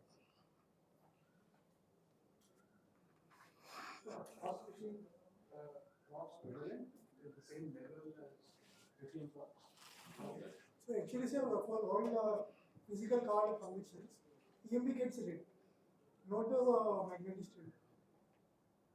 But nowadays they have a contactless also, and plus they have a different combination of putting your PIN number, right? So like Pine Labs have come up with that POS, yeah, dynamic keyboard.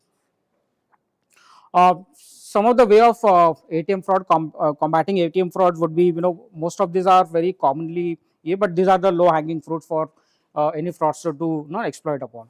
Of course, conducting regular audit, penetration testing on ATM network is the key. Customer awareness and education, another area that banks are definitely looking into. Employee training and insider threat mitigation is something that I would like to focus, because I have seen whatever fraud I have investigated with respect to ATM, we always find a third party being involved in there. So the maintenance engineer who comes for the maintenance, he typically spread that bugs using while maintenance being carried out. But that was little dated. Nowadays, banks have come up with a white listing of applications, so really don't have to open the machine and put any USB to update your operating system. The one which I have talked about, the jackpotting, I think that time we had a little bit of problem with the entire ecosystem because the computer system had very legacy operating systems. So they were running on XP when this jackpotting happened, and then and that's why that exploitation and vulnerability could spread into that machine. ATM software hardware, I think that is no brainer.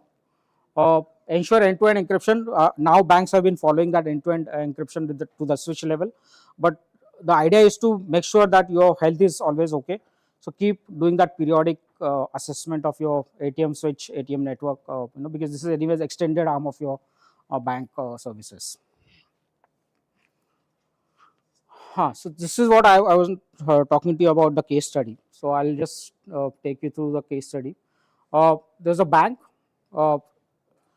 in one specific region of India. There are more than 10 plus ATM machines been hacked. If you see here, a person is carrying a device here, and this is nothing but this is a 10,000 rupee Raspberry Pi hardware. He did connect that between switch and your ATM machine. He managed to do that. How? You can guess how it is, right? And what he used to do, he used to pass command. That command will not reach to the switch, but it will get redirected to his device, and he would execute the command. And that's why he could manage to dispense more money. So this is one of the MITM attack that we have seen in one of the case. And this is good. I think they have. It's a group of people. They have around took like 3.6 crores by this modus operandi, with multiple ATM machines. Any questions on this? He's capturing traffic, a packet rather, and he's controlling that entire. No, he actually hacked the switch also, and then he put this device in between.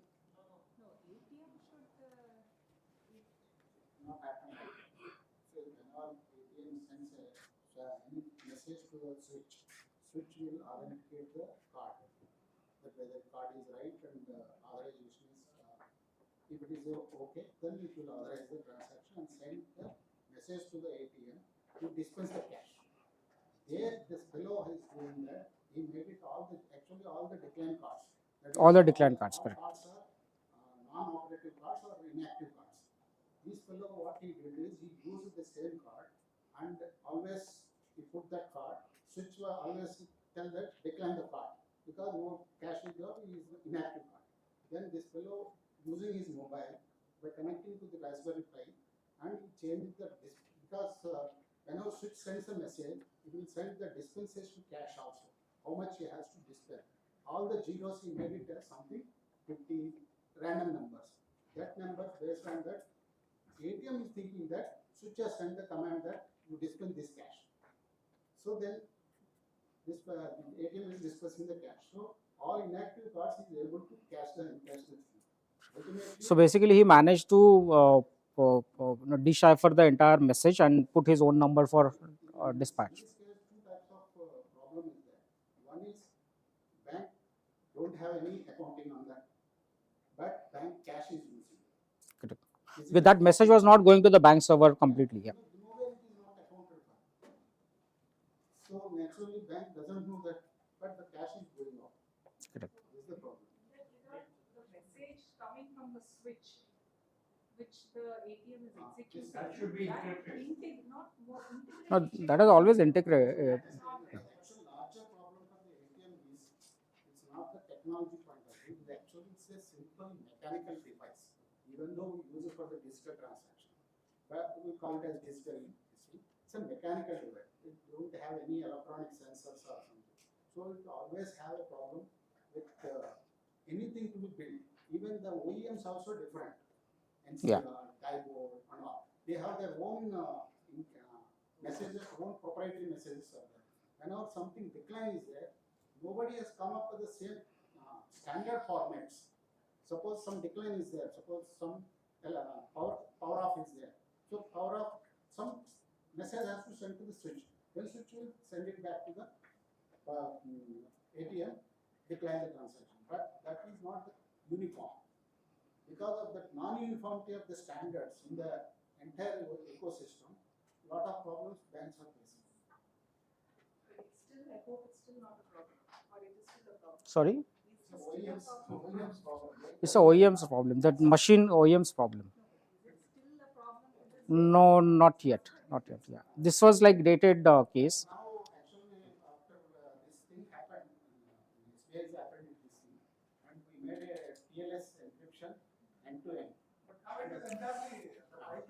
This is not SBI case, by the way. This is not SBI. This is some other bank. What he's trying to tell. Yeah. We are not SBI. We are non-SBI. The thing is that what he's trying to tell is the security standards which are to be implemented, the best practices across banks they differ. Yes. Because your bank machines are different by different vendors also. What encryption you need to put on file. Correct. TLS1 or TLS2. Yeah. It's a expensive technology. Many banks they perhaps might not be able to have that ability Enough to put those encryption levels. Yeah. So, because the security standards, the best practices, they are implemented only by select banks. Some other banks who are not able to do it, or whatever the reason is, they fall prey to all this kind of man-in-the-middle attack. Yeah. Which is very unfortunate. Actually, simple human problem. This is Whatever the connected they have, if they expose outside the ATM machine, it should not be there. It should be. Now the question to be asked is how that fraudster would know all these loopholes. That is exactly my point. I think he understands all this ecosystem, right? So.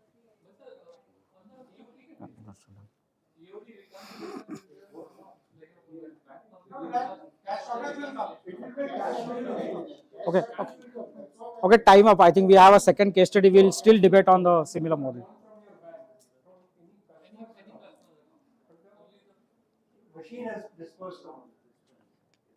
So we have a very unique case study here. This is again rural area of Maharashtra somewhere. Very innovatively carried out modus operandi. What this person or gang of people have done is they used to stick their finger in the dispenser, and the ATM would generate a error code of M18 or something. Yeah.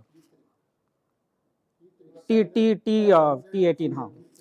And that's why the switch would not get a signal. It will be error in the dispenser, and they will pull the money. So when money comes out, they will put finger on the right hand side on the dispenser. Money will come out, and they will just pull the money. And they have done this transaction through Mule cards, and not with the home branch, home bank, but they use multiple other banks card to do this particular activity. Very simple. Nothing. He has done just. I think this modus operandi is developed on the social engineering. This is nothing to do with banks. Of course, there are issues with the bank coding and other systems also, but I think this is very simple way to hijack money.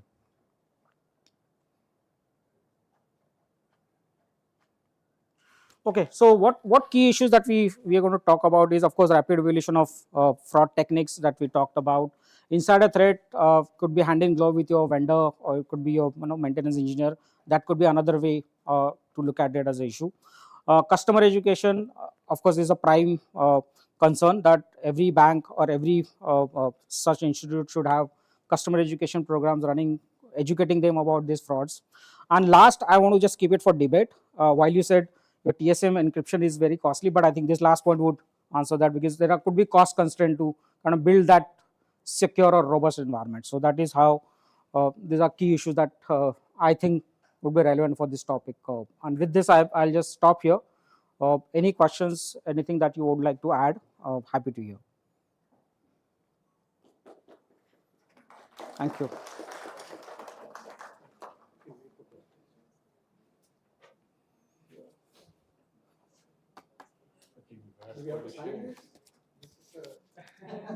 This is a disclaimer. So basically, don't copy this from the slides.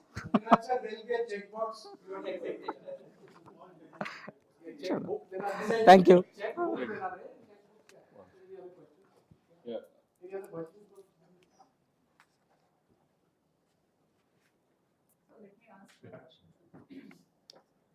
So this area least from what I understand, the solutions are kind of straightforward. So do you anticipate that, because it's a niche area, the attack surface seems to be very narrow also. It's not like other places. Comparatively, yeah.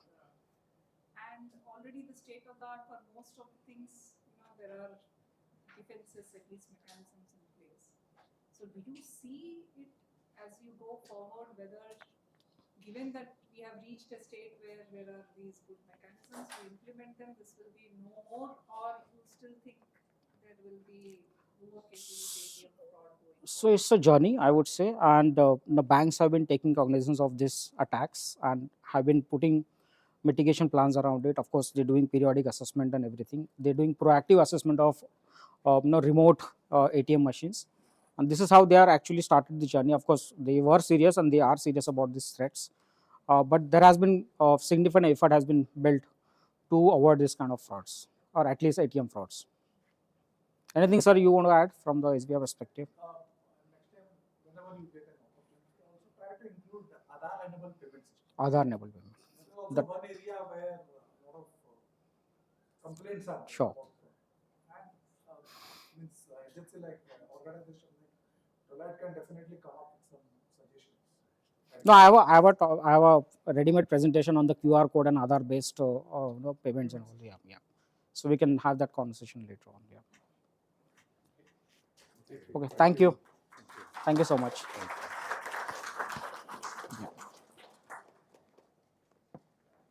Thank you. Coffee is served outside. I would like to say 4:20, but that's not a good number, so let's come at 4:50. So let's come back at 4:50 so that you don't hit traffic on the way back. That's a good way to convince. But it's Saturday है ना आज तो Gaming is still relevant because हाँ skimming है अभी भी चल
All right, guys, I'm going to start now. I'm going to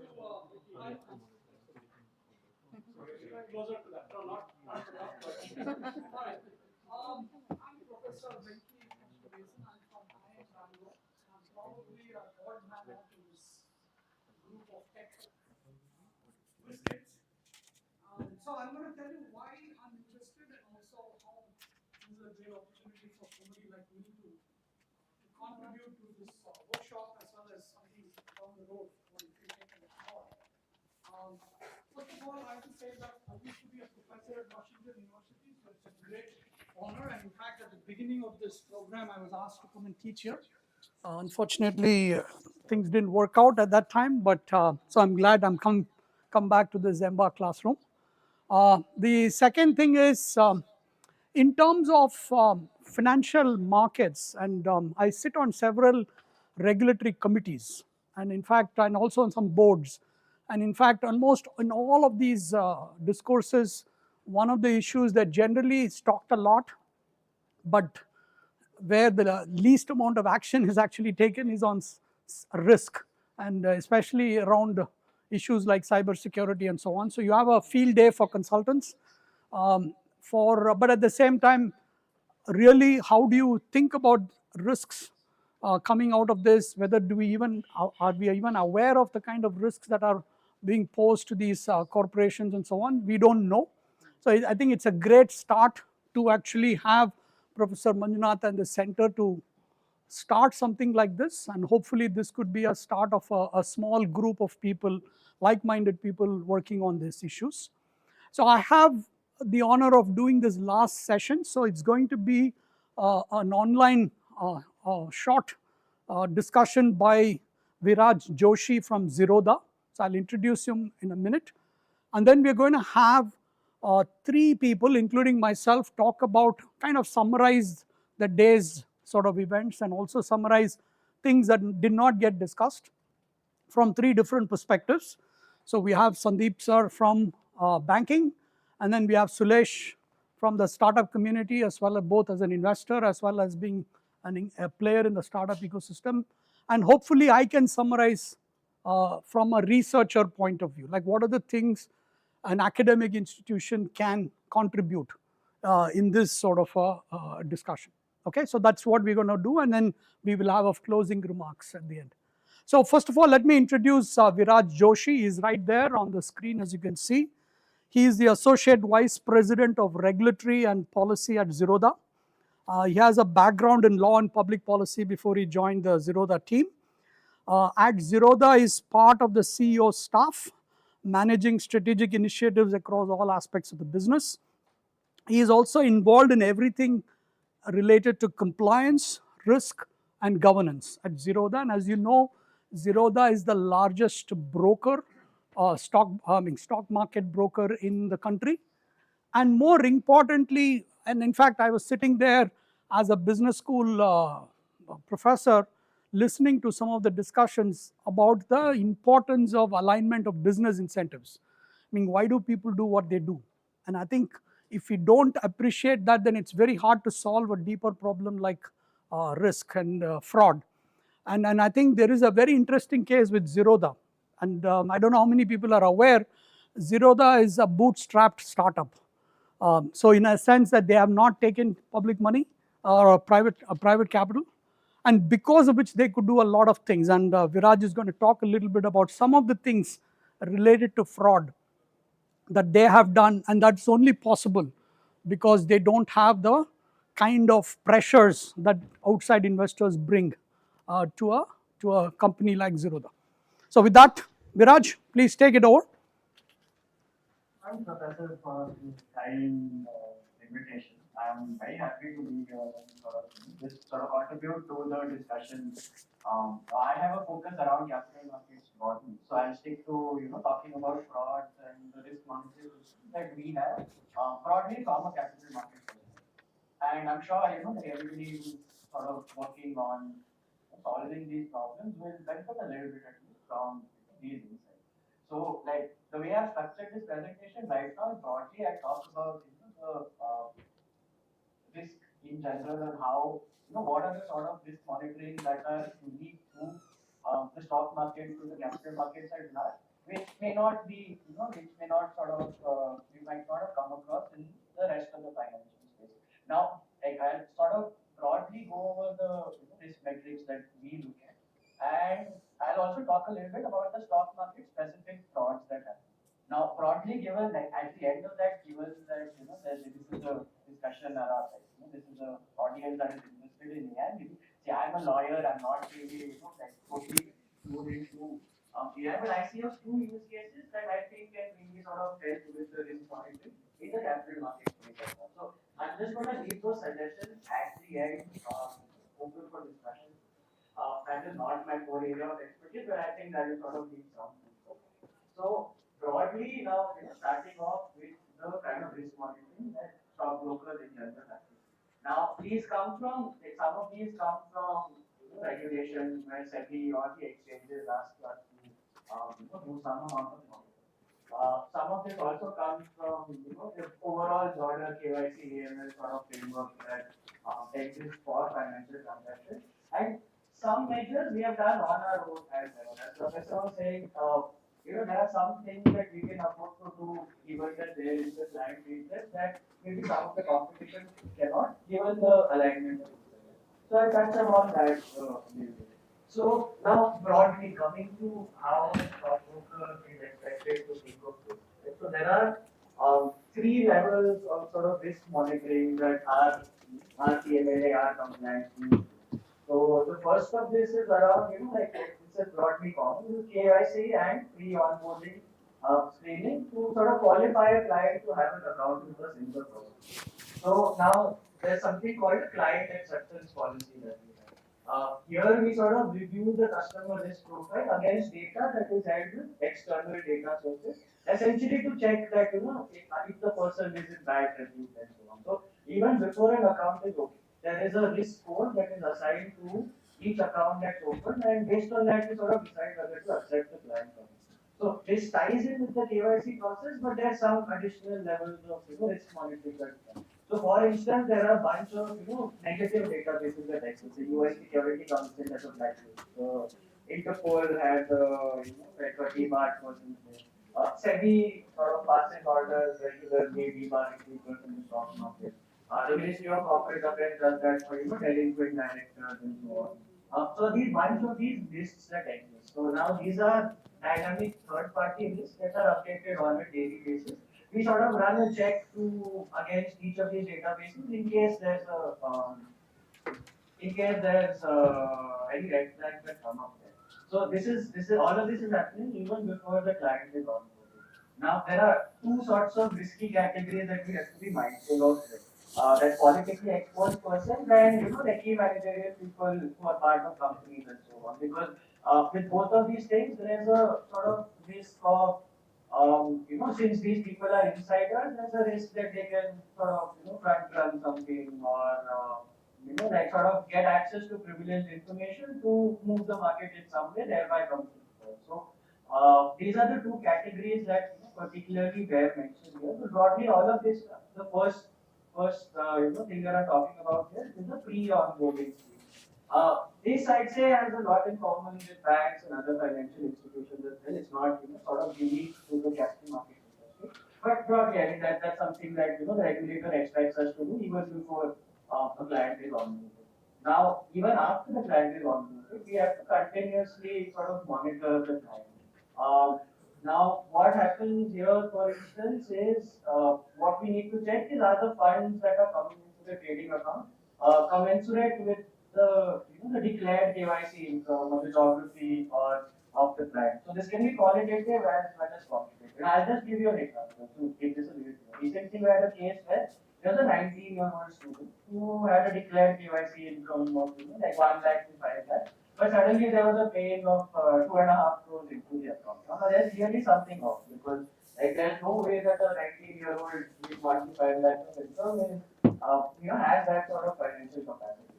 So now like this got flagged by one of our systems, and we sort of ended up figuring that this was a Mule account. Basically, there was money, Benami account of fraud, where like there was money from a fraud which was sort of being funneled into a Benami account of someone who didn't really have anything to do with this sort of money. So this sort of contact, this sort of continuous client level monitoring is also something that stockbrokers are expecting. The third level of this is the transaction level monitoring. This is really the hard part, and this is really where potentially machine learning models could sort of add some insight. So like in the first two categories, we are monitoring the overall financial position of a firm. In this third category, we are looking at this on a transaction level. Each transaction is sort of goes to a risk monitoring process. So we have the 73 red flag indicators or sorts, which now all of this we have sort of developed in-house based over the last 10, 15 years of data, where we sort of ended up realizing that each time there are any frauds, each time there are any there's something that sort of someone manipulated the system, they typically tend to fall in one of these brackets. So all of these are things that broadly we have defined based on the various ways that you come across people sort of manipulating the models. Now, broadly, I've indicated 4 or 5 sort of broad buckets that this would fall in. That said, this is probably the hardest part of the monitoring business, and this is the problem that I would say has scope for innovation and hasn't really been solved. So so broadly now. There could be one or many, like all of these things sort of happen in combination. The abnormal trading pattern, for instance, could be with circular trading. So there are usually not just one or the other. Multiple of these sort of issues get flagged over time. Now I'm going to talk about each of these frauds a little bit in detail. I'll go into each of these things. If any of you have any questions around what each of these things are that are sort of listed here, I'll go over that in detail. Just starting. So I've broadly again classified the types of capital markets fraud or scams that are, that we broadly see. So you can sort of classify them in terms of investors where people are defrauded of their money, or the market is sort of manipulated in a way that it benefits certain actors. And there are taxation frauds. These are think of these as ways in which you sort of hide your true total income, or you sort of don't let it come out to the open. So it's essentially to save tax. So here, like the taxman is really, this is a revenue loss more than someone necessarily having faced a financial, like an individual investor having faced a financial.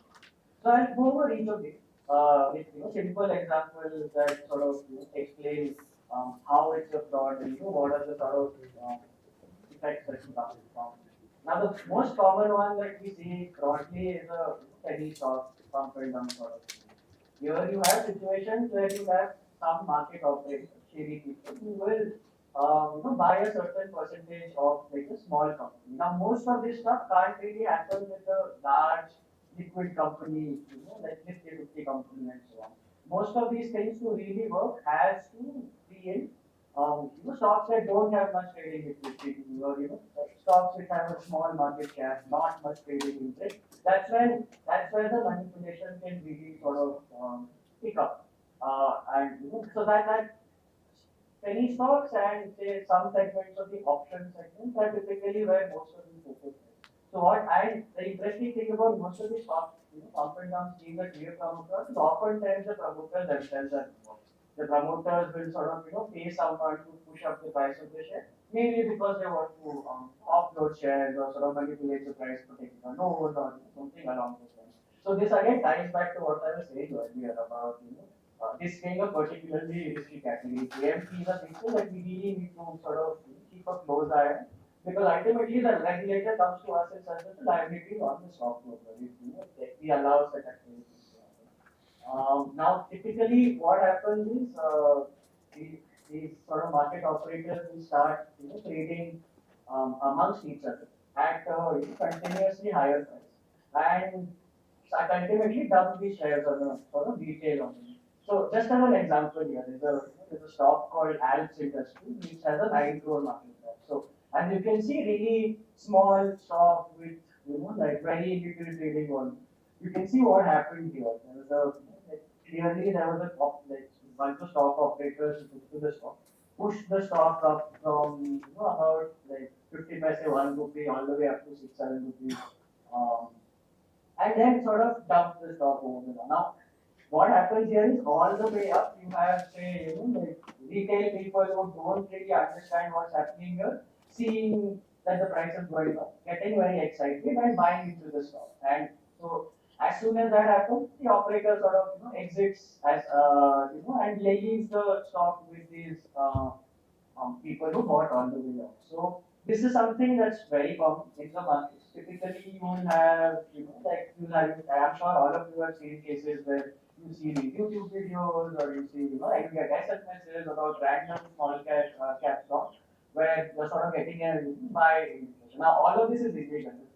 In general, SEBI says that if you are giving a stock recommendation, you need to be registered as either a research analyst or a registered investment advisor with SEBI. That doesn't happen. All of this goes under the radar, and because it's really hard to sort of for anyone to track, who's putting up a YouTube video, who's sending an SMS. You have a this is a fairly common scam that happens in the stock market. Now, as the professor was saying earlier, he was talking of how Zerodha has done some things that might be that help the market. So we have this system called nudge, where the idea essentially comes from Richard Taylor's idea of the nudge. What's happening here is now we try to educate people, put out our own content, put out our own videos. You generally observe that people, if they're not really interested in learning, don't really learn, get caught up in these scams and end up buying some of this stock and becoming big change models. So this nudge system that you get this comes on the Zerodha trading platform in the order journey. So let's say you're interested in buying this stock. Maybe you saw a video or you got an SMS. You're swayed by the idea of a quick profit. You go to a guide platform and you sort of want to buy the stock. So as soon as you press the buy button, you'll end up seeing this. Now this is a contextual nudge. What this is saying is that it's basically telling you that maybe it's not such a good idea to be buying this stock, right? Because it's clearly built.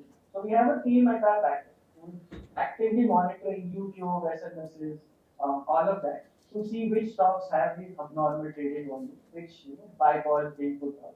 And we sort of maintain this system called a nudge, which shows up on your in the order zone. So now because this is contextual, it's much more likely that like a retail investor is going to pay heed. Now, as a stockbroker, this is actually counterproductive to our business. It is always good that people are buying and selling more. We've taken that call again because we don't have external investors to answer to, because we don't have to bother with that quarter on quarter growth metrics and so on. We've taken this call that this is not the right thing to do.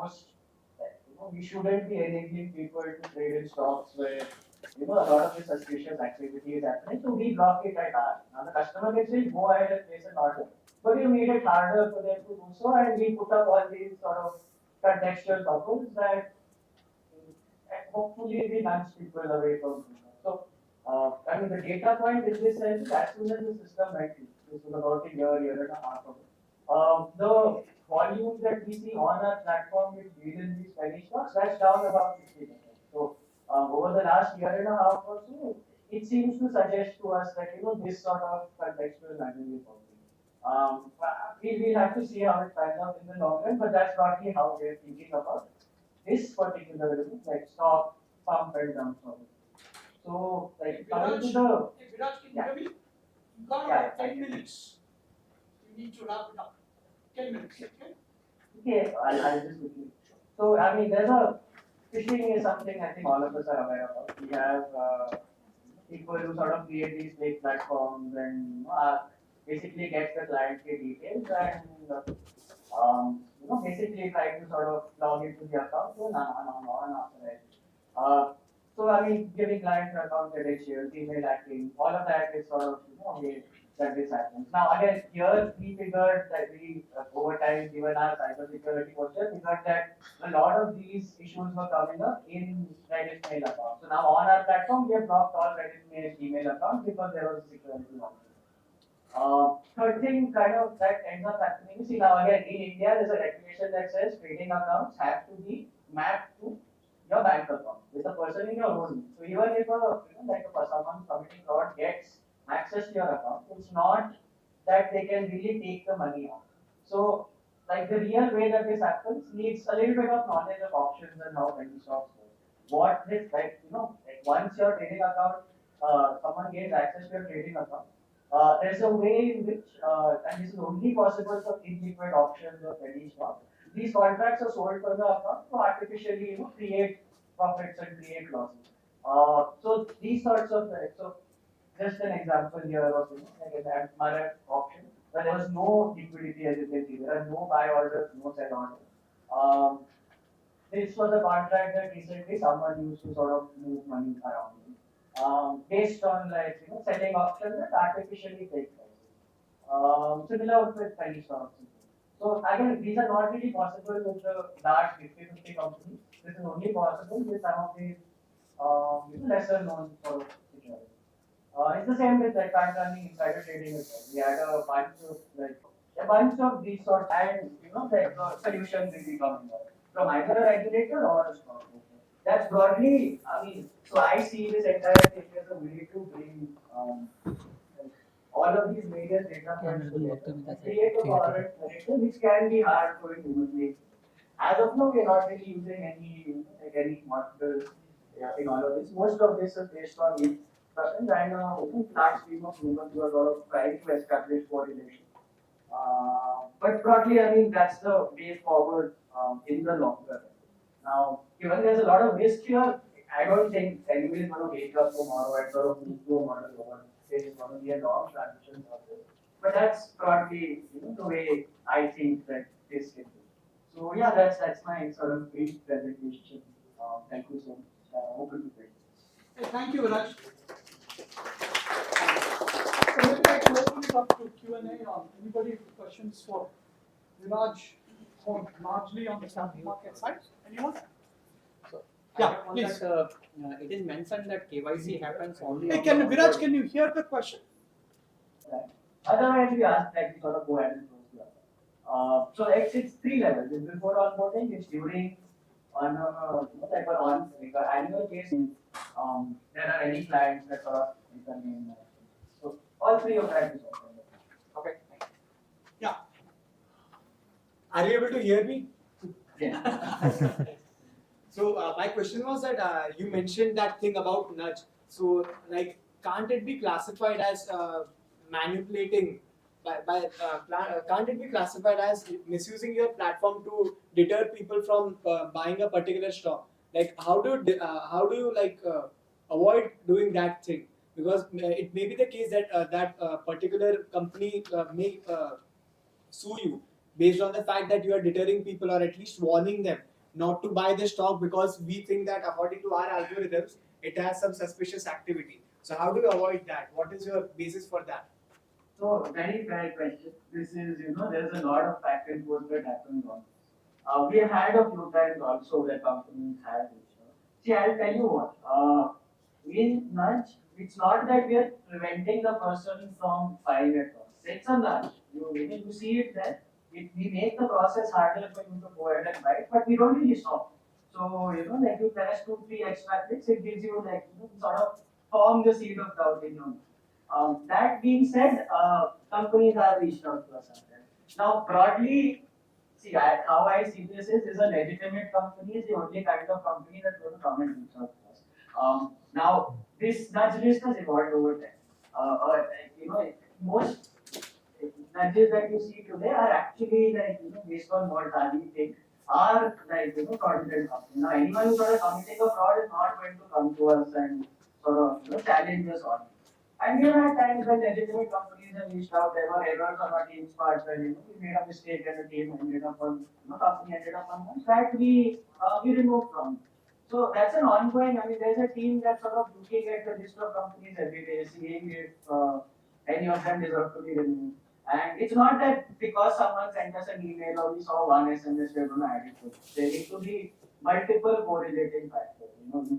The stock price needs to reflect the story. It shows up on the chart. It shows up on YouTube. If there are 3 or 4 such indicators that sort of match, that's the only time when this is going to end up. Now, again, the thing here is if we make any of these metrics public, then you have people who try to game the system. So, we don't really say this is the reason why you're appearing on this matches. But you're seeing people try to game the system, then to sort of. See, actually, just to answer your question, usually what they do is they provide facts. The amount of chats that are there, as you said, the stock price movement, which is sudden, historical record, everything is up there. So they're not actually preventing you trading. They're just saying, are you aware of these facts before you trade? Just a pause. And I think they have a nudge screen, which is literally a few seconds. So if you still want to proceed, you can proceed. You can still buy. It's just that you are just better informed now. And I think this is a kind of thing that when I was in SEBI committee, I was pushing for the regulator to roll it across brokers. I mean, this is something that shouldn't be only with Zerodha, right? It should be, if this is going to help, especially, and now SEBI is worried about huge amount of trading in derivatives market and people losing money big time. 90% of the trades that retail investors do in derivatives market end up losing money. So which is a huge number. So the point is, whether you're absolutely right, if you are saying something which is false, then the company can sue you. But if you're just saying the facts, here are the chat, here is your track record of your stock price, here is the abnormal volume that has happened in the last 5 minutes, 10 minutes, then I don't think they have a case. So fundamentally, it boils down to how you present these things to their customer, right? See, these people are brokers, so they're intermediaries, so they can't really take a view. Okay. They just have to say this is what it is. Okay. Any other questions? So, Professor, just to add to that, the regulated both SEBI and the exchanges now have a compulsory nudge system. Now, that's actually kind of counter-intuitive. Yeah, correct. Because now they have this massive list of companies that you have to show a nudge for. What ends up happening is you click on the company, you'll see 4 or 5 different banners popping up. And that's, personally, we feel that's leading to bagger blindness amongst people. So, I mean, I'm not, I was with you on the, should the regulator mandate it, but there's also that question of banner blindness that we need to be mindful. No, actually, Viraj, I'll just add to this. Basically, what the regulator has done for nudging is give a blanket nudge, which eventually, people will discount. So the fact is, if you want to do a nudge, it has to be credible. That you do have real data, and that 90% of the time it works. But if you're going to say generally these stocks are highly risky and therefore you shouldn't trade, and that universe is a large number, then most investors will start automatically, just like the way they read your app agreement, what all things you sign off. So they'll just blindly say yes, yes, yes, and move on. So I think that's the question of what is the selective nudge versus the, yeah. The real question is whether the nudge is coming from SEBI or From the broker, yeah. The broker is happy to give you a nudge, but is the content of the nudge. So this one is their own. But what the regulator has done after their own study where retail people are losing money, they created a blanket nudge, which all brokers have to disclose. Right.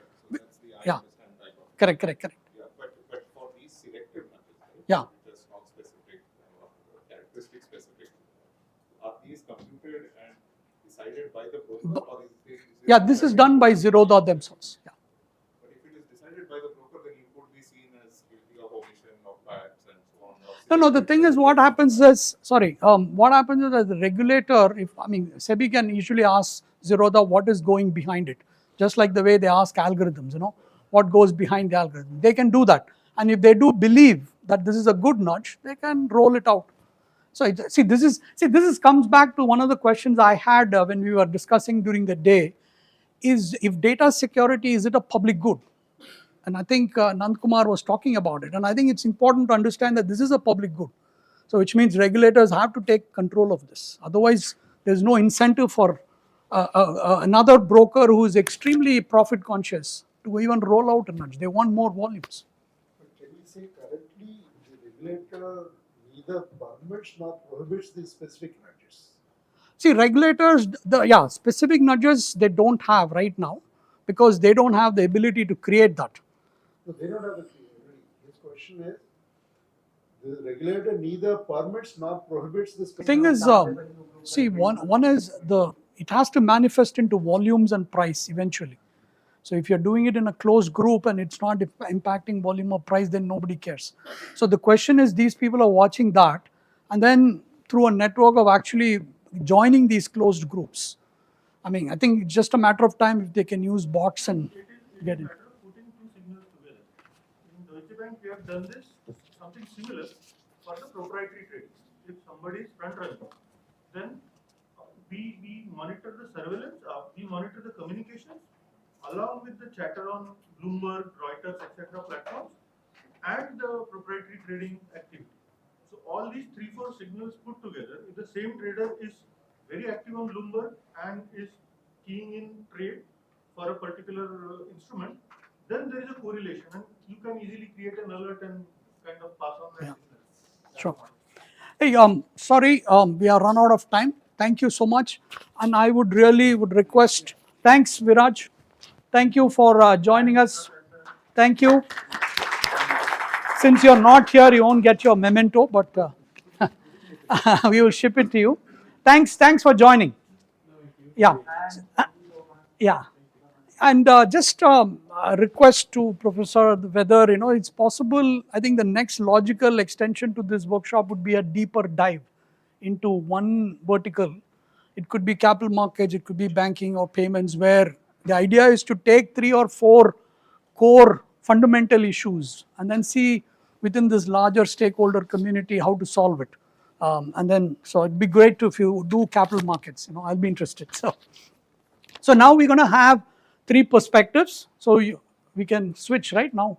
There's going to be a tech transition right now. So while they are doing their job, we got 3 perspectives. Mr. Sandeep Bale from SBI, he is going to talk from the banking perspective, sort of synthesizing the discussion that happened this morning around banking, and then also his own views of how to take this forward.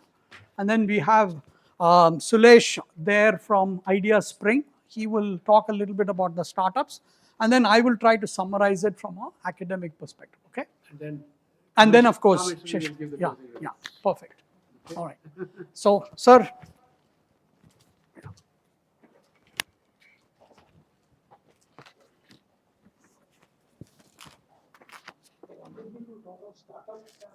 No, this is about how the discussion how to go.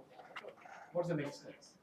So, by the way, I think Sandeep must have reached you by now on email. It would be good if you can give your feedback. Good, bad, or ugly.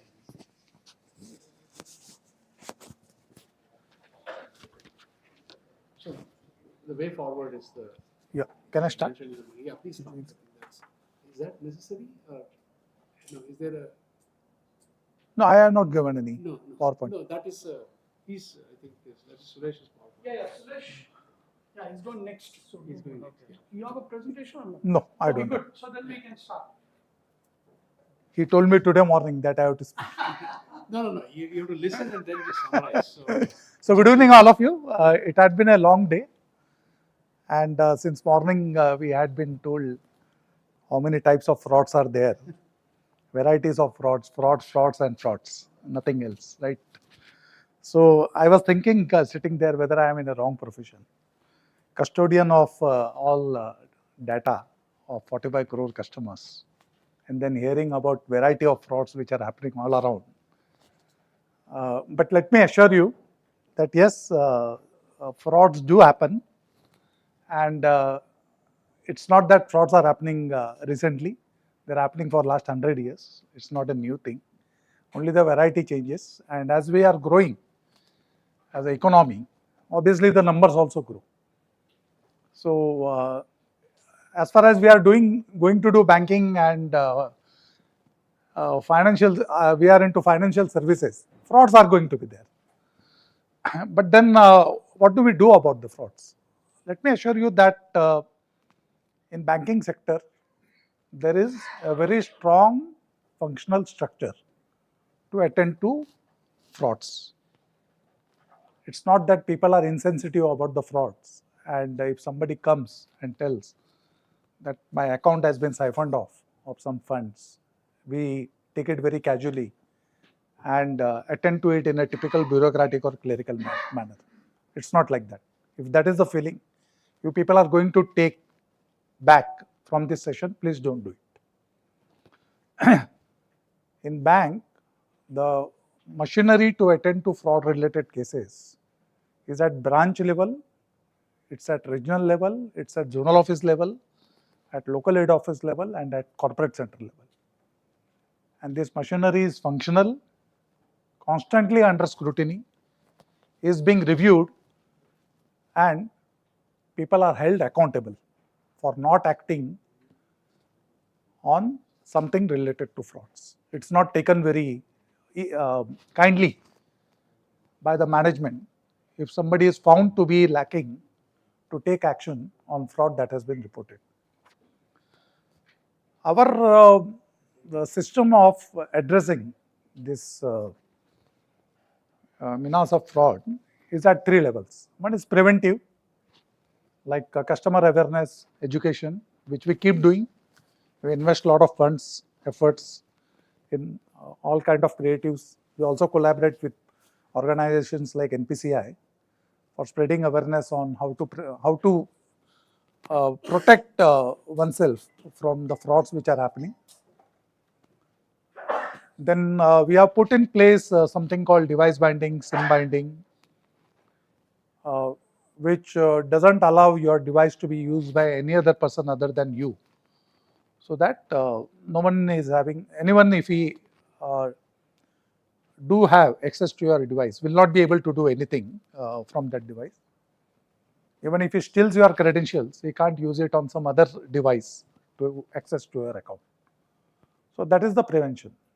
Despite that, if fraud happens, then when it is work in progress, we have preventive risk management, a very strong machinery which is in place, which on immediate detection of some suspicious things happening in your account, and this department functions on 24/7 basis, they immediately contact the customer and they block the account. Even though it sometimes leads to customer complaint, we are okay with that, but we block that account if we find something which is suspicious and not as per the typical behavior which that account in the past has shown. And there we use a lot of artificial intelligence and machine learning. Third thing is, even despite all these things, if the fraud happens and if it is reported, then there is a turnaround time within which we have to work on that fraud. And there is an internal ombudsman to whom all these cases are referred to. It is completely the case is completely examined from the point of view of whether it was the customer's fault or whether it was a weakness in the system because of which the fraud has happened, and accordingly an action is being taken. So while on the one hand there are different varieties of fraud which keep on happening, and particularly after the emergence of channels and UPI transactions going up quite high, merchant onboarding and things like that, QR code scanning, people falling prey to, somebody sends them a QR code and tells them that you scan this QR code, you will get 500 rupees voucher in your account and things like that. So the thumb rule that we tell is that whenever you scan a QR code, it's going to be only a debit to your account. There can't be any credit. Okay. So all these things are happening, and I am happy to share that these are yielding results. We are able to gain public confidence to a great extent, and we are able to address the things. Technology is being extensively used to prevent and predict frauds. We have early warning systems in place. We are also able to predict the set of branches in various geographies, which will be have some incidents of frauds in future on the basis of the transactions patterns which are seen in the core banking system of that particular set of branches. So all these things are in place. Customer grievances, we have at board level a proper risk management committee, which also includes operation risk and fraud management, which meets every month, every 2 months or once in a month, headed by 2 managing director level officers. And there, whatever frauds that have been reported are discussed, what action has been taken is discussed, and what steps need to be taken in future to prevent such kind of frauds. And those actions are properly noted, timelines are given, and it is ensured that all those remedies which have been recommended by the board are put in place so as to prevent recurrence of fraud of those types. So I will take a pause here and would like to take questions, if any, from the audience. I wanted to speak something on startups, but I think. No, well, startups is also big. Yeah. I think the specific question was what do we do next as part of this event? That was Yeah, the next I have given in my feedback. So what my did you see that? What I have submitted is that you need to have one session by bankers, so that the audience would know as what are the things, machinery which is available for a general public to report fraud. Like in SBI, we are having a hotline which works 24/7, which takes complaints only about blocking of accounts. If you tell them that my the staff in the branch is not giving me account statement, that is not entertained there. This helpline will take calls only related to some fraudulent activity in your account, and then the account is blocked. In internet banking, you did not call also. On a pre-login page, we have made a facility available to block your accounts. No questions asked. So, and then there is a cyber, this police helpline, which is available, which is directly connected to our system. So all these things are in place, plus internally whatever structure that is available for redressal and for handling or managing the frauds or handling the frauds, that perhaps we'll be able to put it across if any session is there for bankers in this in future whenever you have such kind of. One question. What's your view on now that you said of okay, apart from WhatsApp banking and chatbots, are you facing it like any kind of fraud and what's your WhatsApp banking, see through chat you cannot do any transaction in the bank. somebody can get a lot of information about your account, recent history. See, our experience is that most of the people, even if, and you can't say that this happens only with the rural folks or people from semi-urban and rural areas. This is happening even with the most educated customers. They fall prey to social engineering. You are emotionally geared up, kind of prepared for first 5 minutes to start sharing your personal details, whether it is through chatbot or through phishing, which is a phone call, a fraud which is done through a phone call. So nowadays even they have gone to the extent of creating a background of some kind of a pre-recorded product advertisement also runs in the background. So you get a feeling that this call has come from a genuine resource. So it all depends on how strong you are mentally. We keep telling that no bank asks for your password, your user ID, your OTP. But still people end up clicking on unknown links and they keep sharing their personal details because, as I told you, for first 5-7 minutes, the kind of conversation that happens, there is an immediate connect between the caller and the person. A very simple trick. The person calls, the wife picks up the phone, Madam, bank से बात कर रहे हैं, साहब कहाँ है? नहीं साहब तो कहीं है थोड़ा बुलाती हूँ and she keeps the phone down. When the person comes in, she tells bank से phone आया. So he feels that she has already ascertained that the call is really from bank. He picks up the phone and ends up telling everything. So despite all education and awareness, though these kind of things are coming down, but yes, some more things are required to be done.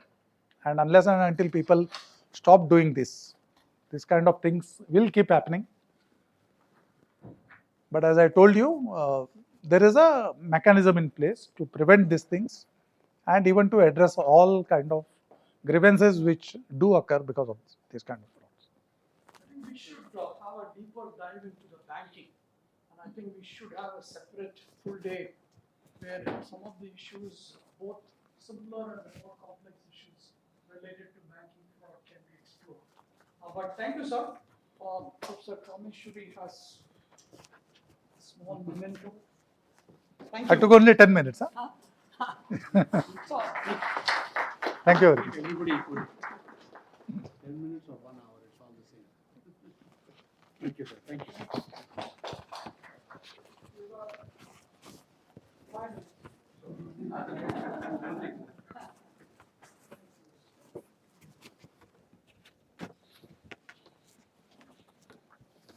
give you a minute.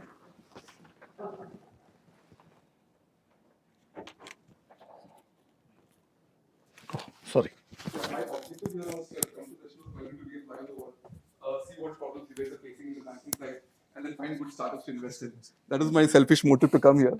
But yeah, making a small presentation as well, just to give thumbs up to the startup ecosystem and see, and just showcase what they also do in the fintech space and in the fraud space. So some of you are already aware, some of you will be aware now. Just championing the cause of startups in the fintech space. Yeah.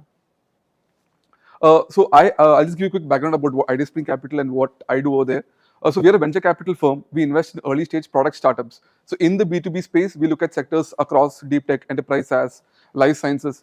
We come in the early stage seed or the seed or pre-series A stage, and we have done 16 investments in the first fund and 10 investments in the second fund. Focused on technology. So we have 70 patentable ideas in our startups. In our second fund, it's very different actually. So we have done investments in drone startups who are working on green hydrogen. We have done investments in startups working on protein engineering, startups in the quantum space, and also startups in fintech. So across sectors, but focused only on B2B. So we don't do B2C, we don't understand B2C, but we focus only on B2B. Primarily because the founding partners were from the space, and that's our focus and that's our thesis. I am part of the, so my background, I worked in Canara Bank, I worked in Goldman Sachs from the financial services industry. Look at fintech and fintech investments at Idea Spring. Yeah, just very quick overview of the India fintech sector. If you have noticed in 2021, 22, 23, fintech is the biggest sector in the startup space in India. Across years, fintech has been leading in terms of investments. Most of the investments have gone to B2C startups, mostly in the lending space. But we are also seeing an uptick of a lot of B2B startups selling to banks, selling to fintechs. A lot of innovation happening in that space as well. But yeah, fintech, if you see, has always led across sectors. More than e-commerce, more than enterprise tech, it's fintech that's been leading the charts for Indian startups. There was a dip last year in terms of funding. We would say it's in a funding winter, but that's more of a correction is what we feel. The 2021-22 was more of an anomaly because of the COVID. A lot of investments happened because of global scenarios. A lot of investments came into India in those 2 years, but otherwise it's sort of standardized now, and we feel that's how it will continue. Maybe it will go up in the future. Again, in the fintech space, lending is what we have noticed is the most favorite investor segment.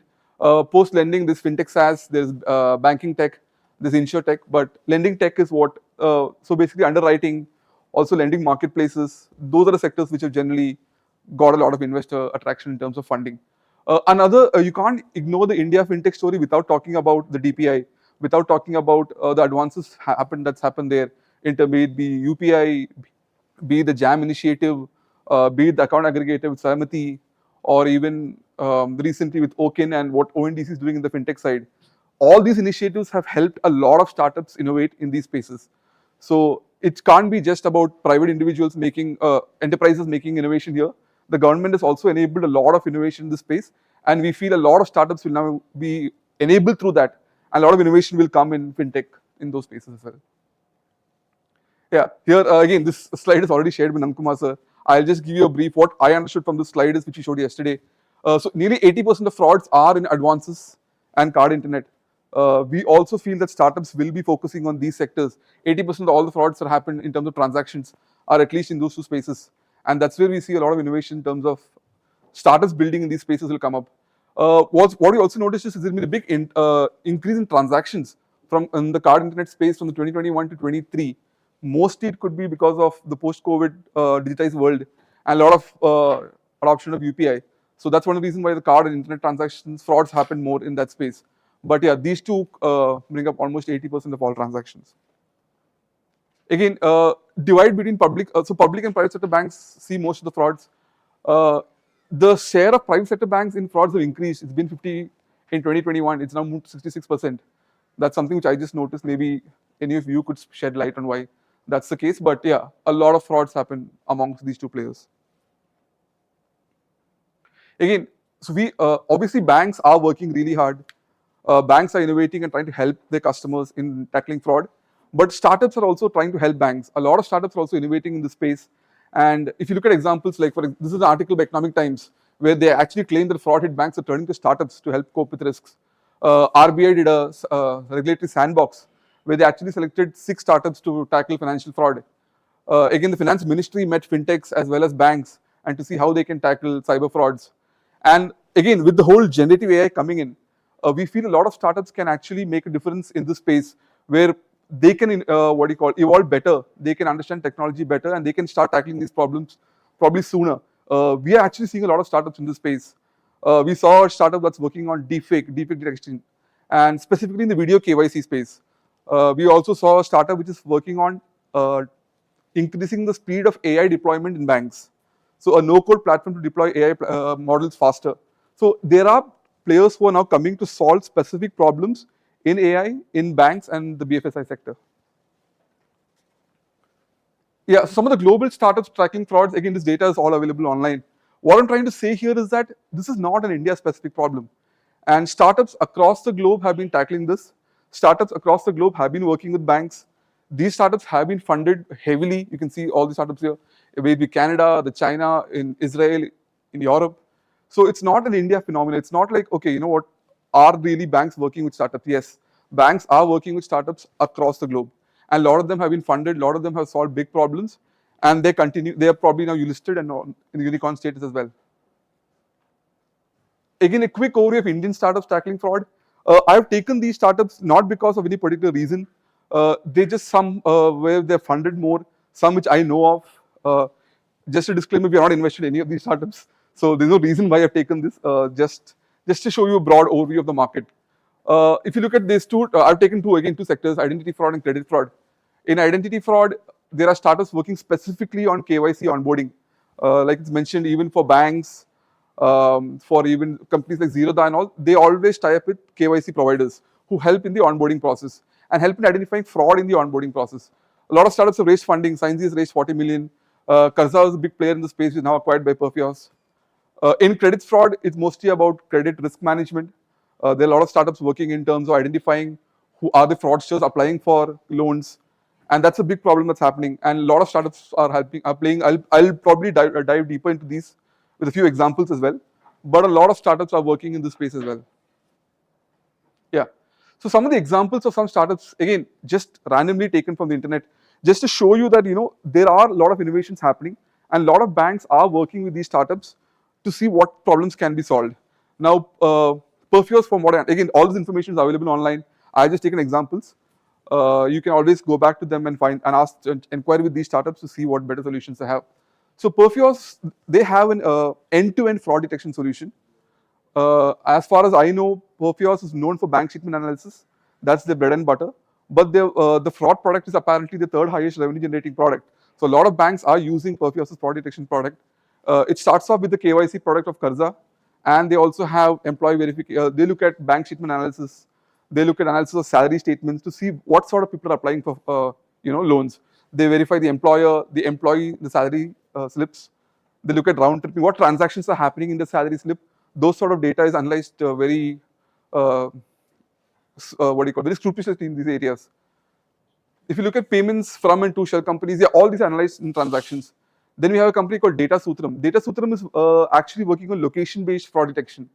And their focus, they've always been on a satellite-focused, satellite data is what their focus has been. So they say location-based risk detection, where banks can enhance the precision of the lending decisions based on location data, which location has more fraud, which locations have, there's economic instability.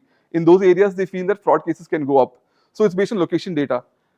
Again, we have mentioned Money Mule a lot, and there are actually startups who have solved this problem, or working on this problem. I wouldn't say solve this problem.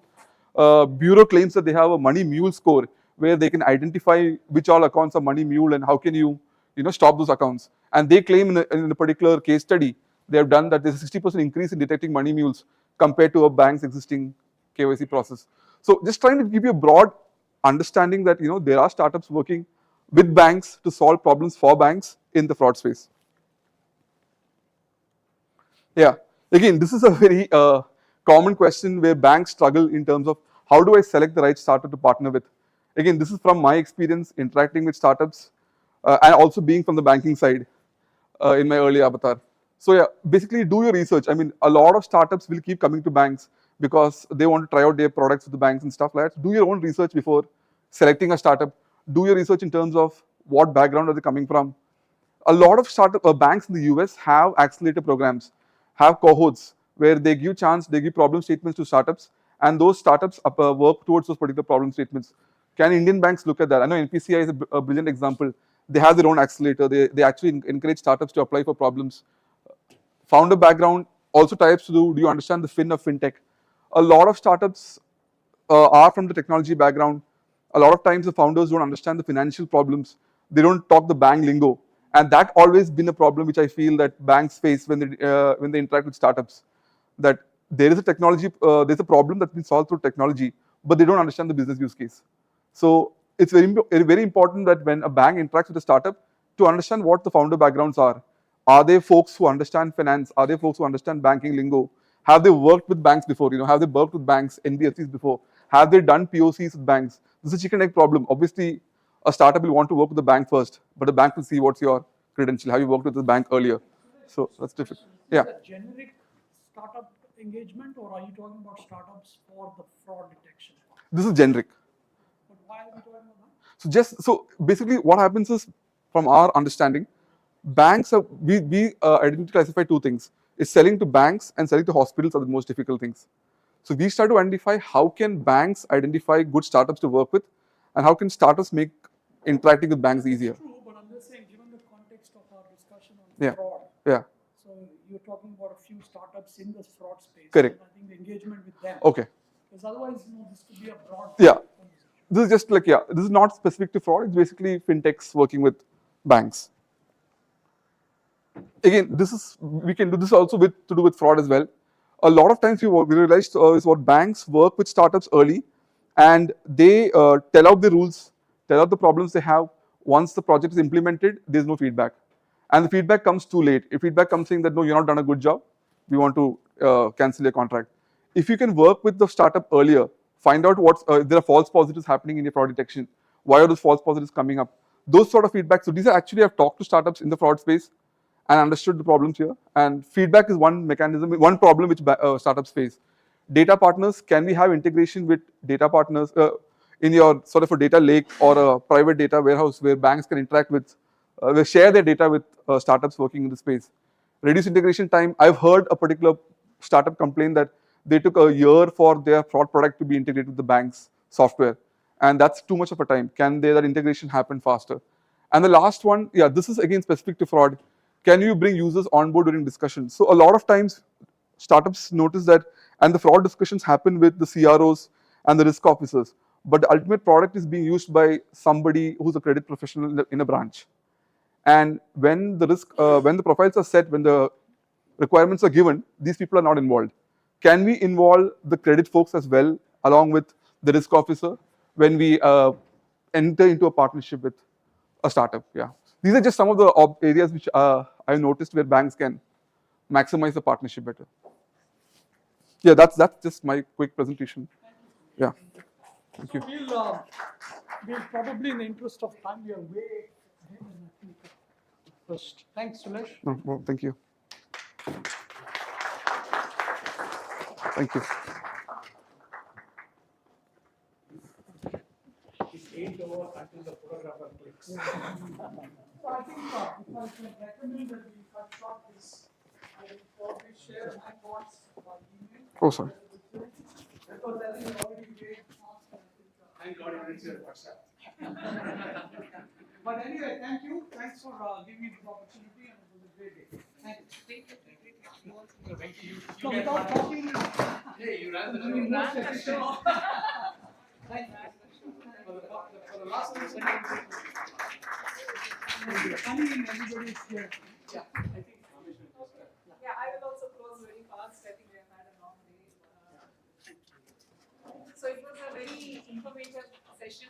The morning we started with looking through the landscape of fraud, then a lot of very interesting statistics. Then we got to see a lot of ways in which frauds are conducted. We have seen across stocks. And we also saw the data breaches and how data protection, the pathway to doing that. Afternoon, we started with the policy, the complexity involved in framing policies. It seems to be pretty complex. And we saw ATM frauds, then followed by this discussion about capital markets, the frauds that we see in capital markets. And we also got to hear from the startup ecosystem, from the banking, and we didn't hear from him, but we'll hopefully hear later. So that's what we saw. Going forward, again, when we talk about C-Minds, I represent Trust Lab. Uh, so at the end of the day, I think we should also reflect what is it that we can do going forward. Uh, Coming from a Trust Lab academic C-Minds or Trust Lab perspective, so there are 3 things that we do. One is the research side of it, which is pushing the state of the art. They may not be as relevant here, but we also take up a lot of these technology development kind of projects. So where we understand the state of the art, we understand complex systems, and it looks like from whatever I have seen, the systems are extremely complex, and there is also a lot of efficiency that needs to be done because you have to detect fraud fast at a very large scale. It's a seems to be a very hard problem, and those are the type of problems which we in academia really love working on, especially when we see that it has a real use case in the outside world instead of working in the abstract. But naturally we don't understand that space. As someone said, you don't know the banking lingo. We don't actually. So it's a good thing if we can collaborate on that particular space where you bring in the expertise, we bring in the technology expertise, and together hopefully we can solve that problem.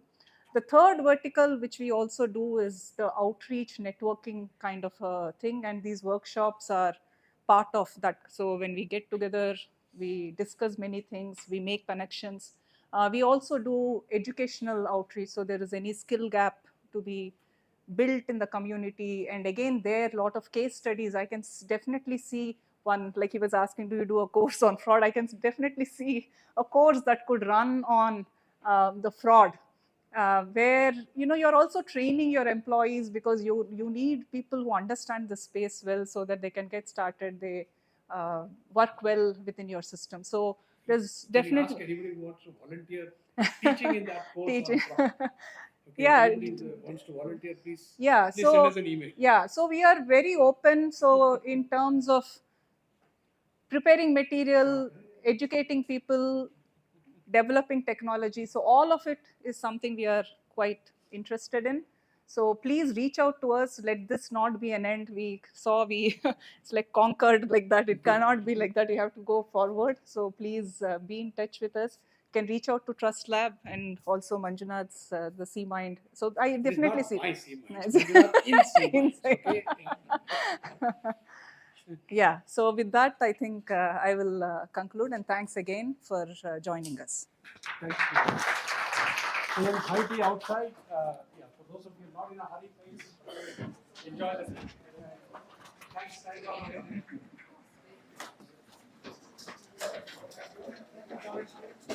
Take one. Good.